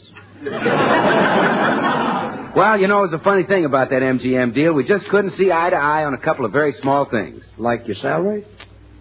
No. For example, they considered me for that last Gable picture, George, and here's what they wanted to flash on the screen. Somewhere I'll find you, introducing handsome, talented Bill Goodwin with Clark Gable and Lana Turner. Oh. But, you didn't want that. Oh, no, George. Instead, I just wanted them to say, introducing Bill Goodwin, through the courtesy of Swan, the new white floating soap that's pure as fine cast steel, and that gives lots of suds. Swan, the sud sensation of the century, with Clark Gable and Lana Turner. Oh, I see.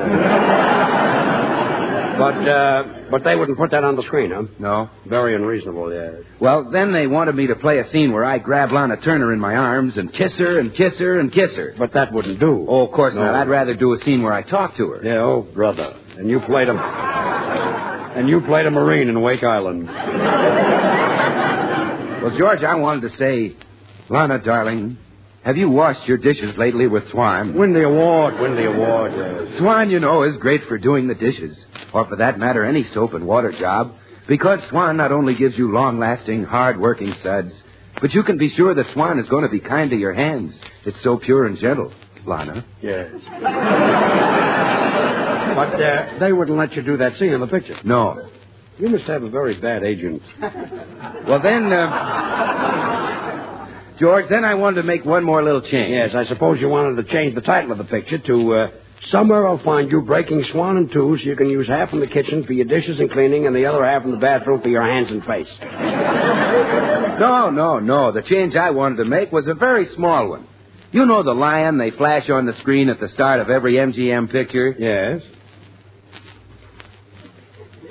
I'm out of pages. Well, take mine. Yes. You know the lion that they flash on the screen at MGM pictures? Yes. Well, the idea of them saying a swan can't roar. Yeah. That's good, Bill, but I'm not deaf. Don't holler so loud. George, I'm coming back later and take it up with that friend of yours from MGM. Now, Bill, wait. That couldn't... You see, what... No, sir. I won't rest till I put swan prints in the cement at Grauman's Chinese. Gracie, don't go to too much trouble about Lester. But, George, he's a big movie man. Did you say he was a director or a producer? Well, Lester handles lots of jobs at MGM. He's sort of a handyman, to have around. Oh, men like that lead such glamorous lives, George. Oh, what a thrill it must be when he finishes a job and they put a big sign on it. This is a Lester Hamill production. Oh, yes.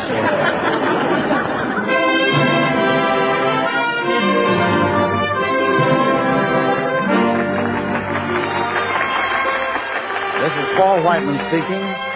Jimmy Cash sings one of the top tunes, Dearly Beloved. Okay, Jimmy boy.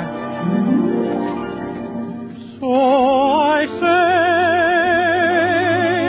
merely, dearly beloved, tell me that it's true. Tell me you agree.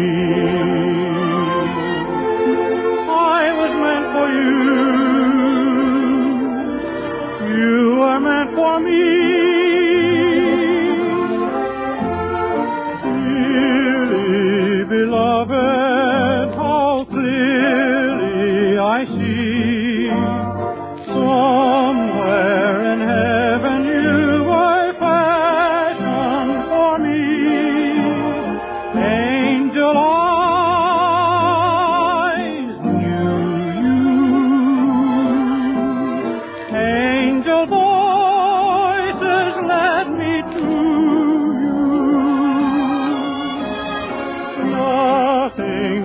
save me, fate gave me a sign. I know that I'll be yours come shower or shine. So I say,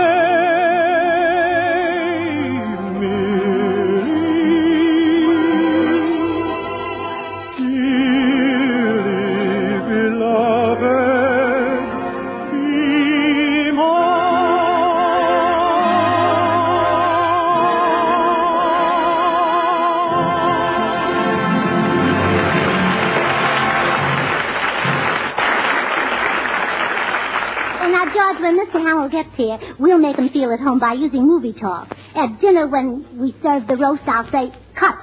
And when it's time to pass the peas, I'll holler, roll 'em. Gracie, I don't think Lester would kind of like that. Oh, it's my darling little Duffy. It's your bedtime, Herman. Say goodnight to Mama.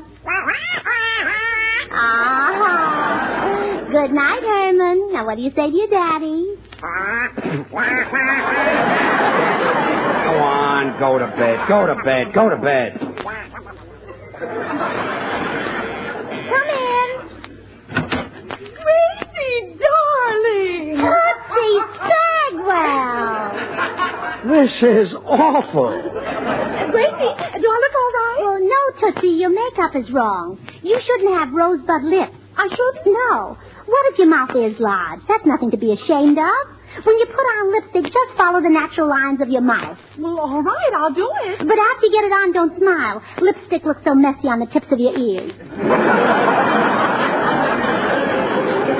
I'll be careful, Gracie. Gee, I wish there was some way to make my nose look shorter. Oh, let me see. With such a long nose. Oh, I've got it. Now, later on, we'll serve tea, and I'll give you an empty cup. And then when Mr. Hamill looks at you, you can stick your nose in it. Oh, Gracie, you're wonderful. You think of everything. Well, now run along upstairs and get fixed. And I'll let you know when it's time to make your entrance. I'll make you proud of me, Gracie. Ah, what a dame. Why do you waste so much time with her, Gracie? Believe me, she'll never be another Veronica Lake. Too tall, huh? Yeah, too tall. Come in. Well, here I am, George. Oh, hello, Lester. Here, let me take your hat. Gracie, this is my old friend, Lester Hamill. Oh, Mr. Hamill, I'm so pleased to meet you. George told me about your job at MGM. George, you promised that you wouldn't. Well, Lester, I only told her. Well, what if she does know? It's just between friends. But, Lester, I didn't... Oh, Mr. Hamill, your work sounds so exciting. Tell me, do you work close to all the big stars at MGM? Oh, sure. Only yesterday I was in Jeanette McDonald's dressing room. She had trouble with her pipes. Mr. Hamill, that's too bad. I love her voice. And so do I. What did you do? Oh, I just stuck a monkey wrench down as far as I could, gave it a couple of turns. Oh, my goodness. Well, tell me, Mr. Hamill, what happened? Nothing. She just smiled and thanked me. Oh, my. She must have an iron constitution. Huh? Gracie, I'm pretty sure Lester doesn't want to talk shop. Oh, all right. We'll talk about us. You knew George even before I did, Mr. Hamill. What was he like in those days? Well, he was quite a dresser, and nobody on Avenue A looked any better in peg-top pants. Hey, remember what they called you, George? Yeah. Bo Burns. Yeah, remember that pair of tan kid shoes you had with 6 pearl buttons up the sides? Oh, that reminds me, dear. I found that bottom pearl button and sewed it back on. Oh, thanks. Oh, I'll bet you're surprised to see how domestic George is, aren't you, Mr. Hamill? I guess having a wife and a little son made him... A son? Why, George Burns, you old son of a gun. You never told me. I didn't know you had a little boy. Well, Lester, he isn't really... Gee, I'd like to see the little fella. Oh, well, he's taking a nap. He got sleepy after dinner. I guess he ate too many fish heads. He eats fish heads? Oh, yes, he loves them. They're so full of vitamins. Now, if you're very quiet, I'll open the kitchen door. He's sleeping under the stove. Mr. Hamill, would you like to see him? I'll say I would. All right.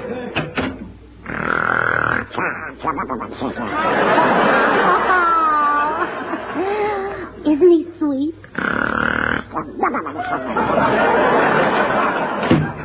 Isn't he cute, Mr. Hamill? Yeah. You know, funny thing. The light was kind of dim in there, and for a minute I thought he was a duck. Yes,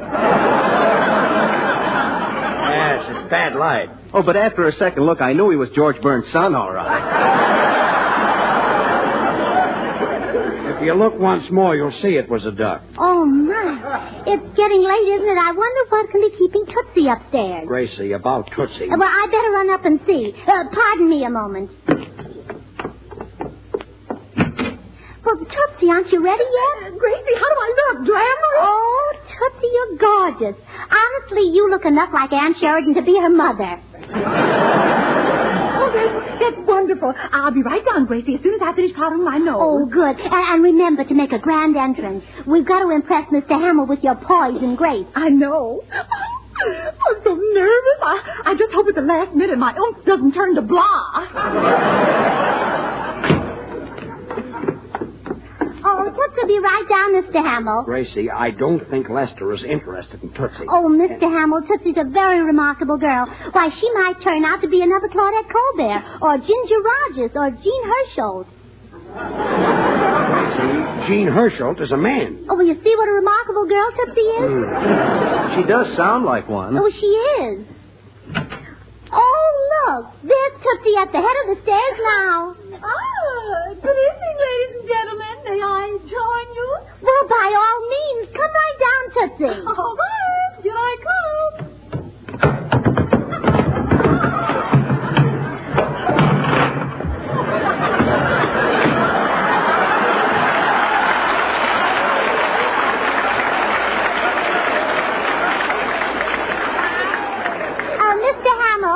Mr. Hamill, I'd like you to meet Miss Sagwell. How do you do?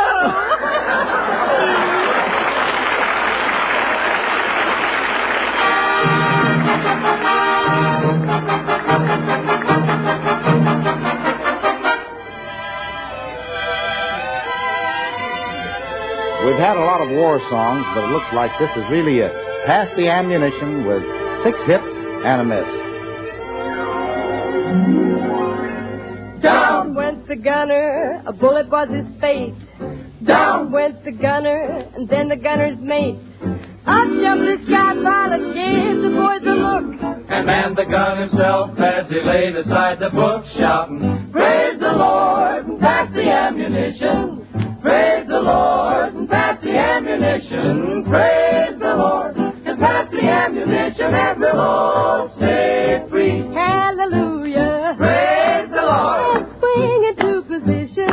Can't afford to sit around a-wishing. Praise the Lord. We're all between perdition and the deep blue sea. Yes, the sky pilot said it. You gotta give him credit. For a son of a gunner was he. Shout it. Praise the Lord. We're on a mighty mission. All aboard, we're not going fishing. Praise the Lord, and pass the ammunition, and we'll all stay free. Come on and pass the ammunition, and we'll all be on board. Praise the Lord.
In the living room and continue our discussion. Well, Gracie, I'm glad I came back. That was certainly a nice dinner. Oh, well, thanks, Bill. Now, Mr. Hamill, don't you think Tootsie Sagwell would be wonderful in pictures? Gracie, Mr. Hamill doesn't want to hear any more about Tootsie. You talked his ear off all through dinner. Oh, but there are a lot of angles she hasn't mentioned yet. Oh, that's right, Mr. Hamill. In fact, Tootsie has more angles than any girl I've ever met. And in the funniest places. But be that as it may, Mr. Hamill, I've been trying to get in a word with you all evening myself. I guess you know that I just finished starring in Wake Island. You movie people are funny, Mr. Hamill. You scour the country for talent, but when it's right under your nose, you ignore it. Now look at Mickey Rooney. He always had the talent he has now. Why wasn't he a star 25 years ago? Because he wasn't born yet. Oh, George, you and your silly argument. I guess so, yeah. Yes, Gracie's right about talent, Mr. Hamill. Now, when I made Wake And Island... that isn't all either. Think of Robert Taylor for a minute. And then think of Cary Grant and Tyrone Power and Melvin Douglas. Gracie, not so fast. I'm not through with Robert Taylor yet. This is the silliest talk I ever heard in my life.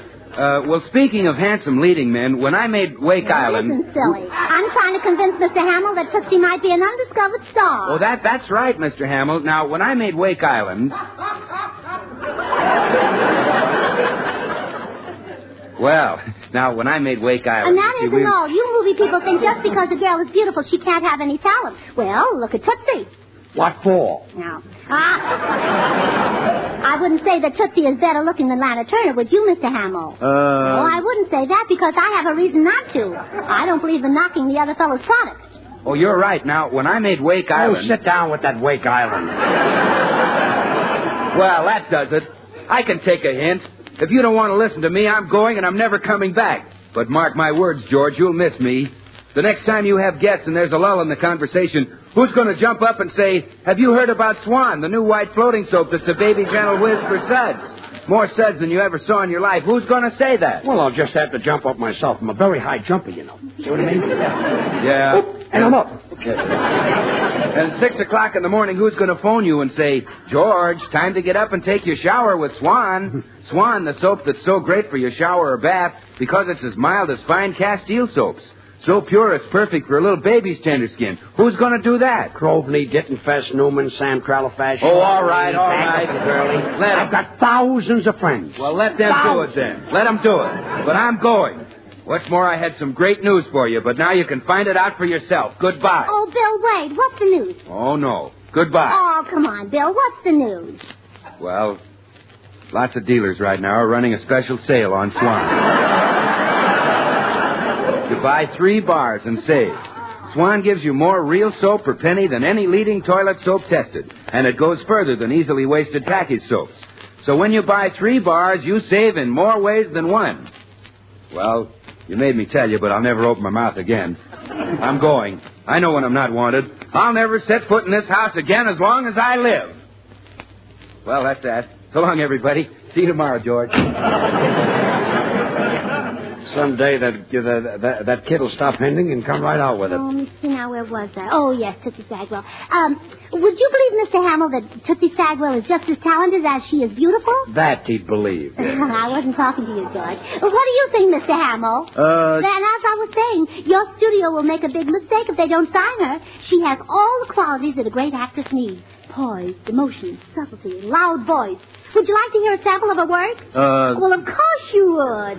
You should hear her do a big dramatic scene where she has to be heartbroken. Oh, she's wonderful, aren't you, Tootsie? Uh-huh. Oh, nobody can cry like Tootsie.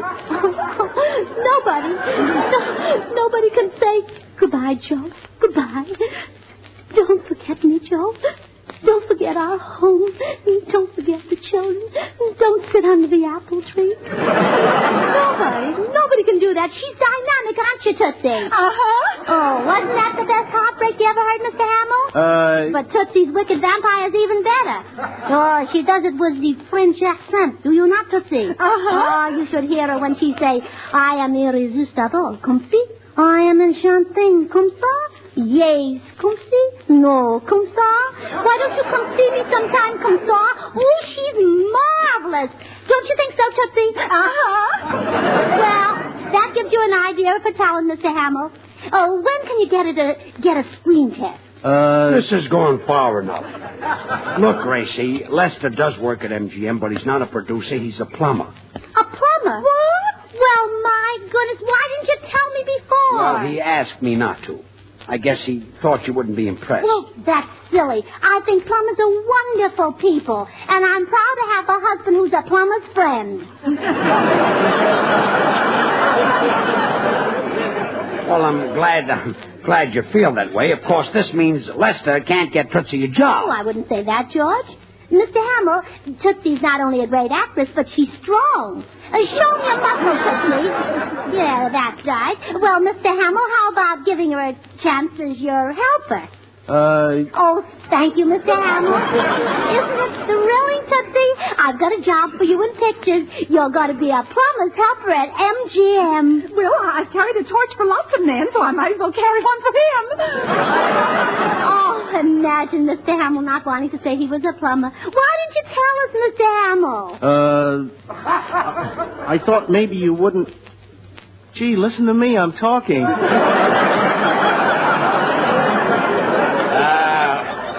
Go on. Go right ahead, Lester. Why, Mr. Hamill, I'd rather have you in our house tonight than the president of MGM. You would?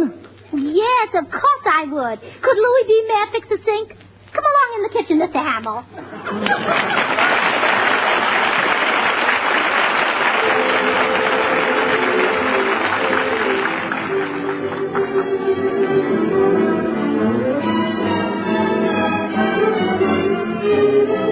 Well, George and Gracie will be right back. Meanwhile, I'd like to remind you to stop in where you see a dealer displaying the Swan sign that says, buy 3 bars and save. If you haven't yet tried Swan, now's a swell time to do it. See if you don't find that Swan always saves you money, sale or no sale. Saves because it takes the place of expensive toilet soaps. And saves because Swan also does away with the need for easily wasted package soaps. So now's the time to swing the Swan. Now, when you can buy 3 bars and save. And now here are George and Gracie. Boy, this sink is really stopped up. Look, it's overflowing. Hey, what'd you do, Mrs. Burns? Pour grease down the drain? Oh, no, Mr. Hamill. I save all our bacon grease and waste kitchen fats and take them to my meat dealer. Everybody should do that, you know. The government needs waste fats for bombs and bullets, so it can't be grease in the sink. Well, there's water all over the floor. Something must be clogging up the sink. I wonder what it could be. Well, I don't know. Let's pull out the stopper and look.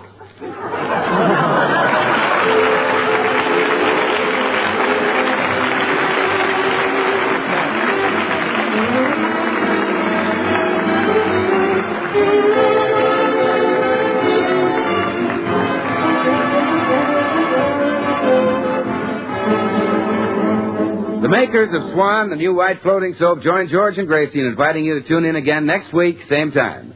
These programs are shortwave to our armed forces everywhere.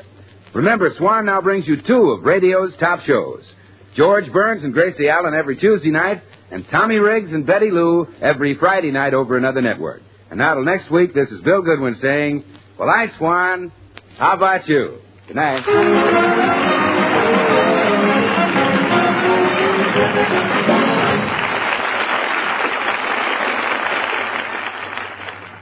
Try Spry. You'll find the baking you turn out fluffy and light. Try Spry. You're sure to hear your family shout, what a delight. For cake, pies, donuts, the things you fry. Try Spry. What's that you say you're going to try today? Why, sure. Try Spry. This is the Columbia Broadcasting System.